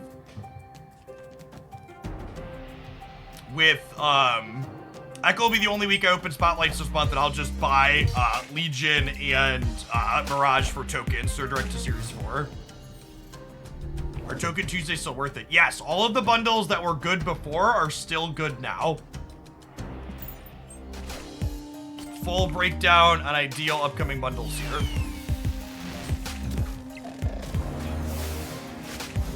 They care about spotlight variants? No. Buying spotlight variants are a lot like getting ultimate variants. They are an incredible amount of resources for the sake of getting a cosmetic. Yes, they revealed the spotlight variants for the first week ahead of time. I don't know how often or how far art they typically intend to reveal those, but some amount in advance is the expected.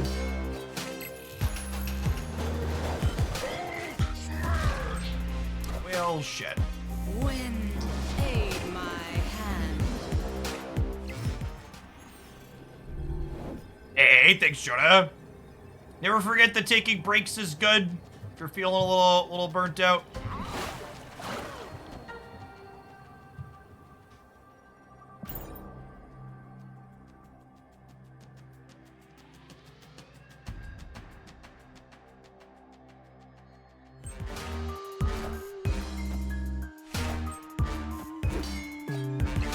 Oh my god, they won because Magneto didn't have text. What a rip.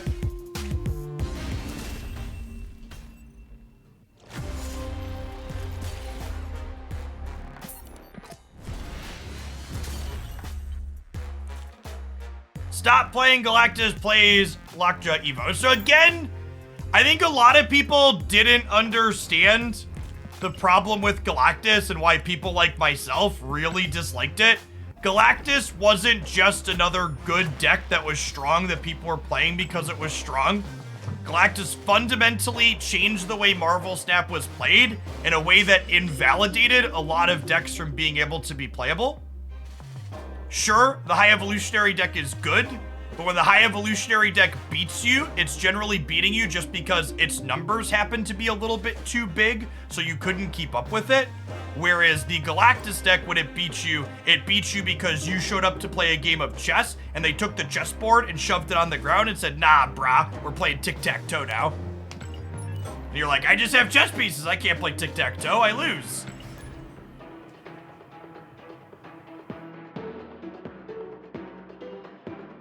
So they've said the goal is to reveal all of the scheduled spotlight cards at the start of the month. They've not said one way or another about variants, which is what we're talking about, C-Pels. Thanks for the quarters of a year, Fashal. Appreciate the support. Welcome back.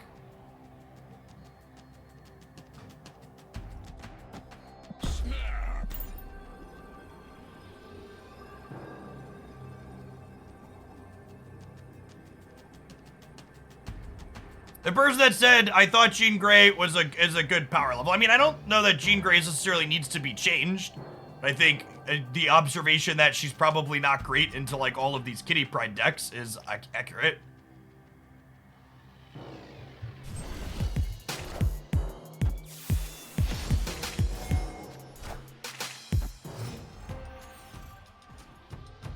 Nah, I disagree with you, Cersei. I think there's a difference between a deck that is just overtuned and a deck that, like, makes the gameplay very, very drastically, polarizingly different.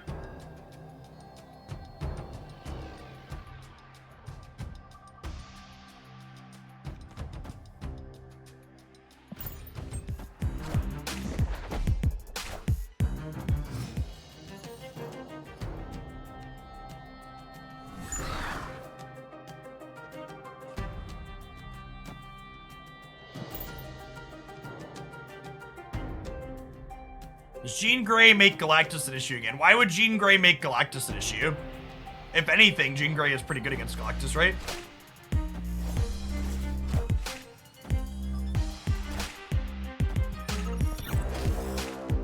It will hurt the ability to plan purchases for the month if the variants aren't previewed. All right, chat. I would say I don't mean this as a personal attack, but some of you, this is a personal attack. If you're someone that's planning to roll variants out of your spotlight caches, are you really planning your purchases, or are you just like idly setting your money on fire for shiny things? So like, just keep spending, it's okay.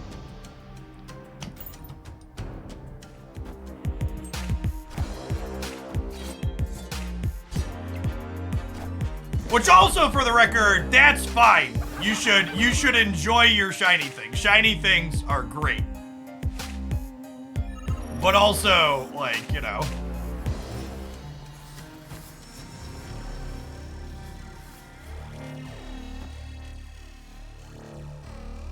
I need to budget my lottery tickets, exactly.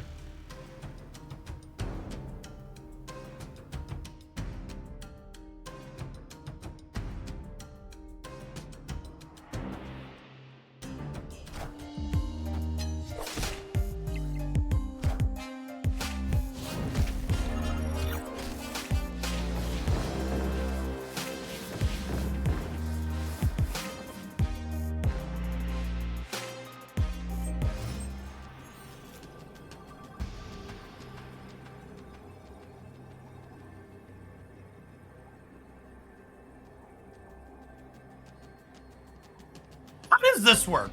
So if I move this here, my first card has to go here. But if I wait to move this, I can play all of these here and then move this, right?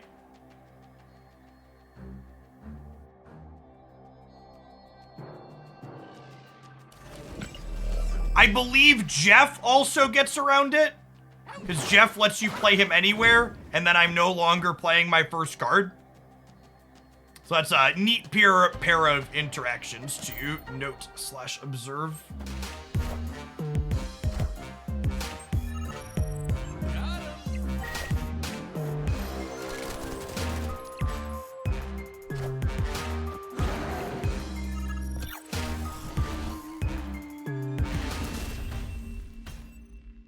Victory.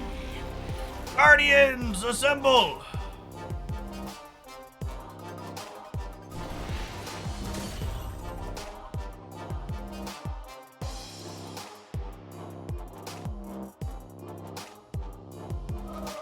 Another thing that a build around that's kind of on flavor that could be fun to experiment with is, I wonder if there's like a Jean Grey Professor X Wasp deck where like you play your Wasp out to Jean Grey's path on 5, or you fill her path, then you like slam Professor X somewhere else.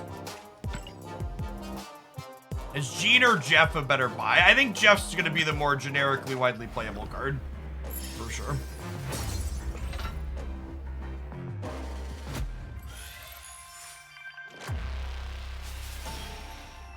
I've heard other people say Jean Grey plus Storm works how you expect it to, which is good. I'm pretty sure Goose and Jean are bugged, so I'm explicitly not playing Jean Goose decks because I don't want to abuse what is likely a bug.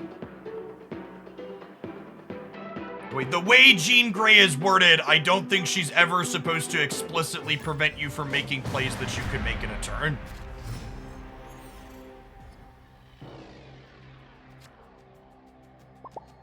Opponent snap. With the Angela in hand, I'm gonna wait to play Nightcrawler till turn 3.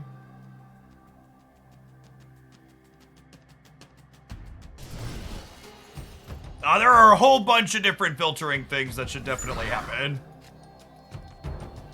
in terms of being quality of life changes. I'm gonna play Nebula in the middle to start, and then we'll go Angela Nightcrawler on 3, I think. Just want to get Nebula going here.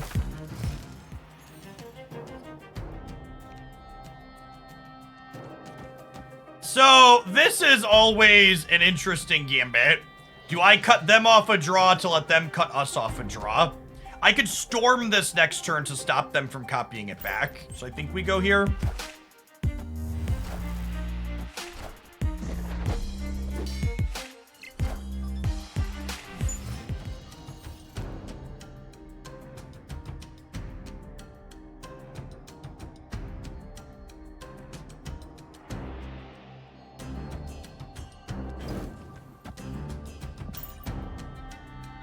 I don't have priority now. Jean's biggest crime is bad text. No, I think her text is fine. She's just got bugs. If she worked how her text was written, that would be fine.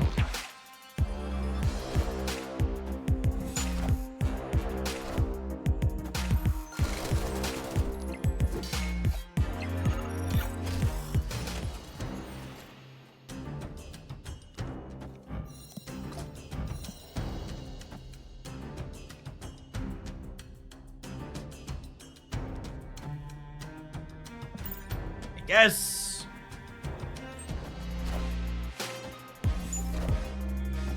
Wind, aid my hand. All systems go.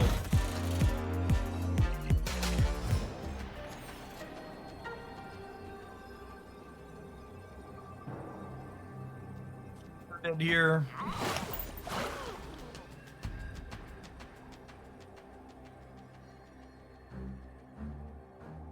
I don't know. I think there's a ton of cards you could make arguments for. Would be nice to see in the caches. I think overall they did a pretty good job with it, though. Wow, we'd have actually won if I'd have left Nightcrawler on the left. It's wild. I guess their hand was also light on a couple of draws. Was not expecting that.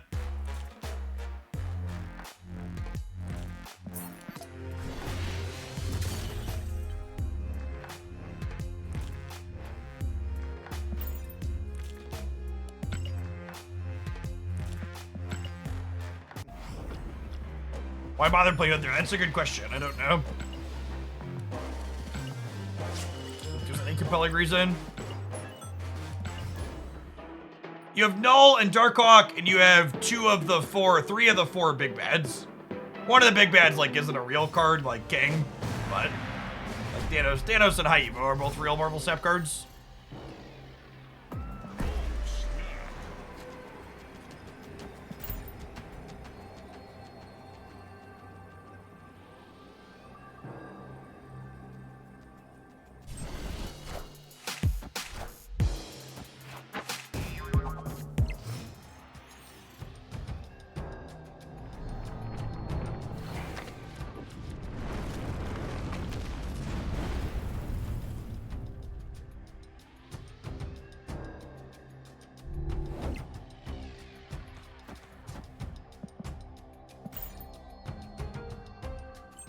I already snapped chat.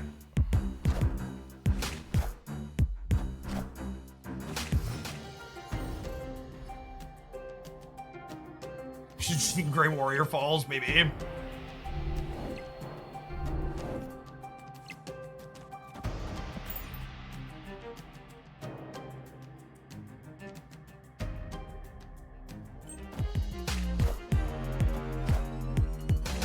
Again, if you already have all of the Marvel Snap cards that you care about, you should not be opening caches because the system will give you more cards in the future.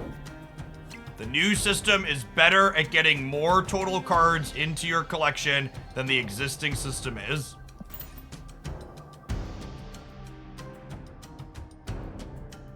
The only reason to open your caches right now is if there are cards already released that you lack tokens for and you want extra tokens to try and acquire them.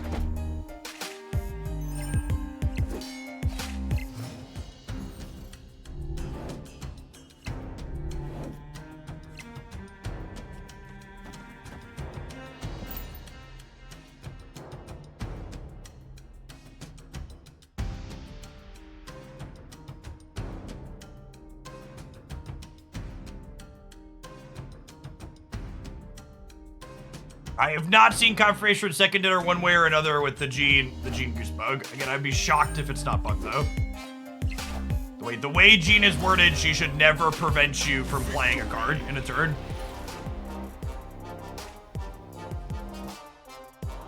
Yeah, if you're someone that's coming back into Snap after a little bit, the what's it called that are coming in my Econ video here. And naturally, the bot is currently dead. I'm just gonna leave this match because they're sweating and I don't really want to play against their Kitty Pride deck because our Jean Grey just, like, isn't good there. 1, don't want to sweat the proving grounds. 2, there's the Econ link. Talk about Spotlight caches that are coming.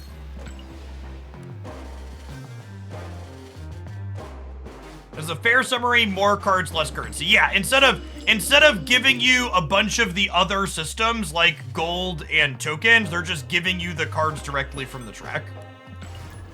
They're cutting out some of the go-between.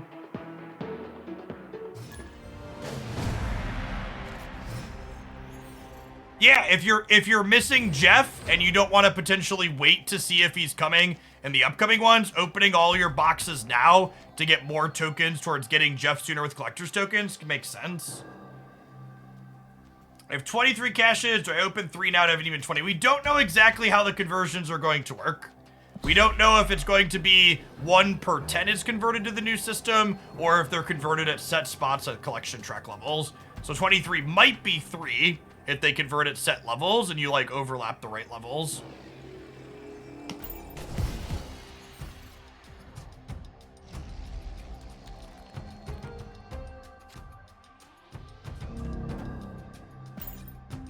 Good to have you here, Well. There have been no series downgrades announced so far, so I'd be surprised if they were contained in this patch. Yeah, there's a video up on my YouTube channel talking about the Spotlight cache cards for this month as well. That is publicly announced information. If you want to know my thoughts on what are the best weeks to open your Spotlight caches and why, there's a full video over on the Hooglandia Snap channel.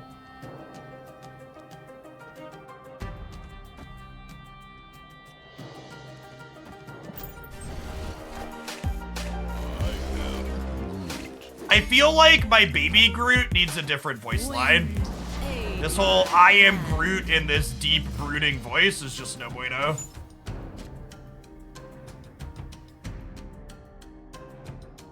Okay, wait. So this is the last turn we can play here, but then I'm gonna need Jeff to get into the middle at the last turn, right? So I was gonna go Star-Lord Jeff, but because this is gonna get cut off after next turn, we need Jeff to get into Morag eventually.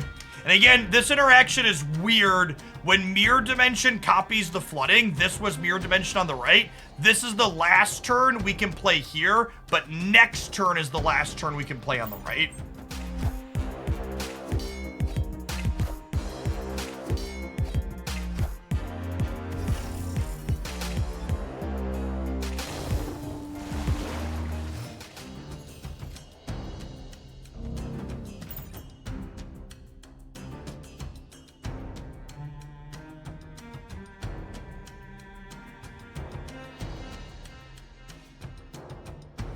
Opponents lining up for the M'Baku hero play. It does kind of look like that, huh?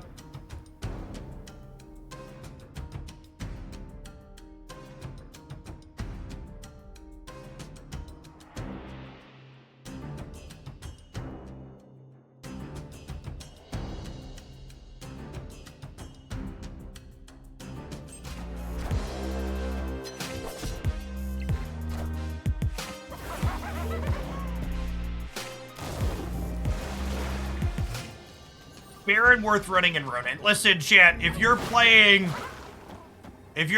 Ronin, just play whatever cards make you happy. Follow your heart.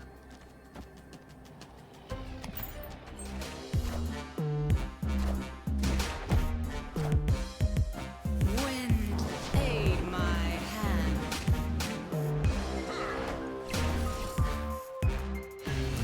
Would making cards like M'Baku and Angel be playable if they said you never draw this? If Angel and M'Baku had the text you never draw this, they would be the best cards in the game and you would play them in every deck.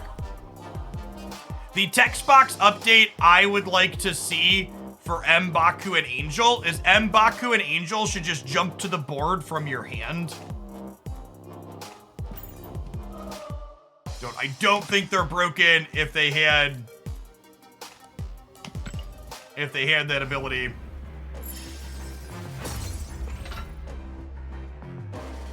Hey, Duke Kitty, thank you for the brand new Prime. Appreciate the support. This is my full-time gig, and folks like you make that possible. Good afternoon. A lot of rocket boosters.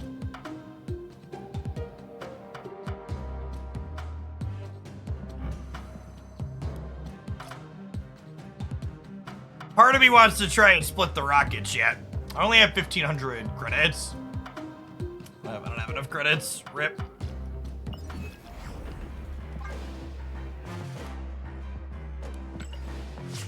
Hey, Jonah Salmon. Thank you for the brand new Prime.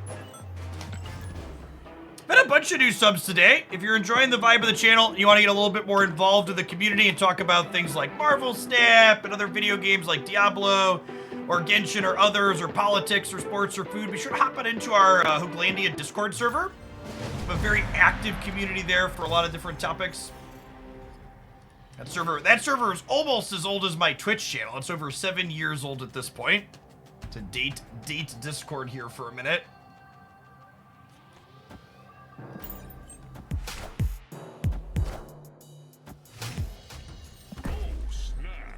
Got to snap on one like some kind of scrub.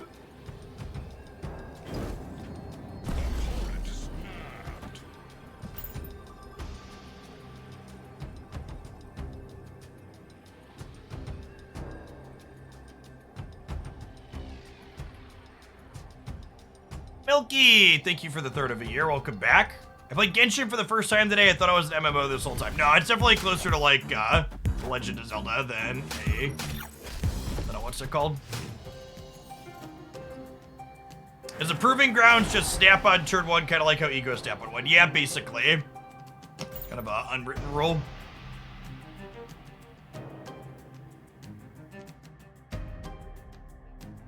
Genshin has a small bit of co-op. My wife and I co-op like dungeons and bosses every week, but it's not like as full as like Diablo's co-op, for example.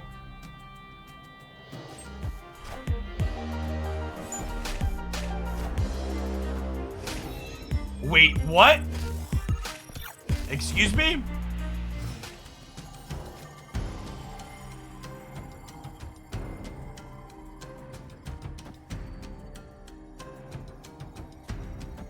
I guess if they full pass here, they get me.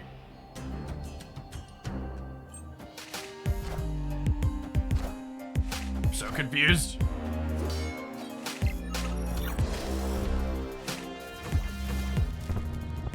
There's currently a bug with the Conquest shop where a couple of the things that you should be able to purchase more than once you cannot, or where there were a couple of things when you purchase it the first time, other ones in subsequent weeks get listed as bought.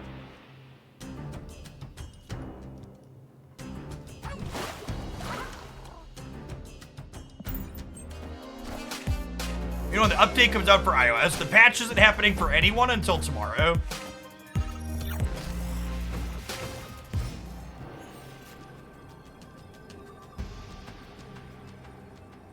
Also a bug with the Conquest shop where everything's too expensive. The Conquest shop is not too expensive yet. Last month, there was 2 weeks of Conquest before Infinite Conquest. This month, there's 4 weeks of Conquest before Infinite Conquest. So yes, they made the Conquest stuff more expensive, but they also have literally twice as long to get the stuff there. It is expensive if you're not a whale. You literally cannot spend money on the Conquest shop. You literally have to fucking play the game. It's the only option. It's so scummy. No, it's not scummy at all that things need more currency in the not test month where the duration is twice as long. Holy shit.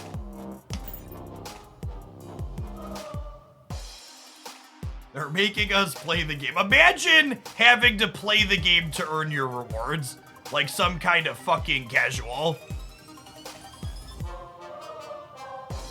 God, I hate this game so much. It only gives me prizes when I play it. And again, just as like a general note, because a lot of people, so playing predatory mobile games is my job.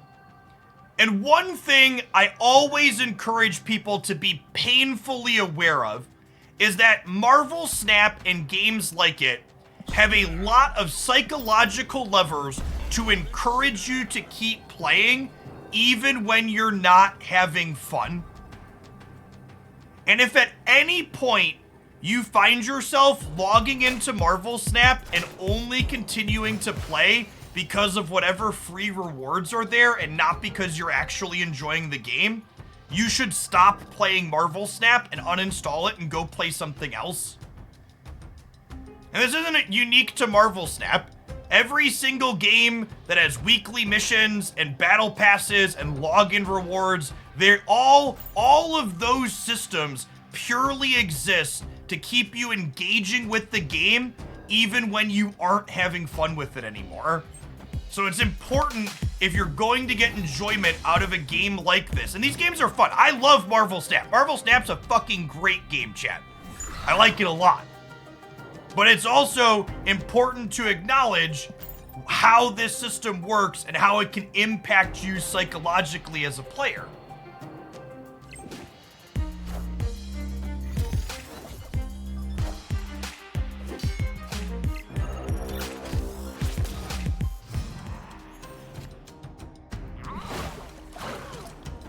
Don't let your video game be a chore.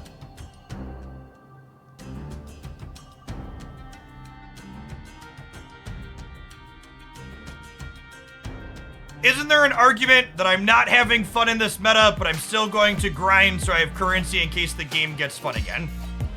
If you work a minimum wage job, the amount of currency you will earn at a minimum wage job will buy you more stuff than doing your dailies and having it feels like a chore.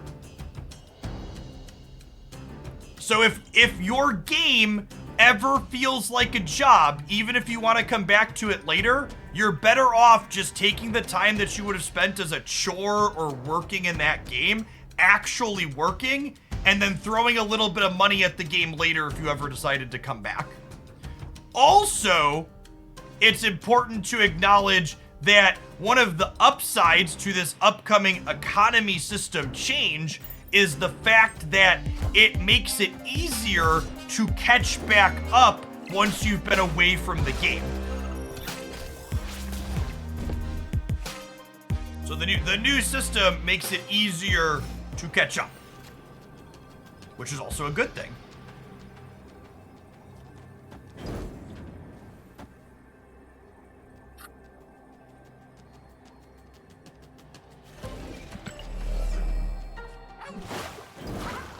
Yeah.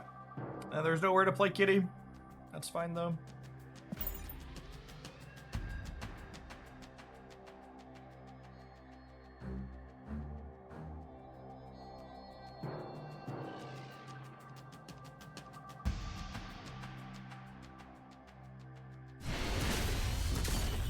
Victory.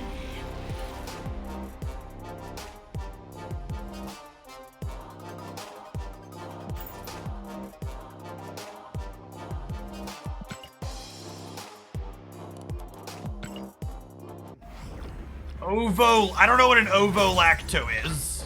That's something to do with not eating milk or doing dairy. I like dairy. I'm just a vegetarian.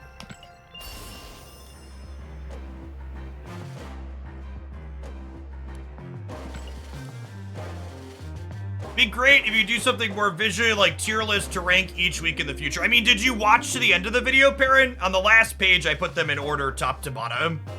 I really didn't want to put them in terms of, like, raw rank the individual weeks. It's, like, super explicitly or people are going to skip the video. Because, one, it hurts watch time, and two, which weeks are better or worse is pretty subjective based on the contents of your collection.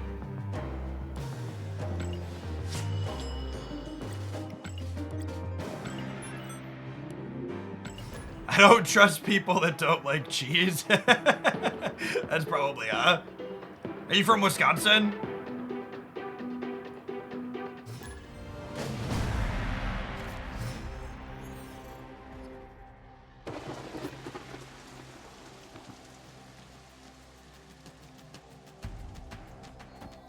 Fill the raft up, babe.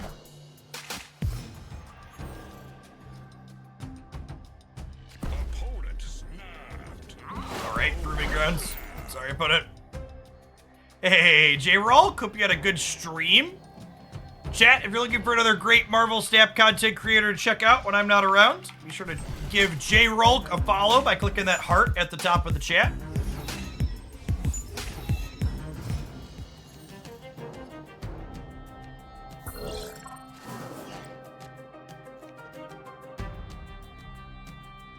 Well, sure. Sure.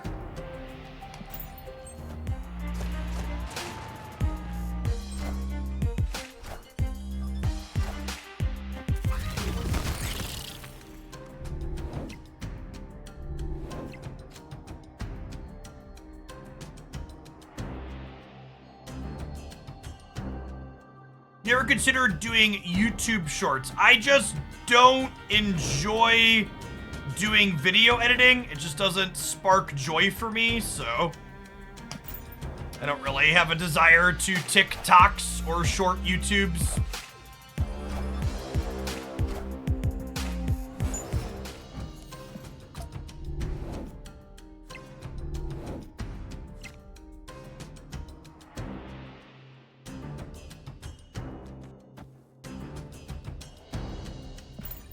Or Surfer? These kitties probably die to Killmonger, so I think we just vibe on those for now.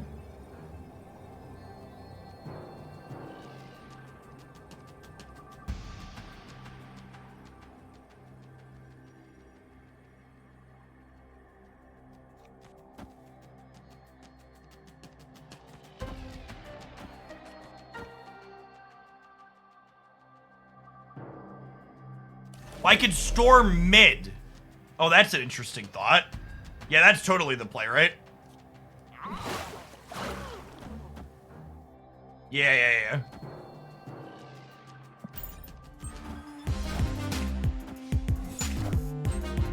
Wind. And then they only get one Surfer.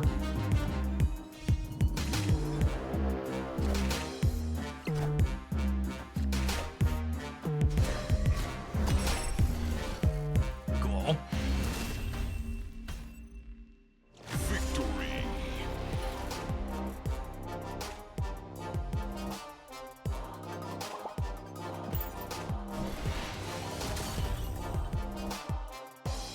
I'm not doing anything helping people speculate how to game the system.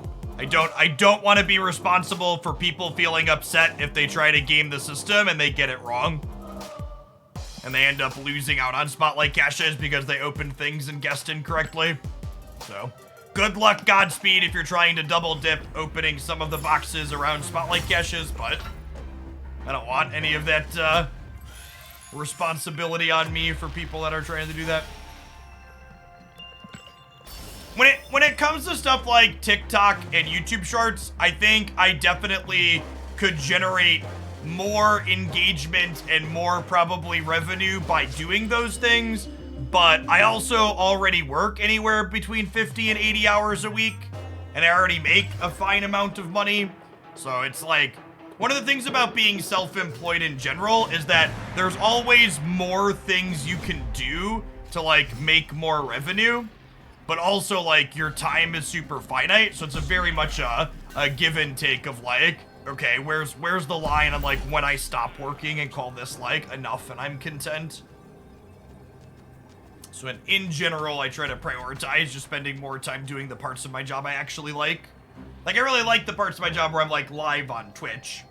Most of the off-stream and editing stuff is varying amounts of tedium and frustrating.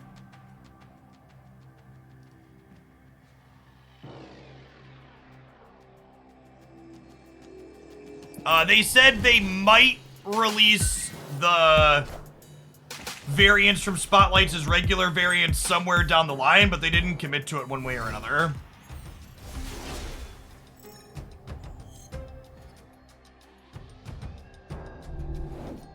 A law of diminishing returns. Yeah, I mean, it's just like at a certain point. I know that this is super a super privileged thing to say, because I know I'm well off, but like at a certain point, like, more money doesn't meaningfully change your life, right? Like, I'm not an extravagant person that needs a lot of additional stuff that I don't already have.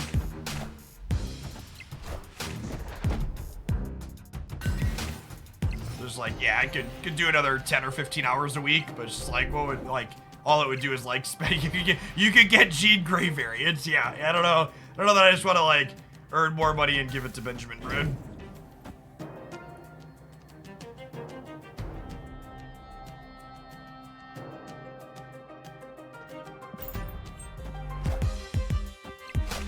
Catch you later, Jaeger.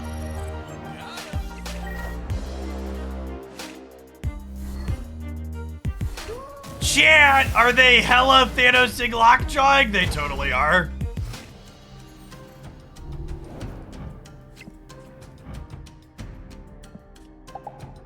That's great. It doesn't sound very American. It's very anti-capitalist. Not perpetually making my line go up. I apologize to anybody who that offends. Gene into the lockjaw lane. I mean, they want to play into the lockjaw lane every turn, right? Yes, so people have been mentioning that weekend mission compensation had been going out. If you haven't seen the opponent's deck before, chat, you're really missing out. It's easily one of the most fun and sweet decks of the format. Although it's worth noting they did miss sequence here a little bit. They should have Sword Mastered first. They missed out on Infinite coming into play. I think we're dead here though anyways, so.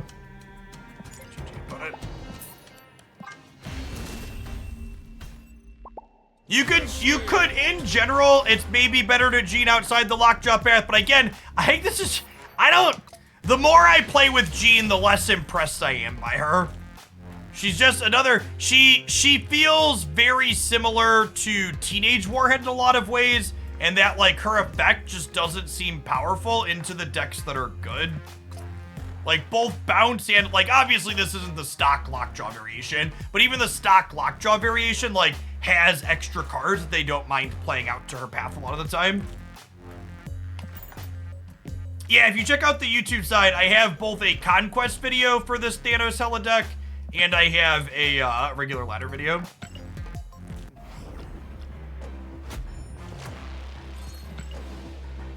Yeah, Jean would have been a sweet card in the Shuri meta. Is a good call. Teenage Warhead was good in that meta game too, right? So it kind of feels like this is a card that like both those cards will like kind of be good or kind of be bad simultaneously.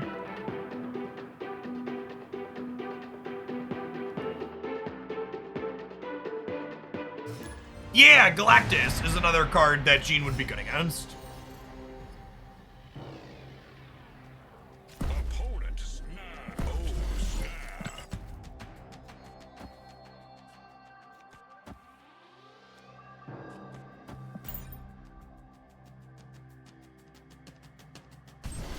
At what point in my collection do I stop refreshing quests with gold? I'm Series 3 complete and only missing 4 Series 4 or 5 cards.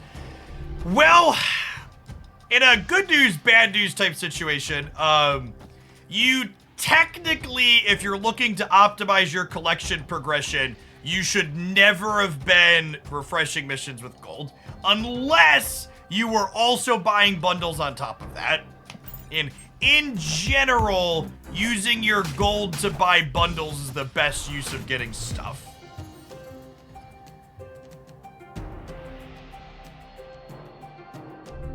All right, I'm a Jean Grey this New York.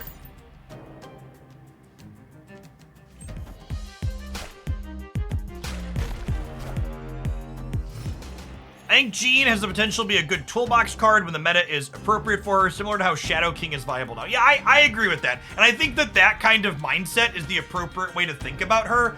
This isn't like, a lot of people I feel like are looking at this card and like building their deck around her a ton, whereas in reality, she's more of a tech card that's good into certain archetypes.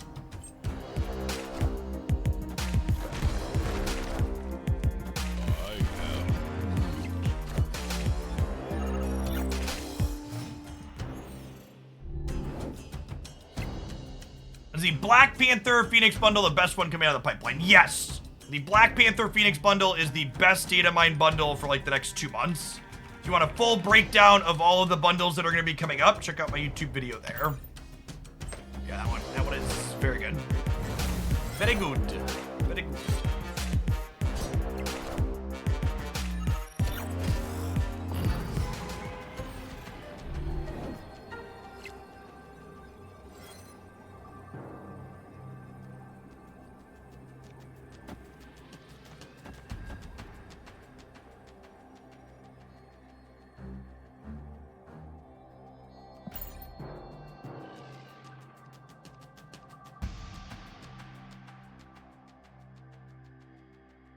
Killmonger and Shang-Chi are both cards in the output range for our opponent.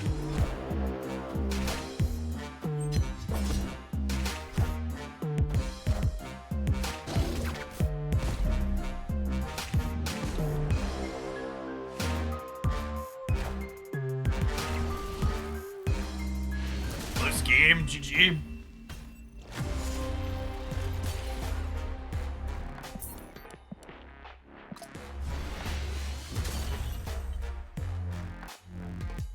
Alright. Let's look for Jean Grey. I love the filter tools on Untapped. They're really clean. Let's look for Jean Grey decks that are not Silver Surfer decks and see if anyone's been cooking anything good.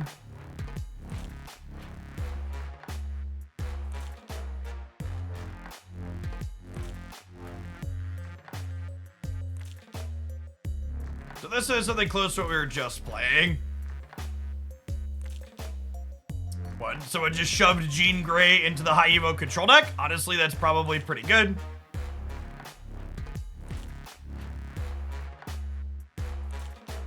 You just play her inside of Thanos Zoo. Oh, she is just an ongoing card, isn't she?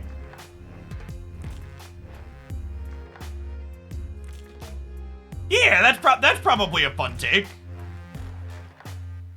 This is a deck I've been meaning to play more of anyways.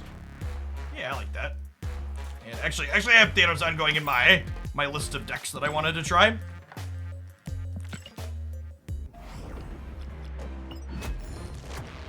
Yes, thank you Marvel Stat for reminding me that I lost. My favorite thing to have happen after I get kicked in the dick once is getting kicked again. Appreciate you.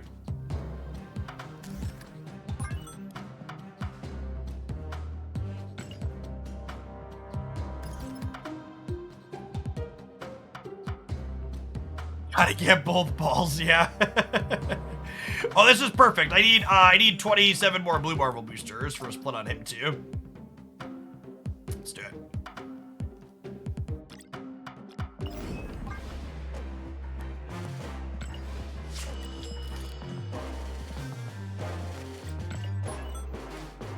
Is Valk still good here? Yeah, I think Valk is fine. We have both Khazar and Marvel and Ant-Man to break the symmetry on her. And we also technically have Luke Cage that plays well also. Is Ghost just for memes? Ghost is an ongoing card for Spectrum. It's a 1 energy card for Khazar, and it technically works well with Valkyrie. No series drops announced for the month that's correct. Jean potentially makes Valk better as well. Ooh, that's a fun thought.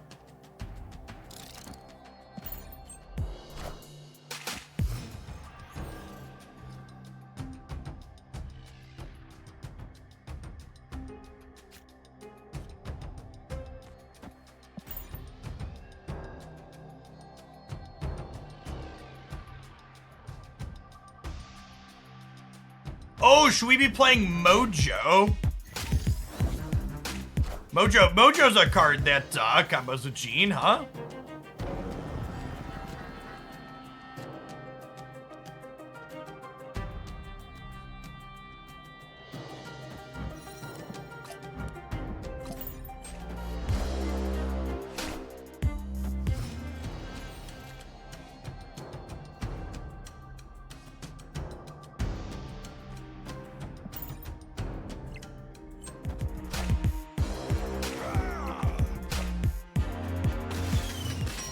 What an adorable deathlock, chat.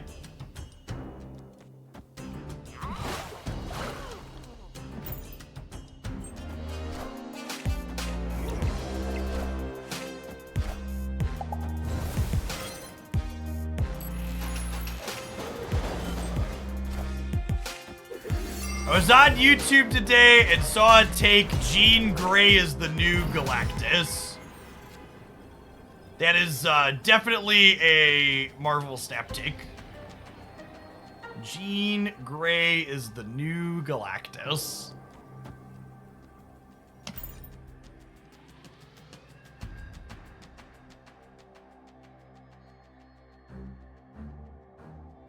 My number one piece of advice, see, I don't see a lot of videos like that on my YouTube channel, or on my YouTube feed, I should say, because whenever a video like that comes across my YouTube feed, I tell it to hide the channel and not recommend it anymore. If your YouTube feed is full of clickbait and clickbait annoys you, you have only yourself to blame.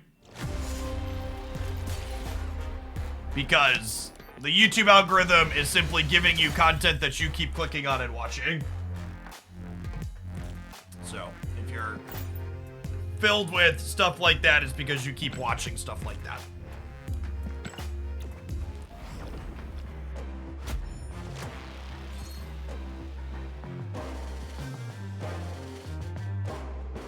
Oh, they're calling her the new Galactus because they're abusing the bug with the goose. Okay. That's closer, I guess.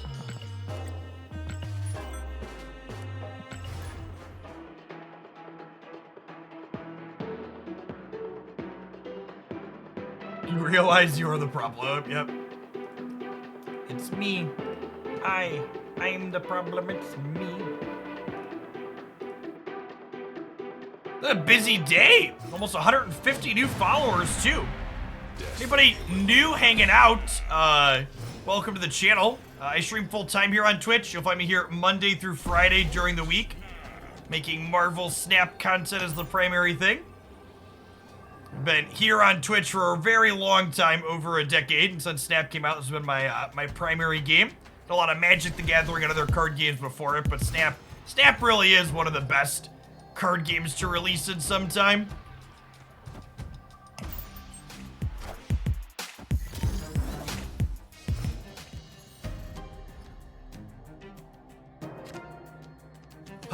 This is gonna end up somewhere else, so I guess we'll just play all of these out.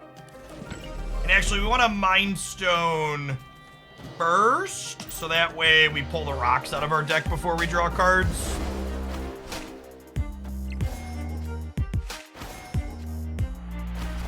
You don't get how the Jean-Goose interaction is a bug. Well, the way Jean is worded, she should never prevent you from playing a card fully.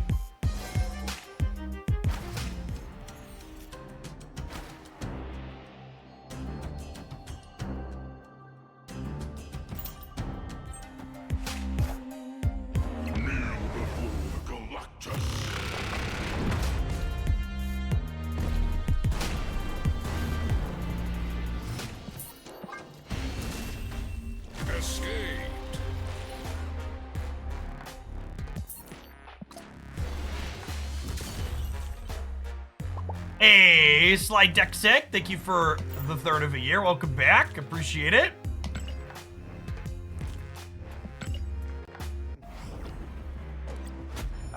I mean, at least they successfully made Galactus not be popular anymore. It's still real shit gameplay, but at least it's not every, you know, 4th game now. It's every 10th or 20th game, which is whatever. Just roll my eyes and move to the next one.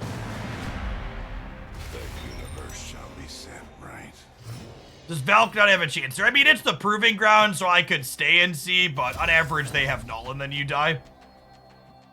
That's how it works out. Oh, snap.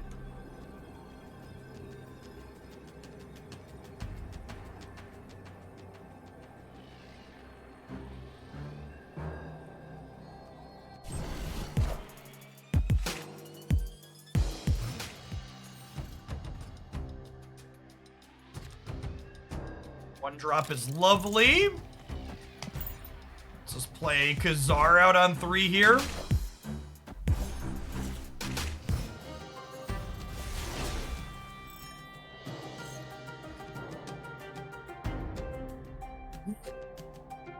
That's a piece of candy. Lovely.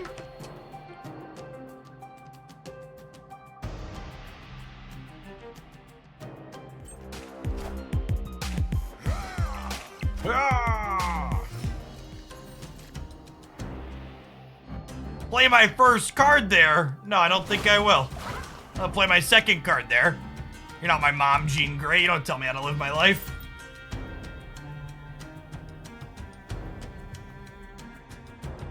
DeadX, thank you for the 23 months. Appreciate that. Welcome back.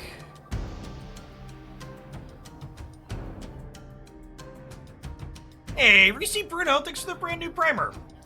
There's a ton of great people you can send that to every month. Thanks for sending it this way this month and keeping me around. Looks like you make my job possible.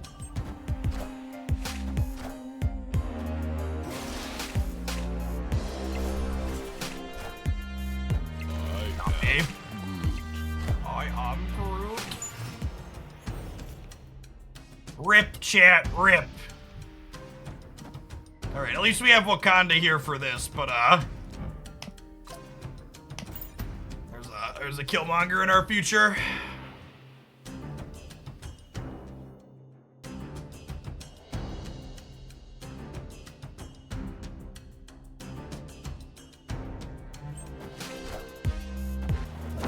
Jeff, do you think it's a character flaw that you're playing Jean Grey before publishing a video telling me whether or not I should buy her?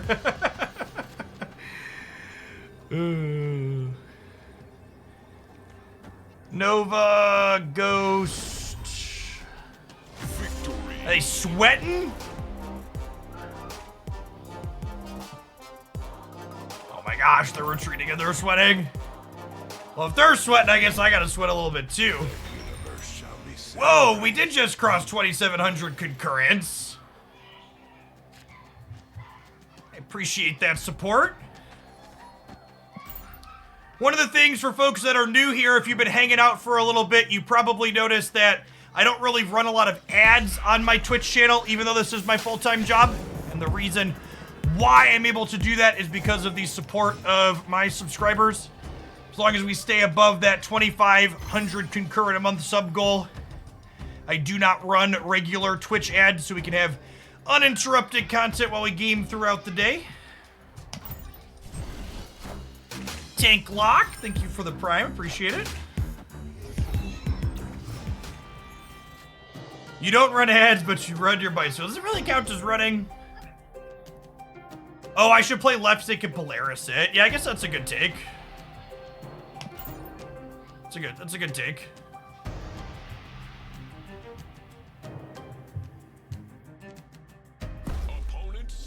Can you hear my children screaming in the background, by the way, Chad? Do I need to get up and close my office door? They were playing out in the basement. Nope. All right, cool. Yes, but it's not bad. Probably a headphone user thing. All right, now I can play it either gene, right? At this point. That's how this works, I imagine.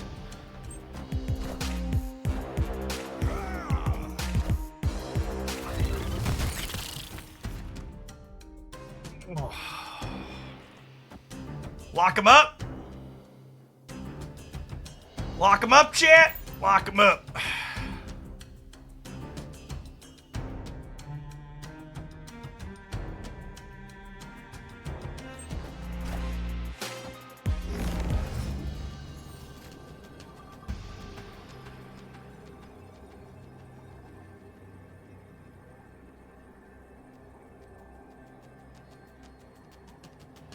I think it's one drop Blue Marvel.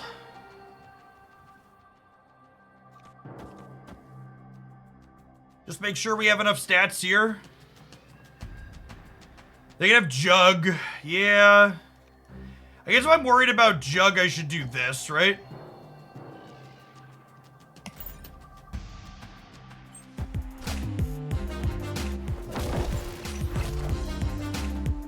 Only one less point. Oh, it's actually more, right? Because the Soul Stone gets -2 here. We have the Khazar.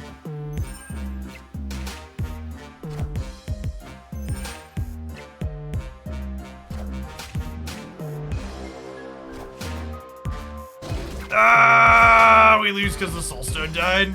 Rip. Close.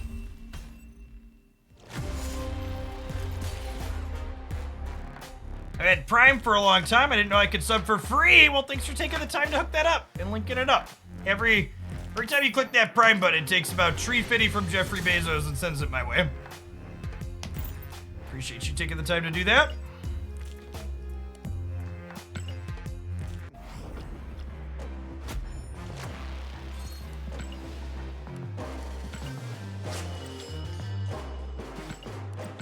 No, we don't get patch notes until the patch is actually out, because they don't want to, like, confuse people with patch notes and make them think the patch is out.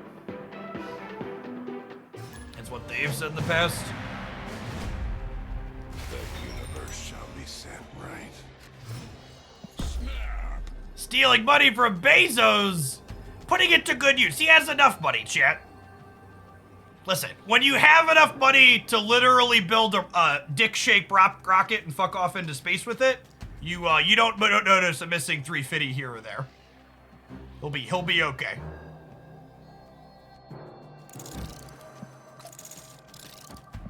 Trickle down Jeffonomics.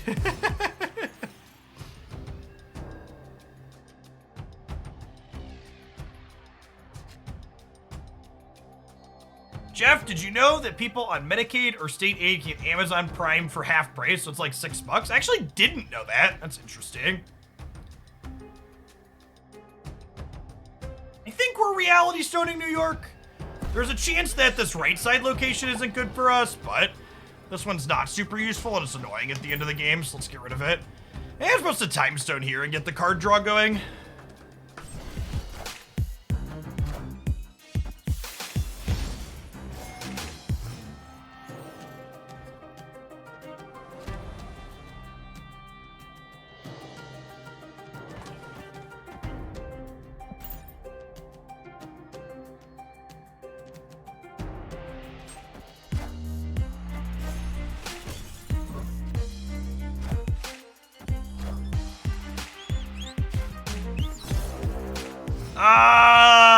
Marianne Williamson is the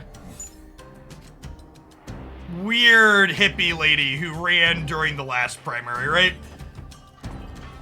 If so, I don't think describing her as similar to Bernie is an accurate representation of what's going on there.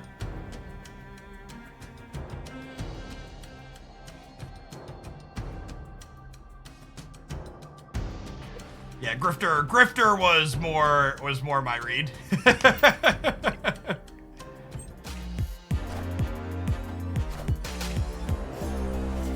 She's in the elusive company of Kennedy Jr. as one of the 3 people technically running in the what's it called? The Democratic primary right now, right? And just Professor X here. What app do I use to play Marvel Snap? I am playing on the PCC version. All systems go.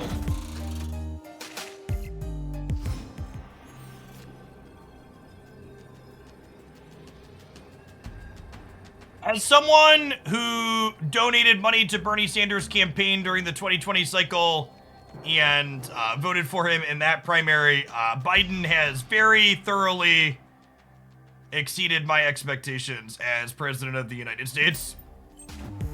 We're dead, are we?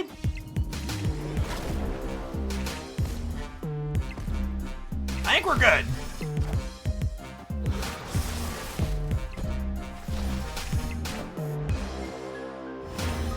Yeah, more than good. Victory.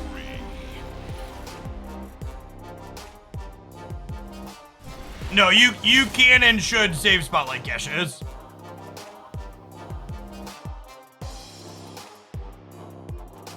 Yeah, Nimrod, Professor X is like one of the best things you can be doing in these Nimrod matchups. Being able to just like completely cut them off a path is quite strong.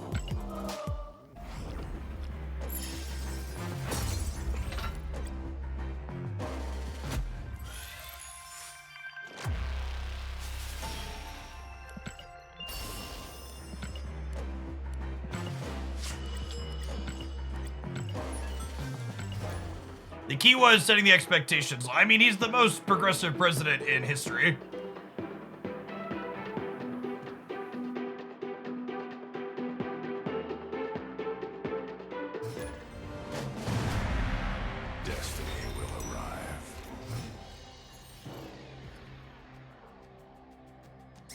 Favorite Jean deck so far? I honestly haven't really been liking any of the Jean decks that we've played. She doesn't seem like she's particularly well positioned in the metagame.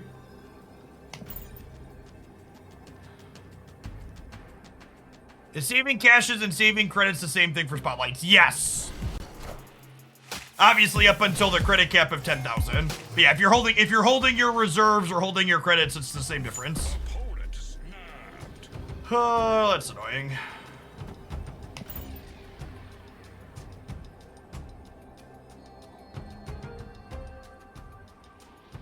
Hey, SJ Rut, thanks for the 2 months. Appreciate you re-upping this way. This morph could really be anything, because they also got Triskelions.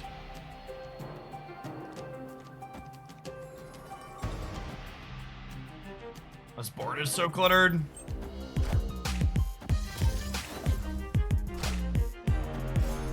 Yes, I do like my Flexispot desk. And if you're in the market for a Flexispot desk, be sure to click the Amazon link if you're in the US or Canada for my affiliate thing there, and I get a little bit of a kickback.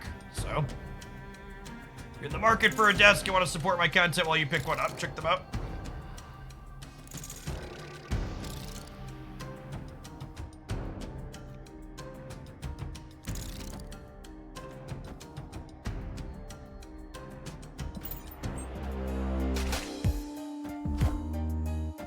I mean, was anybody expecting Jean Grey to be super impressive? You're saying less impressive than anticipated. Who was anticipating her to be super impressive?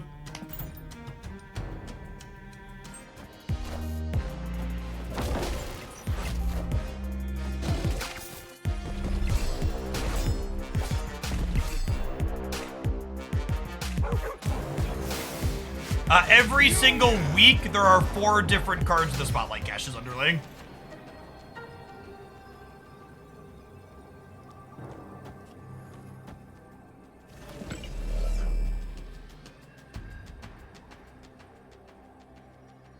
Everyone said she was Iron Lad levels or more. I completely agree that Jean Grey is comparable to Iron Lad because basically everybody was overrating the shit out of Iron Lad. So yes, I would say Jean Grey is a similar amount of overrated to Iron Lad.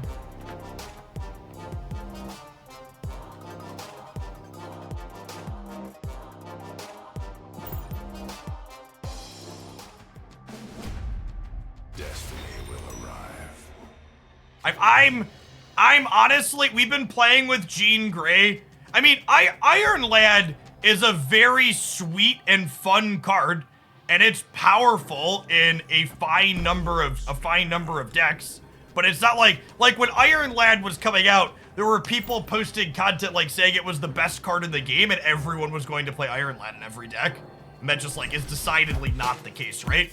Like there's 2 or 3 or maybe even more decks than that where I'm like, yes, this deck definitely wants Iron Lad and you shouldn't replace him and you should buy him if you want to play this deck. But also it's like, that's not every deck.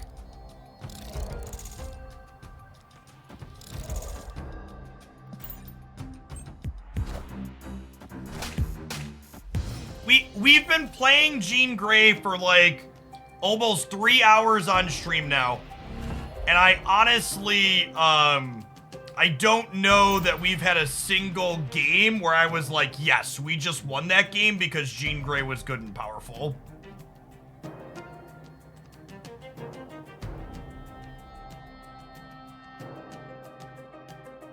Like, she's like been kind of neat and nifty, and like we've won a lot of games, but we haven't been winning them because of her, right? Just like the rest of our decks are good.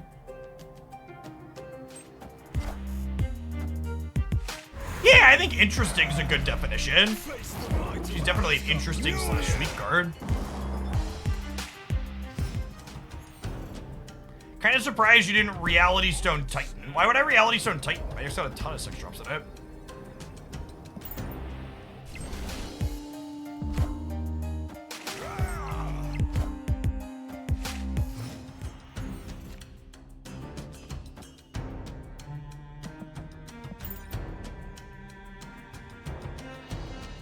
You see, chat, I snapped because it was turn 1 and you snap on turn 1 in the Proving Grounds. My opponent snapped because they're playing the best deck in the format and they thought their hand was good. We're not the same.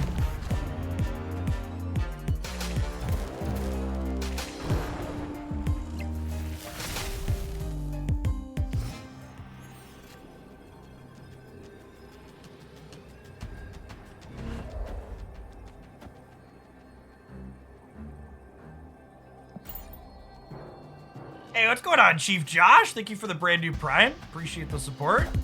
And this is Jubilee. We're in trouble, chat. Jubilee, and Dr. McGinnis.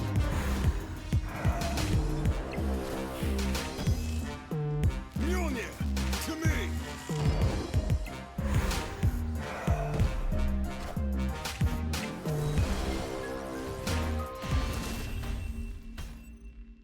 Jean is not supposed to ever lock you out of playing cards in general, which is why her currently locking you out from playing cards with Goose has gotta be a bug. With both Morag and Storm, you just get to play like Jean Grey isn't there. That's why the "if possible" is included at the end of her text box tag.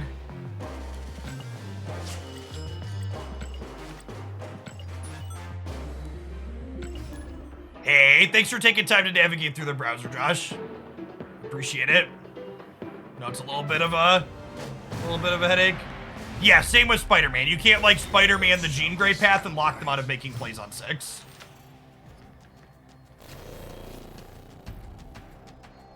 But isn't Goose doing the lockout? Something else is always doing the lockout. You're never supposed to be fully locked out of playing a card in a location because of Jean.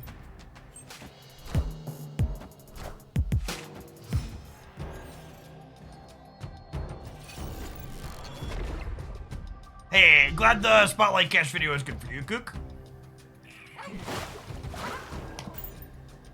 It's one of the reasons why I've been explicitly avoiding playing Goose with Jean today. I don't want to be bug abusing on stream.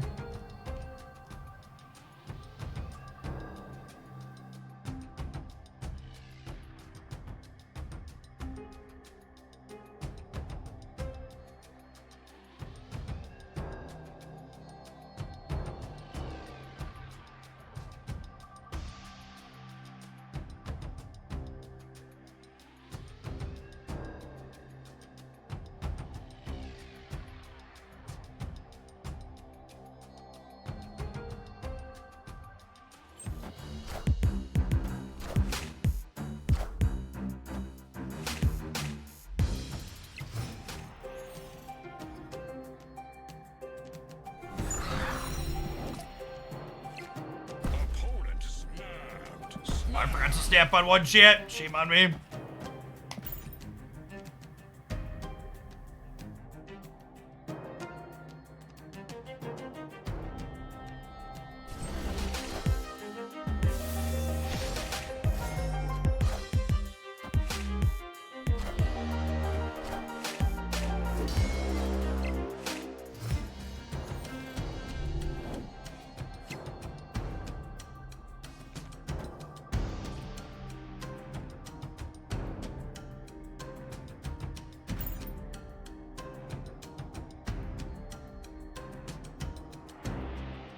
I don't think the Goose thing is a bug. Can you explain to me why Goose locking you out of playing a card, it would be intended, but Storm, it wouldn't work with Storm?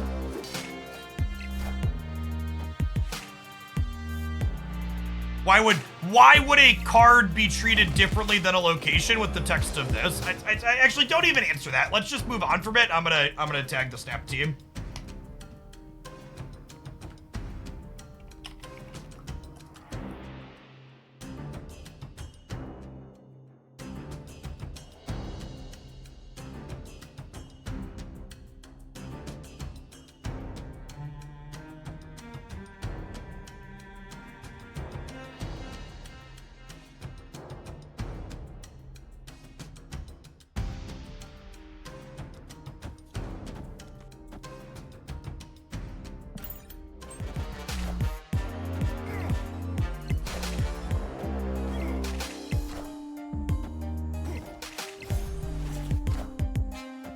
And the people that are saying that interaction is actually just an interesting deck building restriction, FYI, people are forcing that to be a thing that happens with,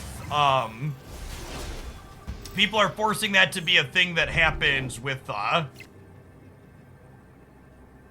Wave. So it's not like you can make meaningful deck building choices to play around this happening. You just get got.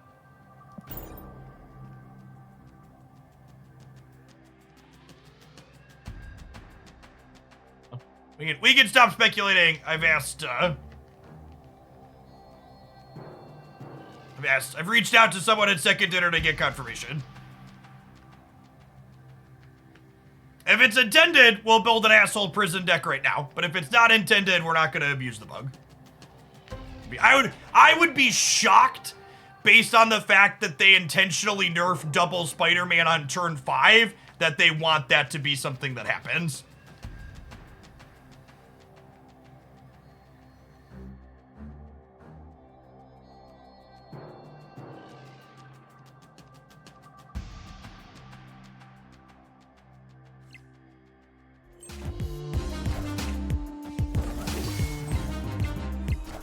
Hey, look, Chad, is this a dub for Ghost? This is, right? Because we had priority here. And again, like, we continue to get wins with our Jean Grey decks, but it's never because Jean Grey is here.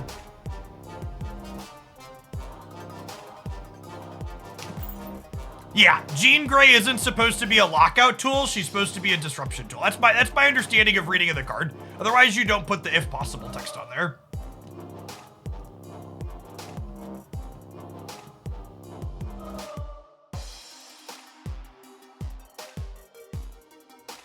Our opponent gonna sweat 2 to 10.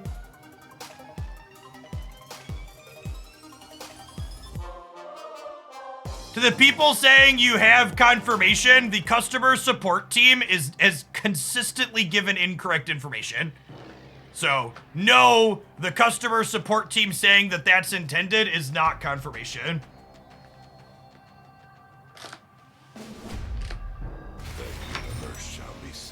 Until someone that works on the card design balance team confirms, it's not confirmation. I'm honestly surprised they have them still answer game questions like that.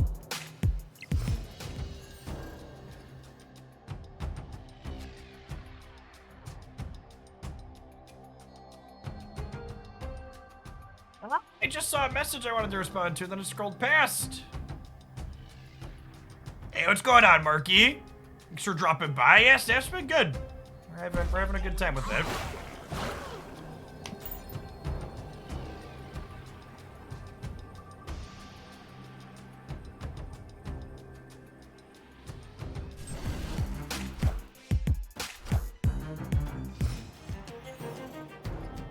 Again, for the love of God, listen to the words that I'm saying. I don't want your link to Marvel Snap, the Marvel Snap support person, what they said. I've already explained at this point that is not valid. Get me a link to Glenn Jones or someone from the Second Dinner team that's not one of their support people, confirming that that's the intended interaction.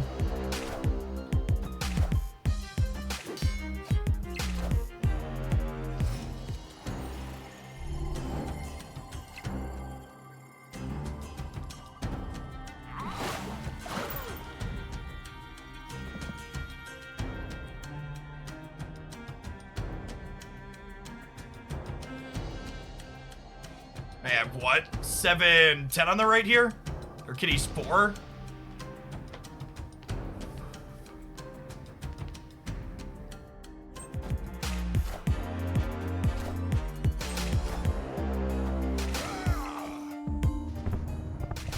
This is the most interesting thing Jean Grey has done in the last 3 hours. She murdered a kitty pride, God bless.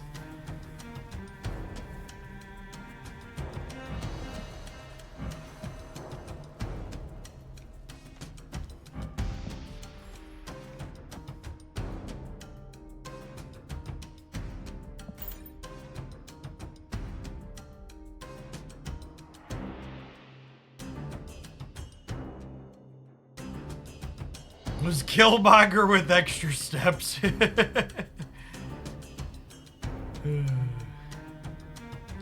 That's the same customer service rep that said Spider-Ham not being on the collection level track was intended as well. To be fair, I think the Spider-Ham interaction with that rep was maybe a language barrier or people like ignoring context there.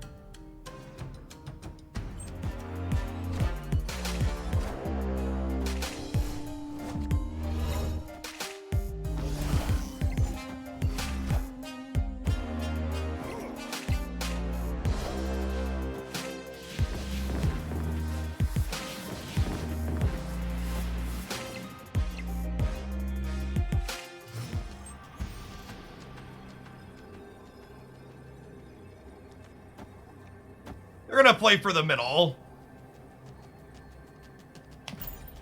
I'm just gonna play left.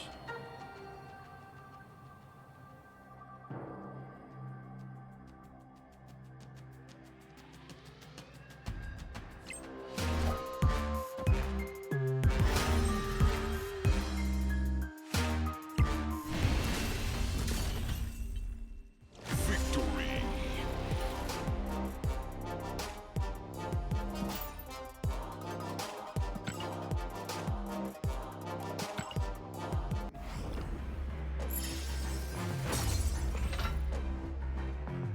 They did not, in fact, play for mid. Reed was bad.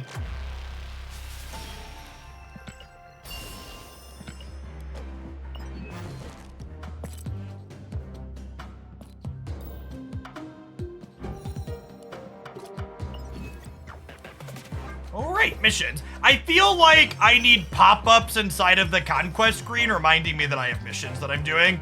I like constantly have like missions done, but then forget to go claim them. Do Marvel Snap decks have names like Jean Grey Control? Yeah. How do I have this one called? Oh, this one is named after Thanos.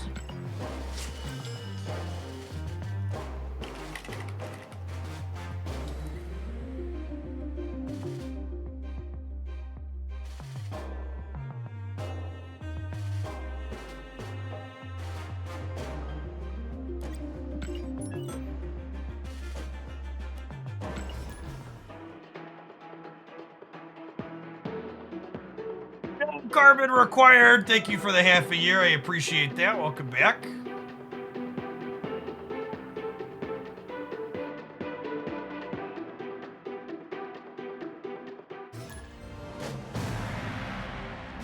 Chat, the longest waits as a content creator are when you get information that's NDA'd and then finding out if you could when you can share the NDA'd information. It's like agony sometimes. I just want to open my mouth and sing.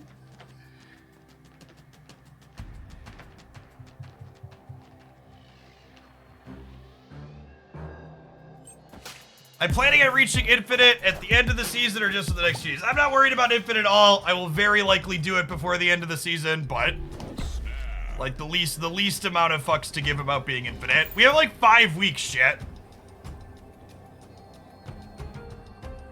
4 weeks or whatever. We did play this opponent earlier.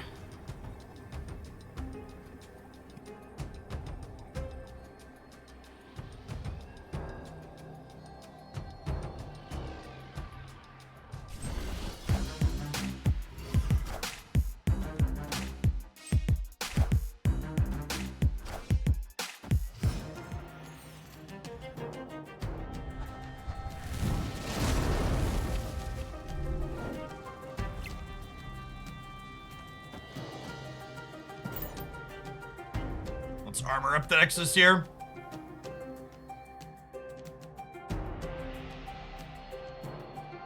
Yeah, the bot density is really high, so I'm not super worried. The reason we're not playing on the ladder is because there's so many bots, it just hasn't been fun for me personally.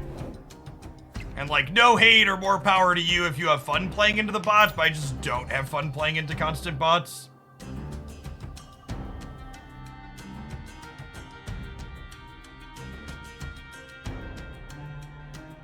In the last time we tried to play ladder matches on stream, we hit back-to-back bot games where a destroy bot went Nova into armor their own Nova into a Lockjaw bot that played Wasp into Lockjaw in the same lane on turn 3, and I just immediately went back to the proving grounds. I was just like, nope, no, I'm done. Peace. This is I'm gonna go back and play real people in the thing.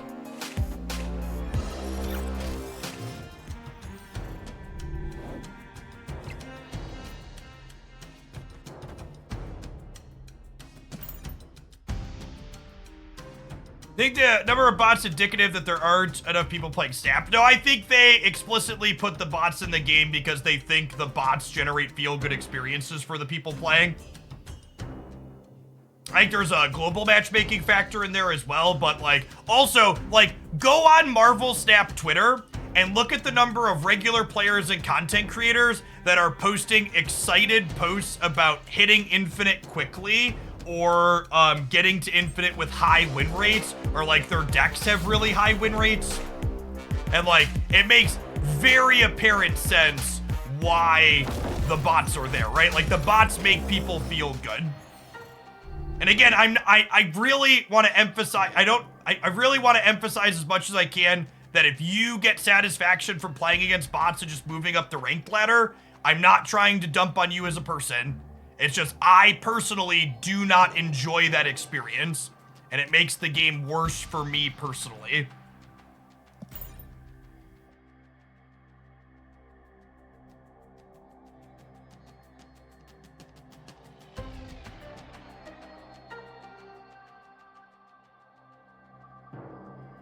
Why not Spectrum here? Because there's a turn 6, there's a turn 7 chat. Limbo's on the right. Yeah, are there Infinity Stones in the deck? We really want to draw any of our stones or Jeff next turn, so we can go Thing plus Valkyr.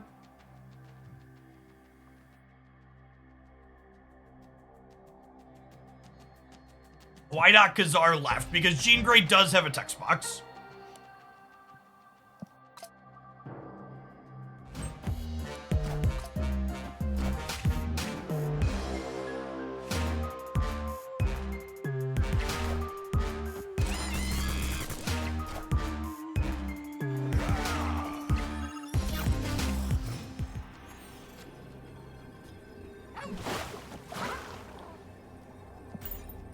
Is this a Valk W? This might be a Valk W.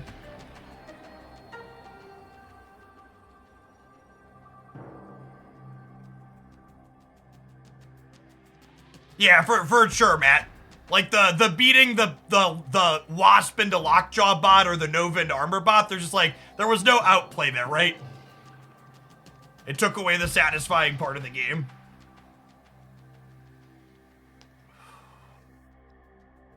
I think this is the first time I've ever gone 7 turns with drawing 0 stones in a Thanos deck.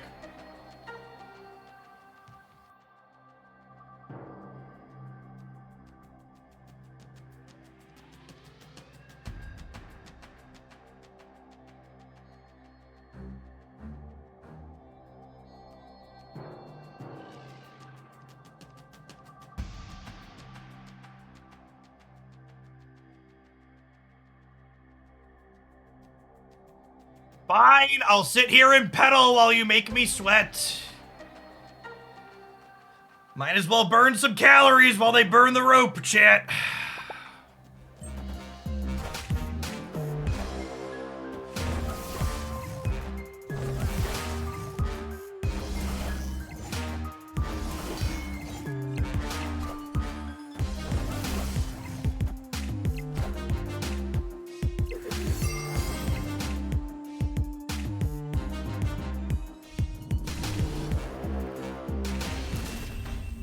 My desk have a cardio thing on it, so it's not built into the desk, it's built into my chair. The chair with a little bike at the bottom of it that I got recently. Works quite well. I'm trying to do like 45 minutes to an hour of pedaling every day while we're streaming for 5 or 6 hours. Get some of that in.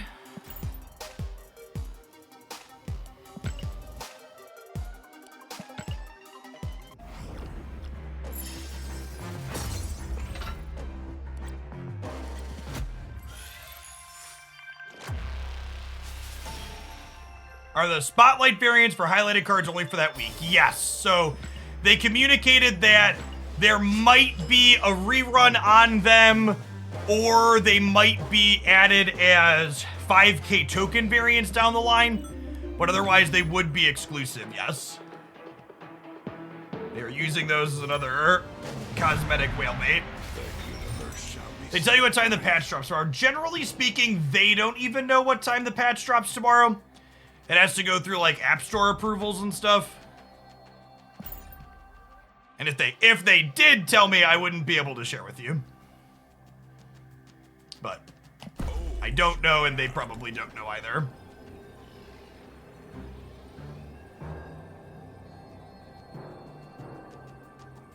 You're 0.15% to not draw any stones in 7 turns. Never lucky, Rubber Ducky.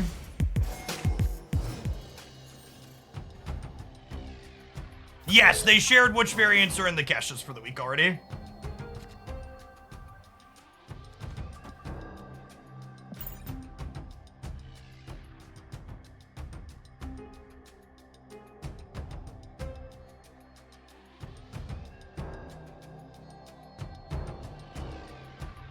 What are the odds of getting a Series 5 card from a chest right now? 0.025. I have gained 16,000 collection levels since they added Series 5 cards to Marvel Snap, and I have opened 0 Series 5 cards from the collection track.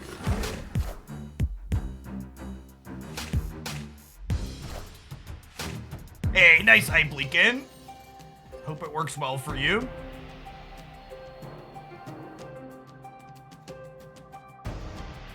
I've had my Flexispot for over a month now, and it's been good.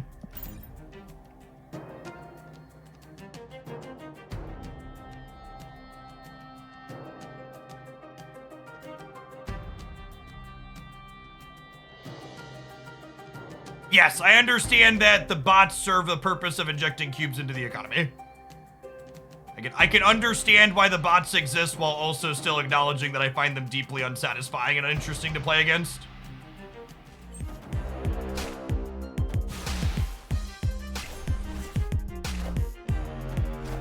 The Thanos bounce deck is like a lot like the Patriot decks in that every time I pick it up and try and play it, I'm just like, why do people play this deck? It always feels super clunky and awkward to me. Beast specifically feels super clunk in this deck every time I play it because the stones keep your hand so full on average.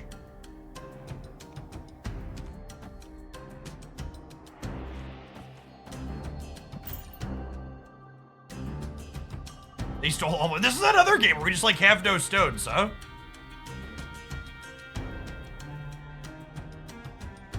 Think of diving into Snap. I know you love economy questions. How's the Snap economy to a new player? They're actually rolling out a Snap economy overhaul tomorrow that changes the end game acquisition a little bit in a way that's much better. I think while there's plenty of things that are less than perfect about the Snap economy, in general, it does a pretty good job. And the big change that's coming to the economy stuff tomorrow actually makes it so people who are newer catch back up to players who have been here a while faster. Do some saved reserves turn into spotlight caches as the patch? They will, yes, Feather Baby.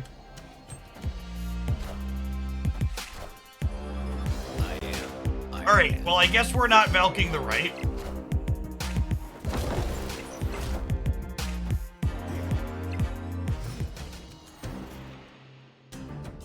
Stoneless Thanos is not very good. Probably not.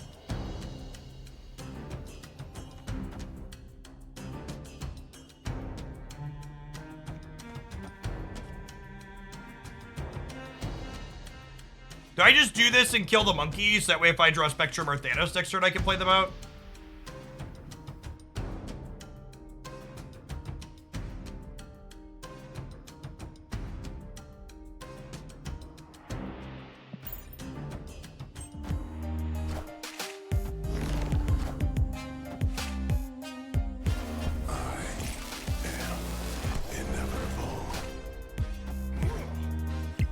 It's a powerful gamble. Colossus Min is more because of the Soulstone debuff. Good shout. Spectrum. Oh, Spectrum's not even enough, huh? Rip.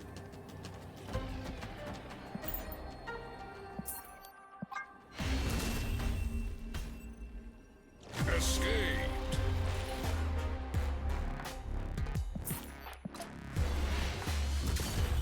I roll a new class in Season 1 of Diablo 4. Yeah, I think I'm gonna play Barbarian. I like characters that are like smashing it up in people's faces. 15 more Blue Marble boosters.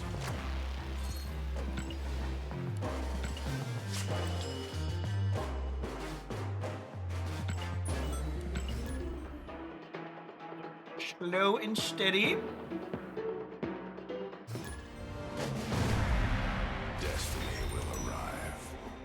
They're an average to how long each conquest takes. Well, I'm playing the proving grounds that are basically best of one most of the time, but the fuller conquest games where you're playing entire matches tend to be somewhere in the like 12 to 20 minute range, I would say.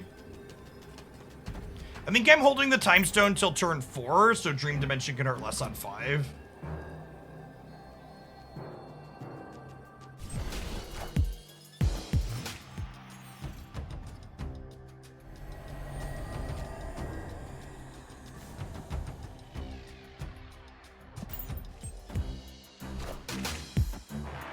Is farming Proving Grounds the quickest way to earn medals? No, I just play Proving Grounds when I get a feel for new deck lists. I just want to spam a deck a bunch and get a feel for how it plays out. I play Proving Grounds matches.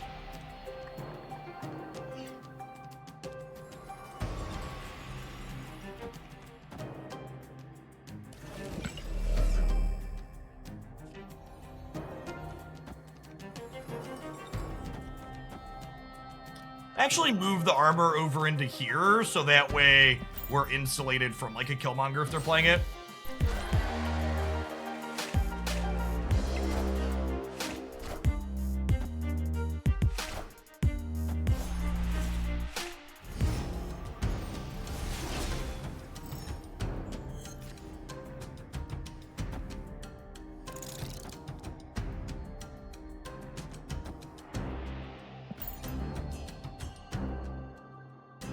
Does the economy change make it slower for early series 3 players and below? No, everybody's getting more total cards under the new system.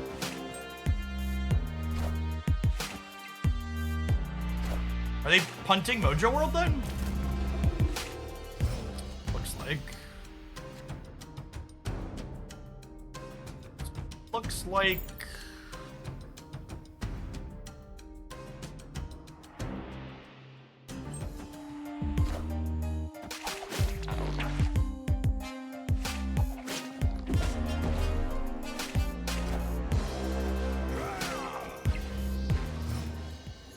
Less gold for variants kind of sucks, but I'd rather have new cards. Yeah, but you're also gonna like instantly get more variants out of the spotlight caches too, right? Slightly less agency over which ones, kinda.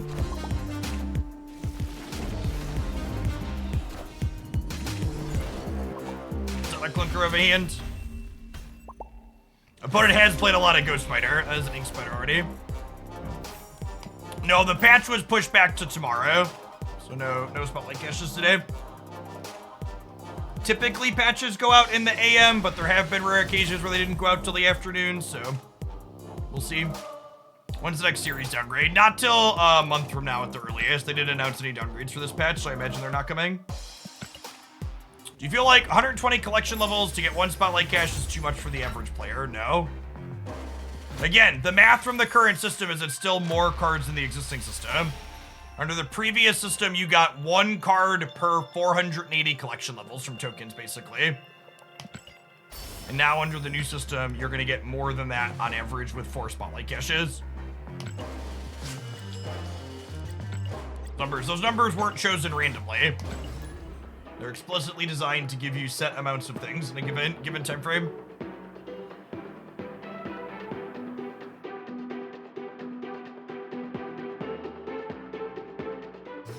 Cubes are added to the system when someone takes a hit at the rank floor. There's no rank floors in Marvel Snap outside of Infinite, and people in Infinite don't play people lower than Infinite anymore because they changed that.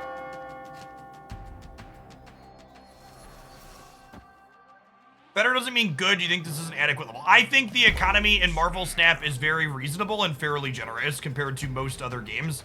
I think basically the only other mobile card game you could say is reasonably more generous than Marvel Snap's current system is Runeterra, and Runeterra is made by a company that has piles of money to hemorrhage. Runeterra makes significantly less money than Marvel Snap does because it's not the primary offering of that game company.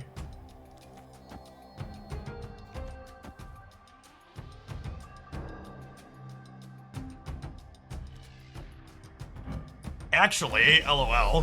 What if I do this and then we Professor X the middle next turn? Actually sounds hilarious.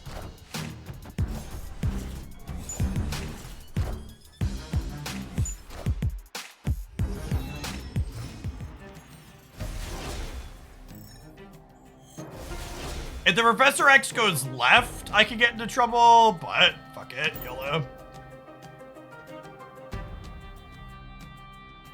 So that's not cubes for free though, right? Because those are still cubes that players gonna have to earn back later if they go up a level. So the rank floors do add cubes to the system, but that's still different than what we're talking about. Sometimes lucky rubber ducky.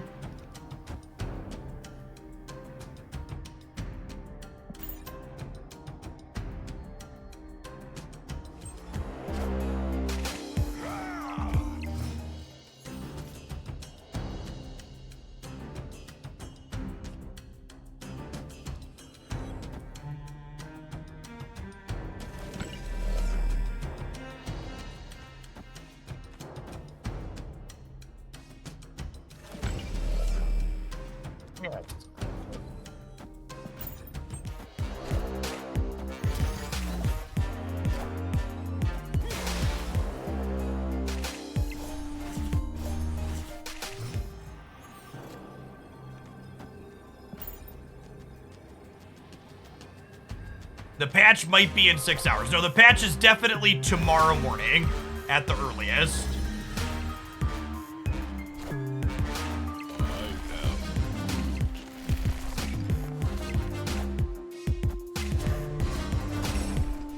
I think they just thought their surfer could win London. Out. Out! I think they thought their surfer could win London. I didn't know we were gonna have Spectrum.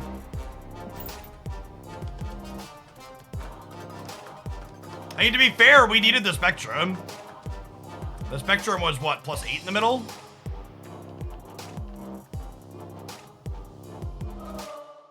It's tomorrow here in 6 hours, that's why I'm asking. When I talk about dates and times, I'm talking about US West Coast time, typically speaking, for Marvel Snap things, because that's where the Marvel Snap team is located in terms of getting things done.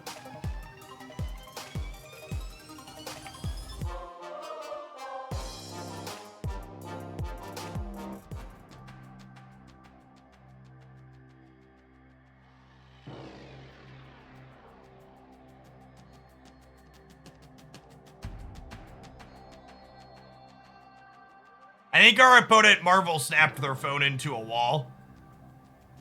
Or their keyboard through their monitor. Either way, they're gonna time out here. Chat, it's the proving grounds. Just GG, go next when you lose. It's not a big deal. Hey, Kasuev, thank you for the brand new Prime support. I appreciate that. Looks like you make my job possible. Thanks for keeping me around.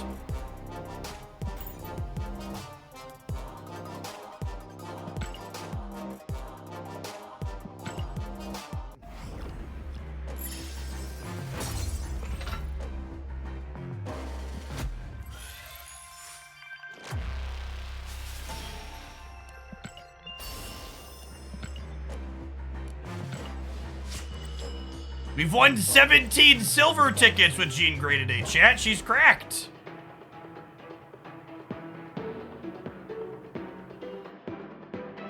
You've gained 3,000 to 4,000 collection levels. You open 2 Series 5 cards. You are much luckier than I am.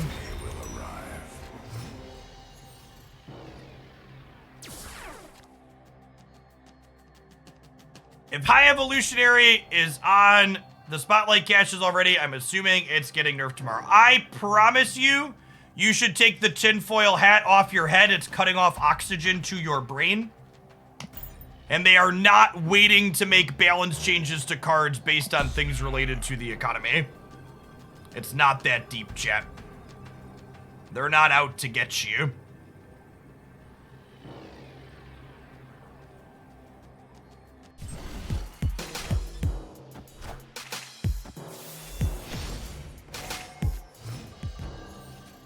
Oh, that was the patch will be in 6 hours person? All right. Let's just filter our chat of that one moving forward, huh? Gamers. Gamers. We say gamers. More mistakes, do.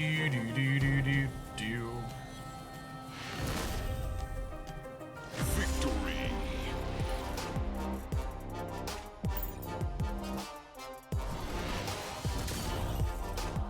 think Spider Ham is problematic. I think Spider Ham is one of the balance knobs they could turn to balance bounce if we see balance changes come to bounce. I'd also be kind of surprised if we saw ham changes tomorrow, just because I feel like they tend to want more data than they have.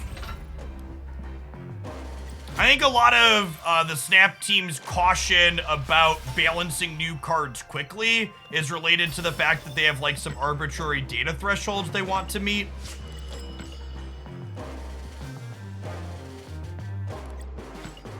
I have been given permission to share that Glenn Jones from Second Dinner has confirmed that the Goose Wave Jean Grey is a bug and not the intended interaction of locking your opponents out. So my let's not do that and abuse what is likely a bug on stream was accurate, and we will continue to ignore that is a thing that will be getting corrected here, hopefully in the not too distant future. Like I said, I would have been shocked if that was intended.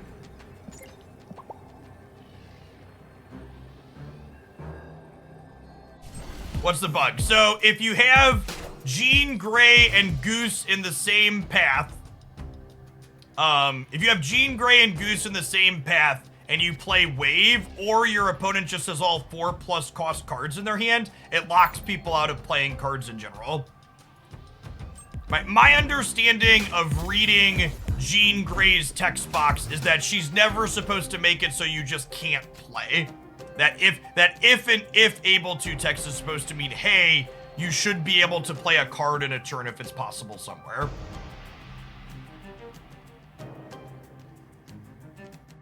I have been explicitly asked by Glenn not to clip his exact message, but I am allowed to confirm that it is a bug they are looking to fix.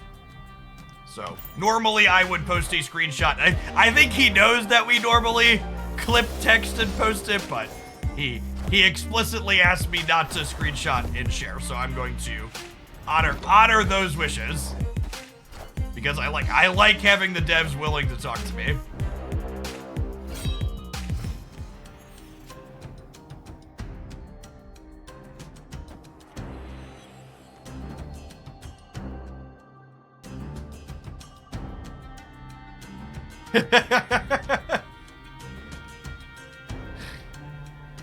It's because the exact message was for fuck's sakes, these idiots. You know, honestly, I would be shocked if I ever saw a message like that from Glenn. I'd assume it was Photoshop.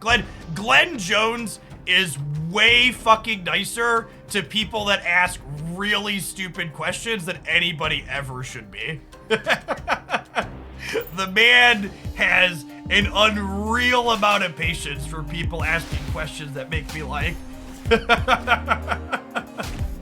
He's a unicorn. Yes, that's a good descriptor.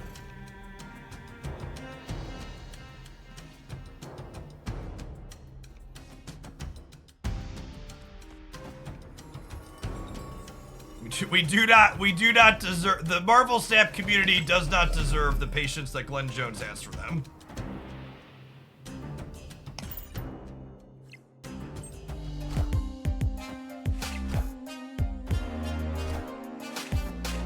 Why is Luke Cage in this deck? Luke Cage is a cheap ongoing card that you can buff with Spectrum that also is just like good against some cards in the format as far as like anti-tech goes.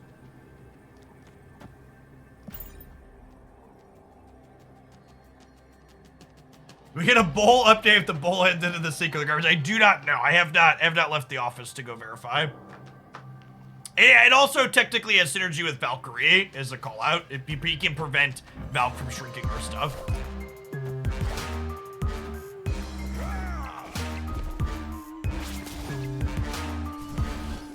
What a close game. What a close game. Victory. So exact tie here on the back of the Khazar. We're up by 13, they're up by 8, we get it.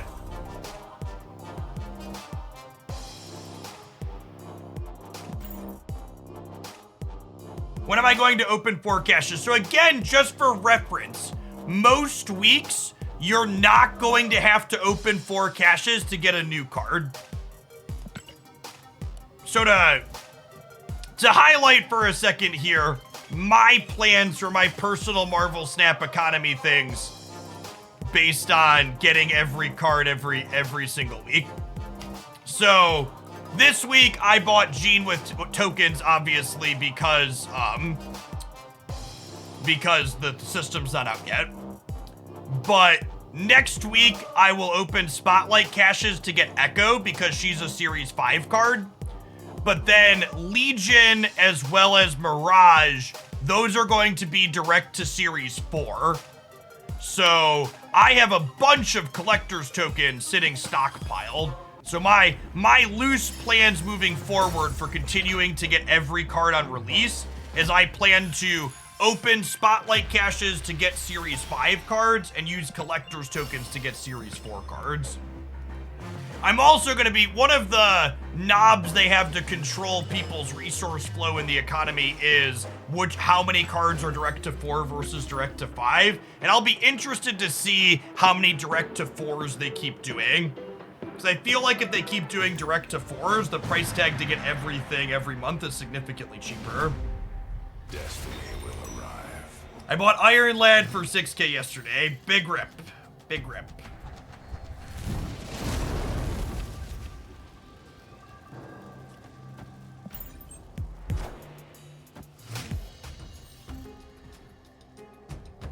Yeah, like I covered in my Spotlight cache review video, I definitely think the second week of caches is the best week of caches coming. Echo's ability only activate once. I actually don't know. I think the way she's worded, she might hit everything in her path, but that'll be a need to wait and see, I think. There's no way Jeff is downgraded this month. They didn't announce any downgrades. So unless they intend to surprise us, I'm expecting no downgrades tomorrow.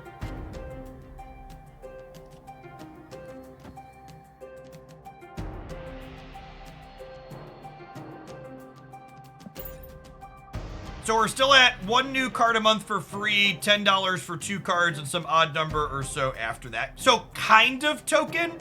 If you're buying the season pass, you technically get enough gold to get about 3,000 collector's tokens a month. So people that are buying the season pass will be able to guaranteed get 1 new release from Spotlight caches, and you'll be able to buy a Series 4 release with tokens still. And statistically speaking, you're still gonna have extra spotlights left over. So in reality, you're getting like a card and a half to 2 cards worth of spotlight caches per month. And there'll be some variation in there, depending on how lucky or unlucky you are. But loosely there's an all right range in there. But good cards. I mean, you choose which cards you're getting in all situations, so you can choose which cards look good to you and get those appropriately. Spotlight caches are coming with the patch that's supposed to be tomorrow. You also get way more credits. That's not true. The credit acquisition and total collection levels gained per month is very similar, if not identical, under both systems.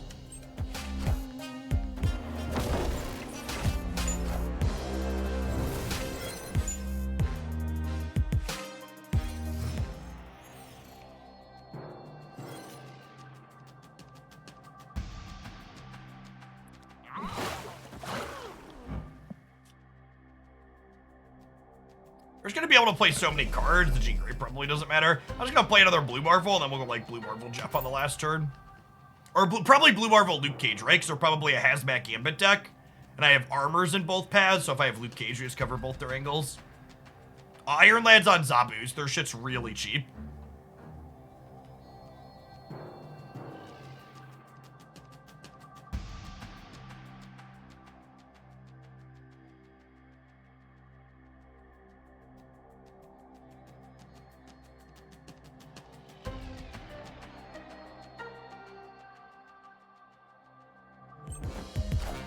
Yeah, that's a good question, Zorbed. Interested to see how the UI works. Feels like scrolling on the collection level track would be tedious to get to them. I agree with that. Do we expect Enchantress mid? Not really. But alright, all bets are off. They could be doing literal anything here at this point. They have 2 Zabus and 3 Sarahs. All of their cards are free. Do your thing, Chicken Wing.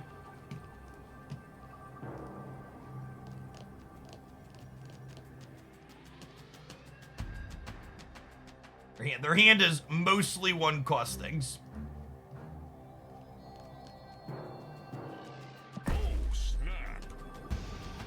Snap me back! We both forgot to snap. It's the proving grounds. Trying to make their own Prime Day sale here. Deep discounts.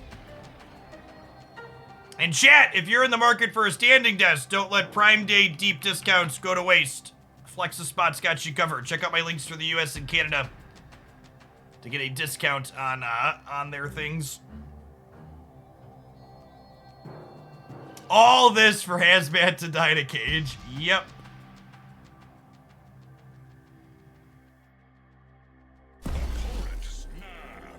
Yeah. Put your cards in play. I just wanted to make sure this was a one-game match. I accept my fate if I am dead.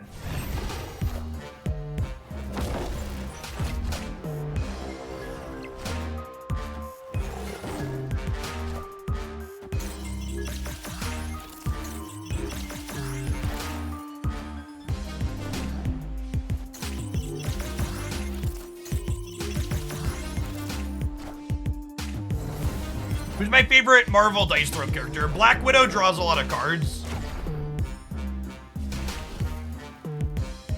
It's actually pretty close.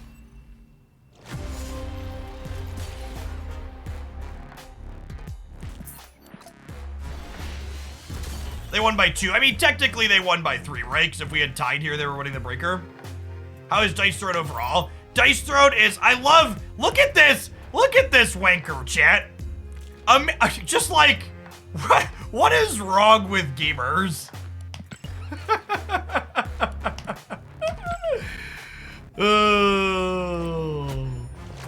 This win's a big deal for them, chat. Do you see the deck that they're playing? They don't get a lot of W's, okay? They gotta savor and BM the shit out of this one. What's Dice Throne? Dice Throne is a tabletop board game. It uses the Marvel IP with the Dice Throne system. If you're someone that likes, the best thing I can compare it to is it's kind of like a box set of like EDH Yahtzee combo. It's really good though. It's my #1 recommendation for people that want like a tabletop card battling game but don't want to like fully invest in a TCG.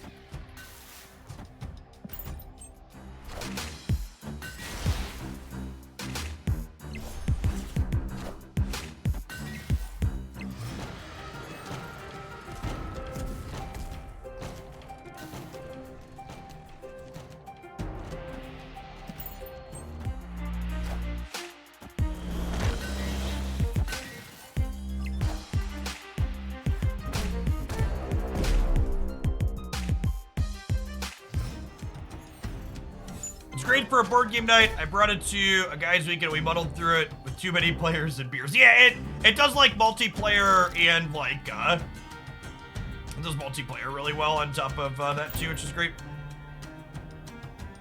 Monthly subscription to Permute. 10 out of 10 would pay. Look, add permanent mute as an option to the season pass and watch your sales skyrocket.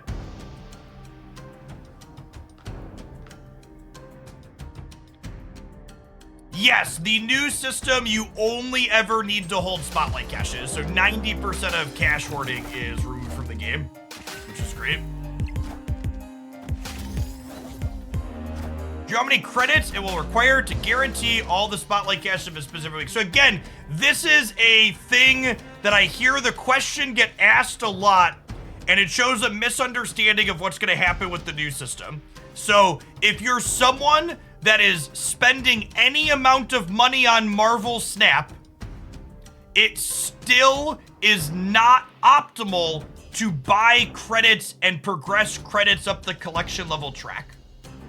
Looking at the bundles that are coming over the next 2 months, people that are spending money on Marvel Snap will still primarily be accelerating their collection progression by buying bundles that come with collector's tokens. So if your goal is to get every card in a given month, you're not suddenly buying gold and turning that gold into credits.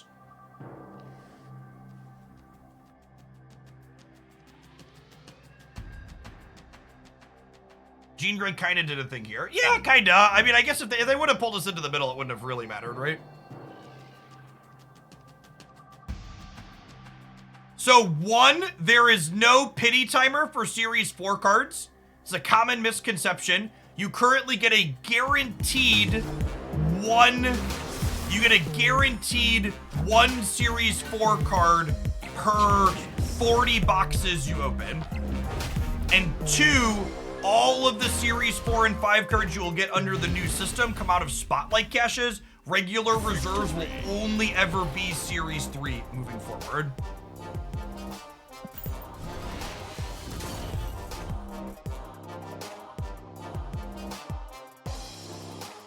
How good is Jean Grey? Not very.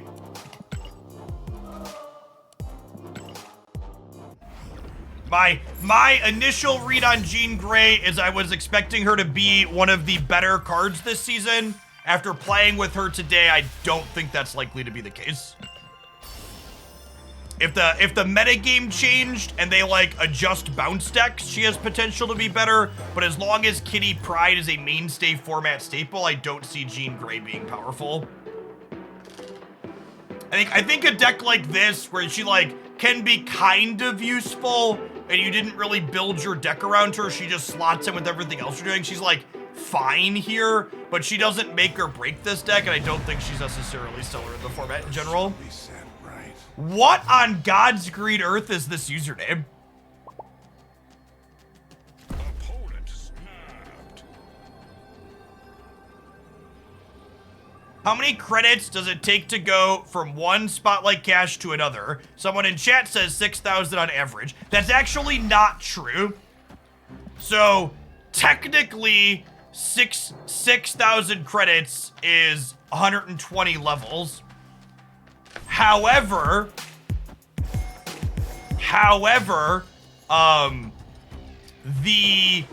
you get free collection level, you get free credits along the track.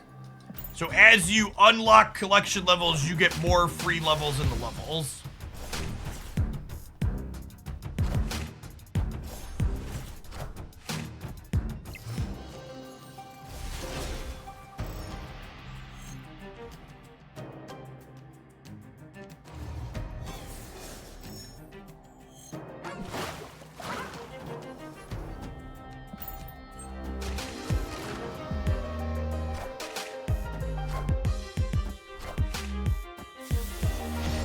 With the new system, you get 40% more credits while opening reserves. Is that true? Where are you? Can you show your math on that one? I haven't run the numbers offhand on that. Hello, toddler. Why is my blanket? Why is your blanket in here? I don't know. Daddy, you shouldn't put it on the floor. Okay, you can take it out, okay?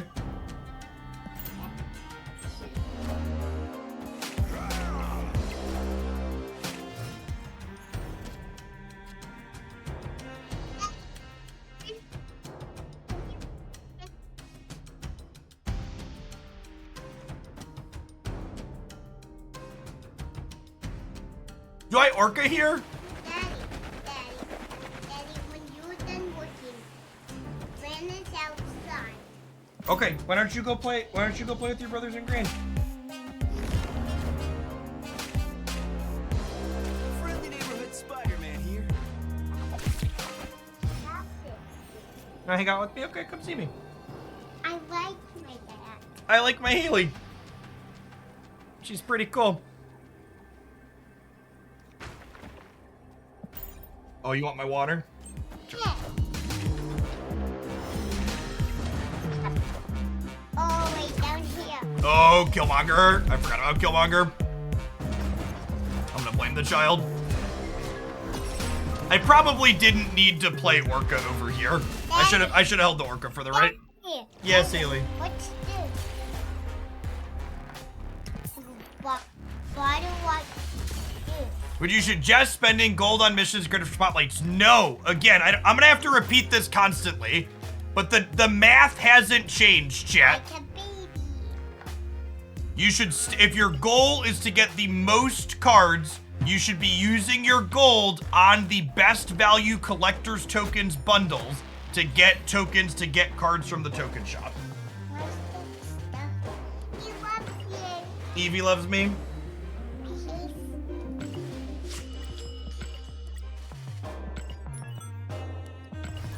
Oh, these are your hair sounding. Those are my headphones, yep. They help you to walk.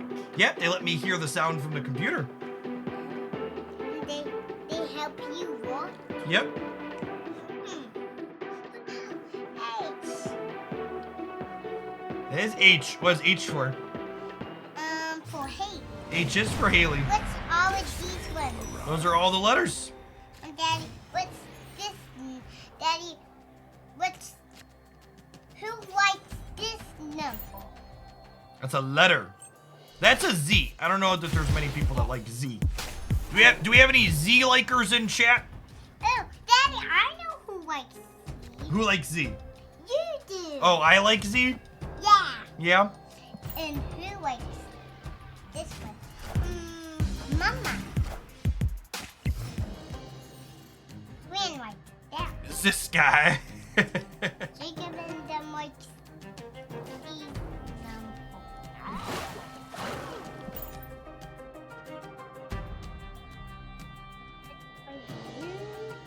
Oh, I forgot to Snapchat. I feel bad because it's a TVA game now, but I'm helping you run. you're helping me work? I'm just doing a touch of H, okay? Okay. Are you gonna go ice skating today?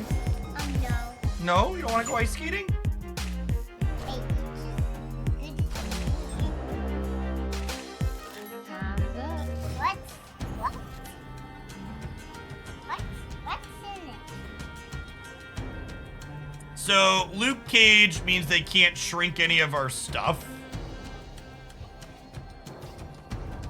We go this here, these two here. Chip it. This one or these ones? See, you gotta say grand. Okay, go play. No. I wanna hang out with you. Old system was 1 currency per 4 reserves, the 40% chance, 20% chance. I'm gonna help you up. Daddy, and I can quest out. Yeah, that's my understanding, Magnars. It's about the same depending on how you are converting. Victory. Haley, your brothers really want to play with you. Can you go play with your brothers, please? No. Daddy's job's more interesting. H for Haley, yep. Which numbers do you want?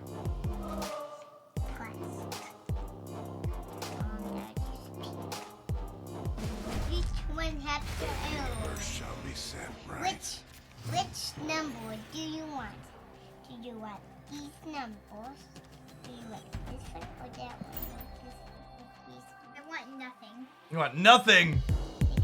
Do you want these ones? Don't push the keyboard, baby girl. Can I press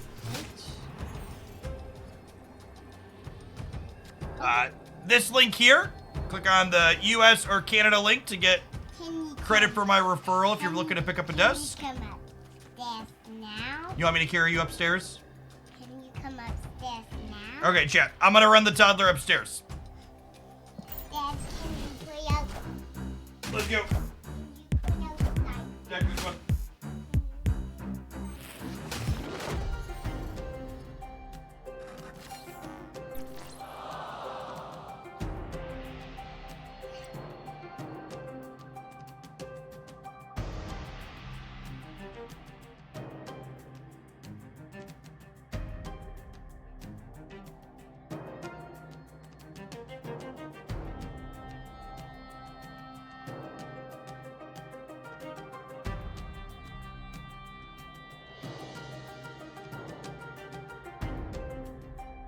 Alright, Mojo World's not terrible. Do this in the other order, so we draw the stone and then draw random.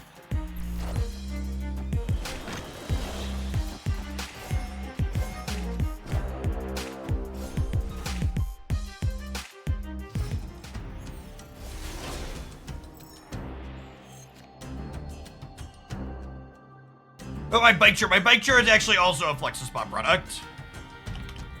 They are I looked because one of my buddies wanted to pick up one of these. The bike chair is not on sale, unfortunately.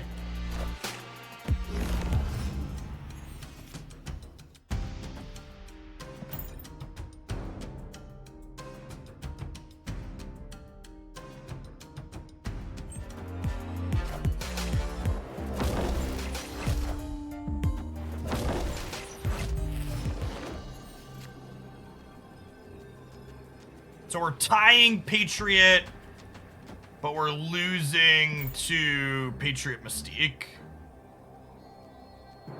Oh, was it cheaper? I must have mislooked. Are they? Is the chair discounted too? Yeah, I was looking at the wrong thing.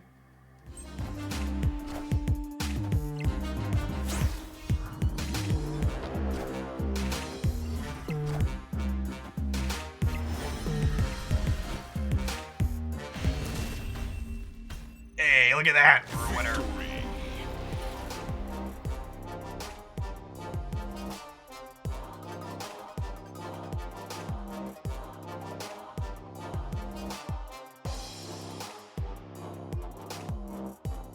Oh my god, are they gonna sweat 2 to 10 here still? Oh my god, they're sweating 2 to 10.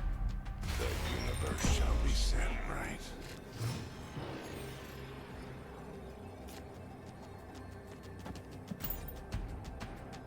We be gaming, chat.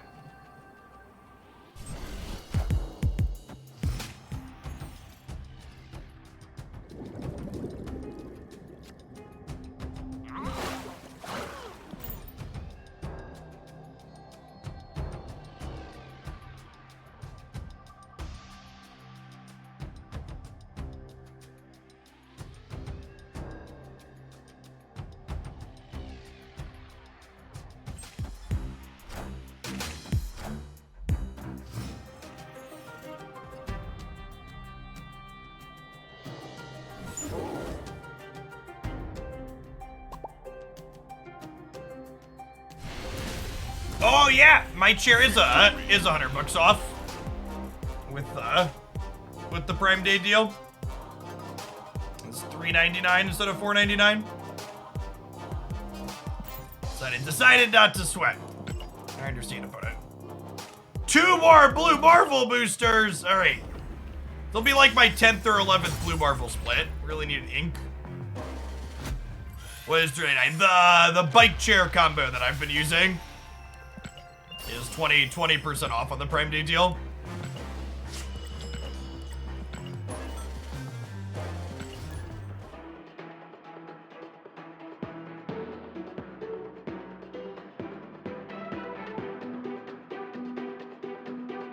Oh, press for this card. I don't think Jean Grey is likely very good.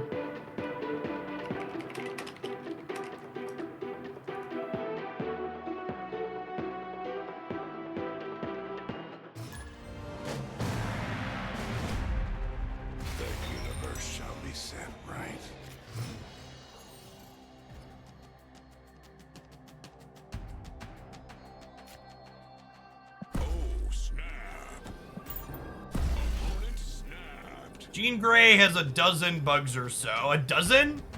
There's 2. What are your other ones? So there's the goose lockout, and then her not losing her ability to enchantress and stuff. What's another?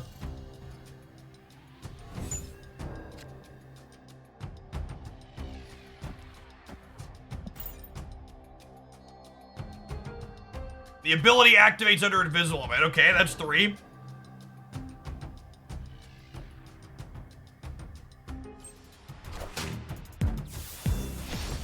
I honestly, you could kind of put those all into the same bug, I think. 'Cause those are all kind of, you just can't turn her off.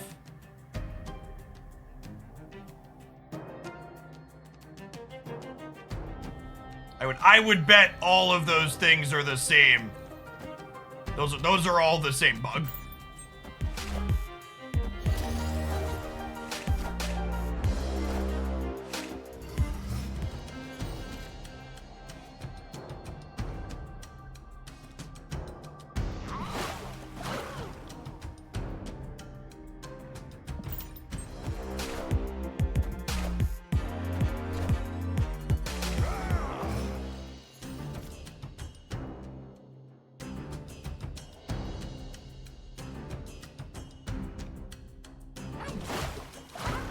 This card has 2 bugs. Gamers, does second dinner do any testing? Fucking gamers, chat.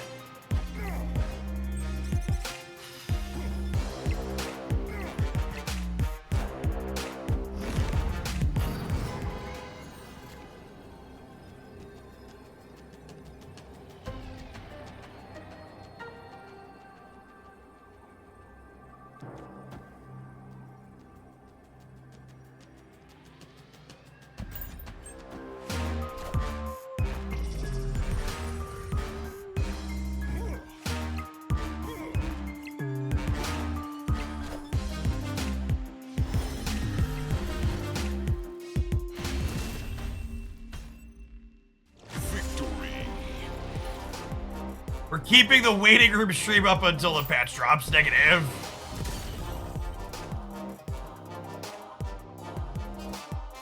My plan is to stay live until we dip below 2,000 people, which will probably be at some point in the next half hour or so.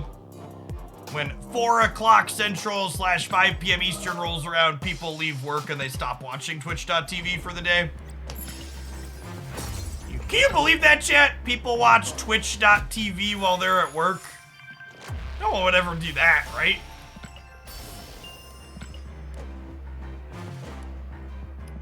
Couldn't be me. Keep it down, Dark. yeah, that like 4 p.m. Central, is not only is it 5 p.m. Eastern and people start leaving work and stuff, but in Europe, people start going to bed too, or getting ready to go to bed. That's 10 or 11 o'clock in parts of Europe. Snap. Opponent snapped.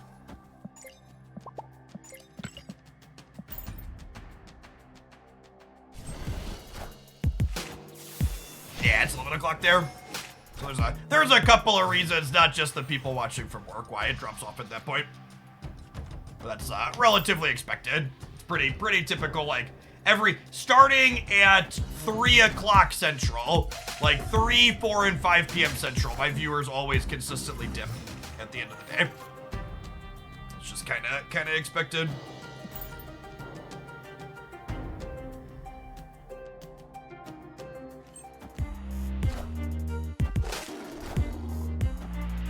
Out of pure curiosity, what percentage of viewers / subs you have in Europe? So, what's it called? I think I get sub metrics here. Twitch doesn't give me general audience demographics. So of our 2,500 subs, 75% of them are from the United States.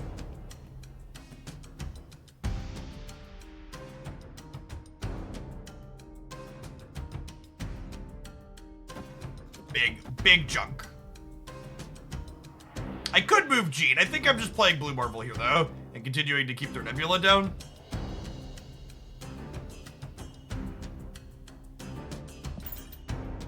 I know, this is probably a game where we're dead. Canadian shot. I think, the United Kingdom is actually my second highest percentage of where I have subscribers from, and they're 6%. And then Canada is 5%, and Brazil is 3%. And then Germany is 2%, and then there's Spain, Netherlands, Italy, Austria, Poland at 1%, then everything else is sub 1%.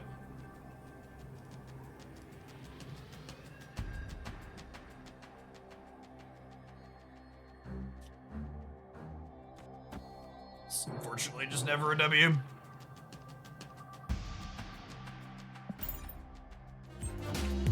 is a Brazil reference. Yeah, Brazil is, oh god, I just closed the tab. Brazil is 3 or 4? 4 or 5?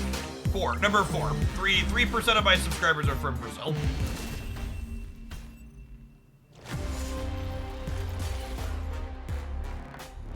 This Jeff variant's one of my favorite in my collections. It's got the red sparkles on it too that complement Gwenpool's outfit holding him. Just fantastic split. Oh, I forgot to retreat. I apologize for wasting your time, opponent. I'm not trying to grief you, I'm just talking and clicking. Opponent snapped.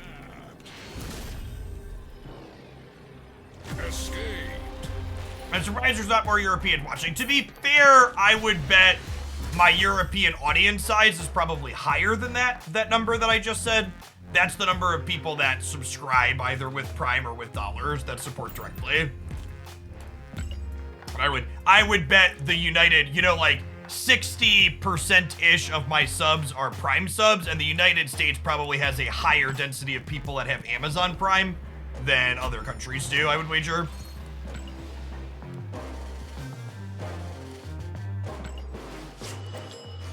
Is there any money difference to you with Prime or dollars? Not at all. If you send me 5 of your dollars or use a Prime sub, I get $3.50 regardless. So if you have that Prime sub and you can remember to click that button every month, definitely spend Jeffrey Bezos dollars before spending your own. Destiny will arrive. Opponent. A lot of countries in the EU don't even have Amazon. Yeah, that makes sense.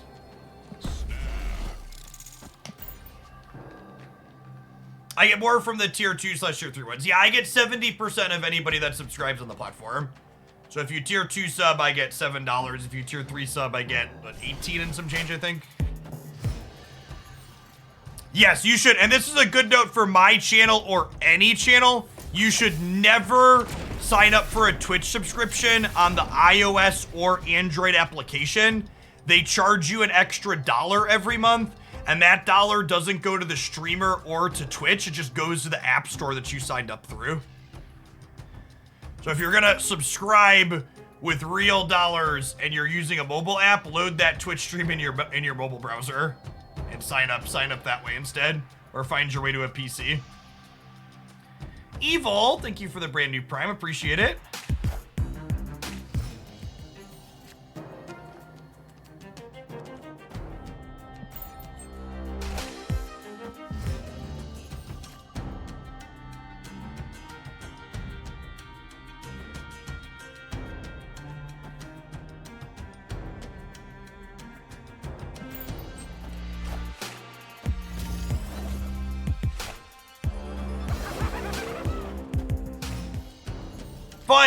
Fun fact, the reason why you can't use a Prime sub on iOS is because Apple considers it a way of spending money and they want to cut.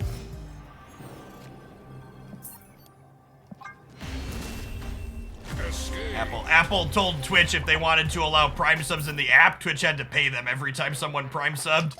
And Twitch was just like, nope, peace. Hey, well, I appreciate you lurking here, Evil. Thanks for helping keep me around doing what I do. I just want 2 more Blue Marvel boosters, chat. Come on. Come on, bro. 2 more Blue Marvel boosters so I can split him.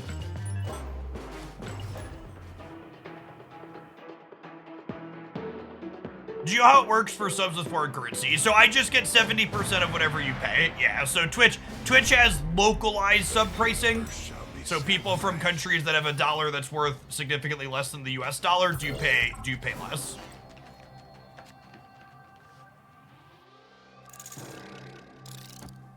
That's a noteworthy thing. That guy Travis, thank you for the 3rd of a year. Appreciate the Prime. Just play a couple of ladder games? Why? We're playing Proving Grounds super quick. Jazzy Diamond, thanks for the half a year. Was Blue Marvel on my fast upgrades? Oh, was it? I need to go look.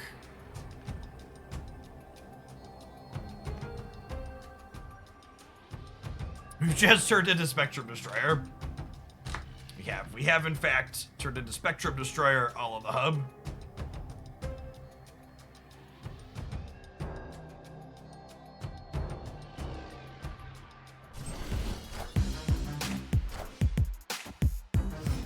You're asking if he was. We'll check. He might be. I didn't check after 2 p.m. He very well could be. Awkward hand. Are the wheels on this chair replaceable? I don't know the answer to that question.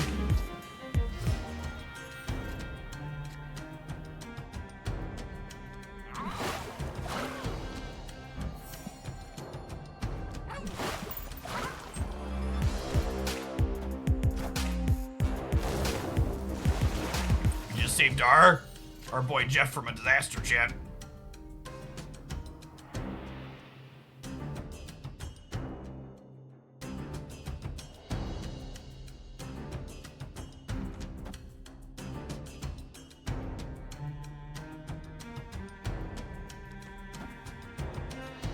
By tomorrow, does it mean reset? No, I mean tomorrow morning, a.m. Pacific time.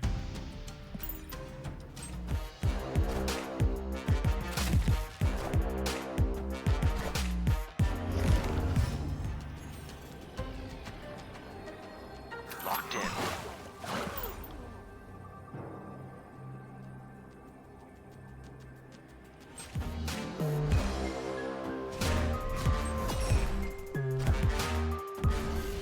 By tomorrow, do you mean later today? I mean, to be fair, I'm sure the person asking is one of our EU watchers like we're talking about, so it's technically tomorrow for them. It is weird that the Marvel Snap Day rolls over at like 8 p.m. Pacific. Damn it, bro. Boosters. Where are my blue marble boosters, bro?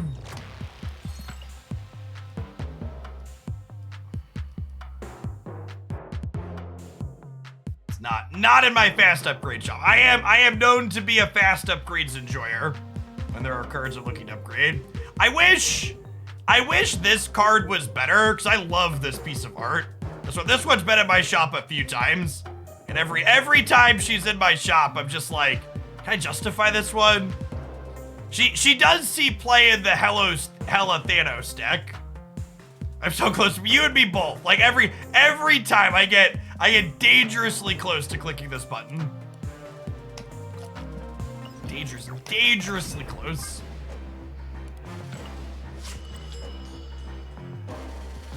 If you don't buy it now, you won't have it for when she's good later. That's true, you know. Do I have another variant for her? I think so. Just click, but don't hold it. Is that like the Marvel Snap variant version of just the tip?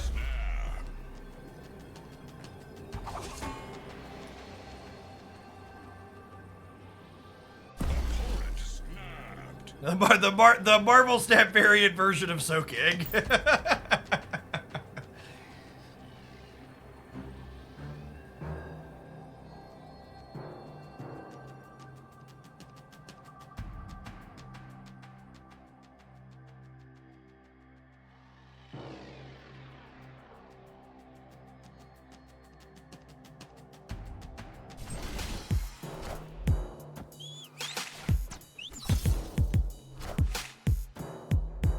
So it was, we took the kids to Indianapolis this past weekend to take them to the Children's Museum, and we went to a carnival while we were there. And in the hotel, they had not only the Holy Bible in the nightstand, but also the Book of Mormon. And my 3-year-old pulled the book out. It was like, this is a cute book. And I was like, well, I'm glad you're 3. We don't have to talk about this.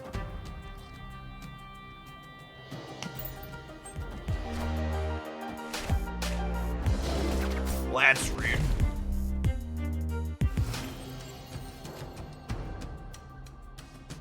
They had a whole play in your hotel room. Yes, exactly.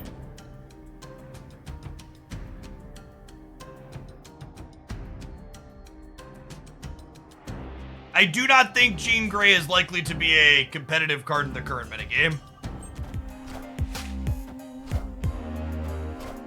With the Marriott. Is the Spring Hills a subsidiary of Marriott? It might be.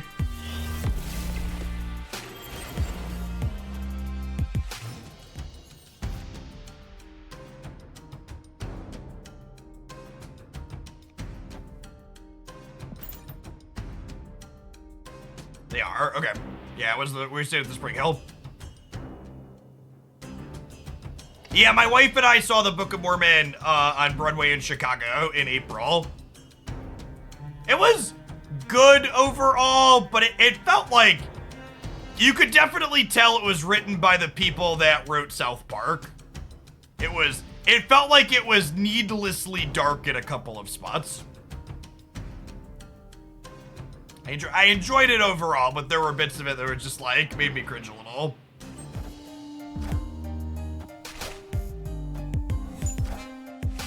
I believe we have died.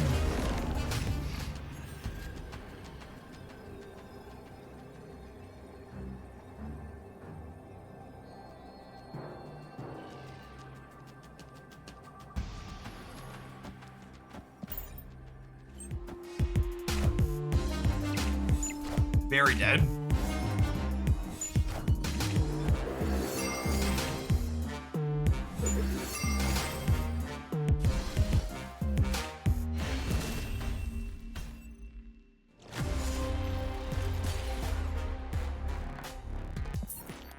All right, blue Marvel boosters. Blue Marvel boosters. Let's go to Adsonhilla. Good afternoon.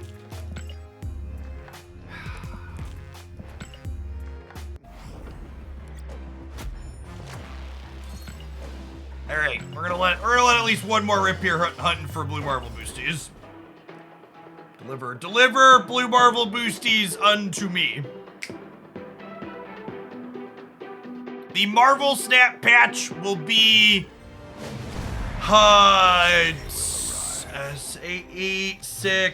18 hours from now at the absolute earliest would be my best guess. Probably realistically like somewhere between 18 and 22 hours from now. Opponent snapped. Oh, snap.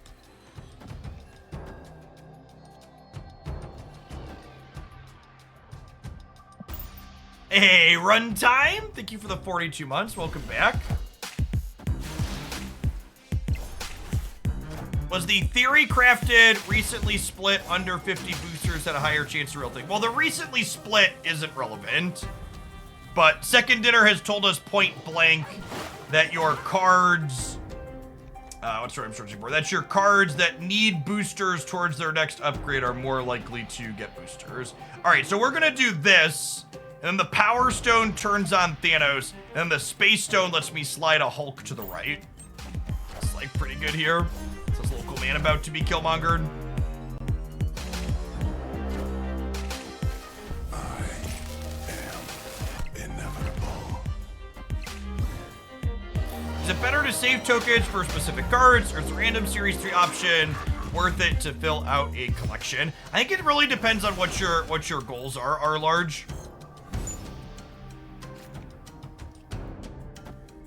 Technically, once your Series 3 complete,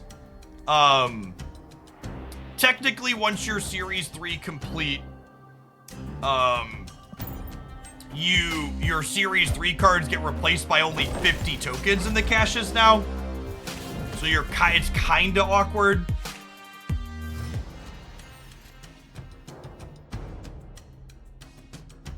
Yeah, that being said, there's definitely still value in like having access to Series 3 stuff faster. In terms of the quality of fleshing out your collection and the range of decks you have access to.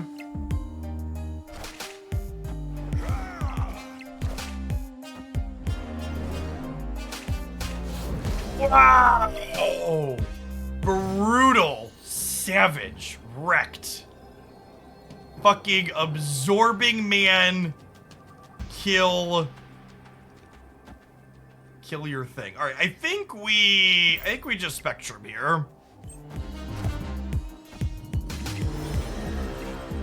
This plays for left and right the best. Oof, well played. Ooh, got him. Victory.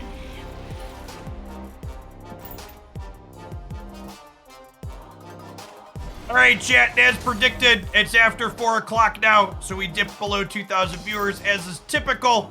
So I'm gonna go ahead and bugger off for the day. Still missing my blue Marvel boosters, proud.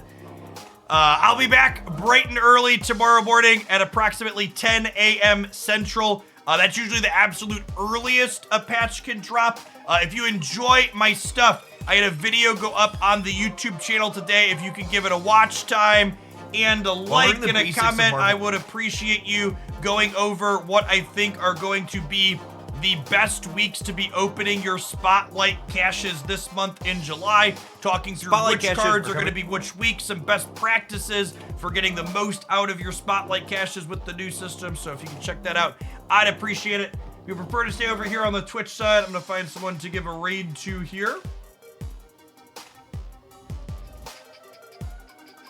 Looks like KK Sparkles just went live. For someone that hangs out in the channel on occasion, so I'm happy to give them a raid when I can. Be sure to give them a follow and check out the content that they're making, and we'll see you tomorrow.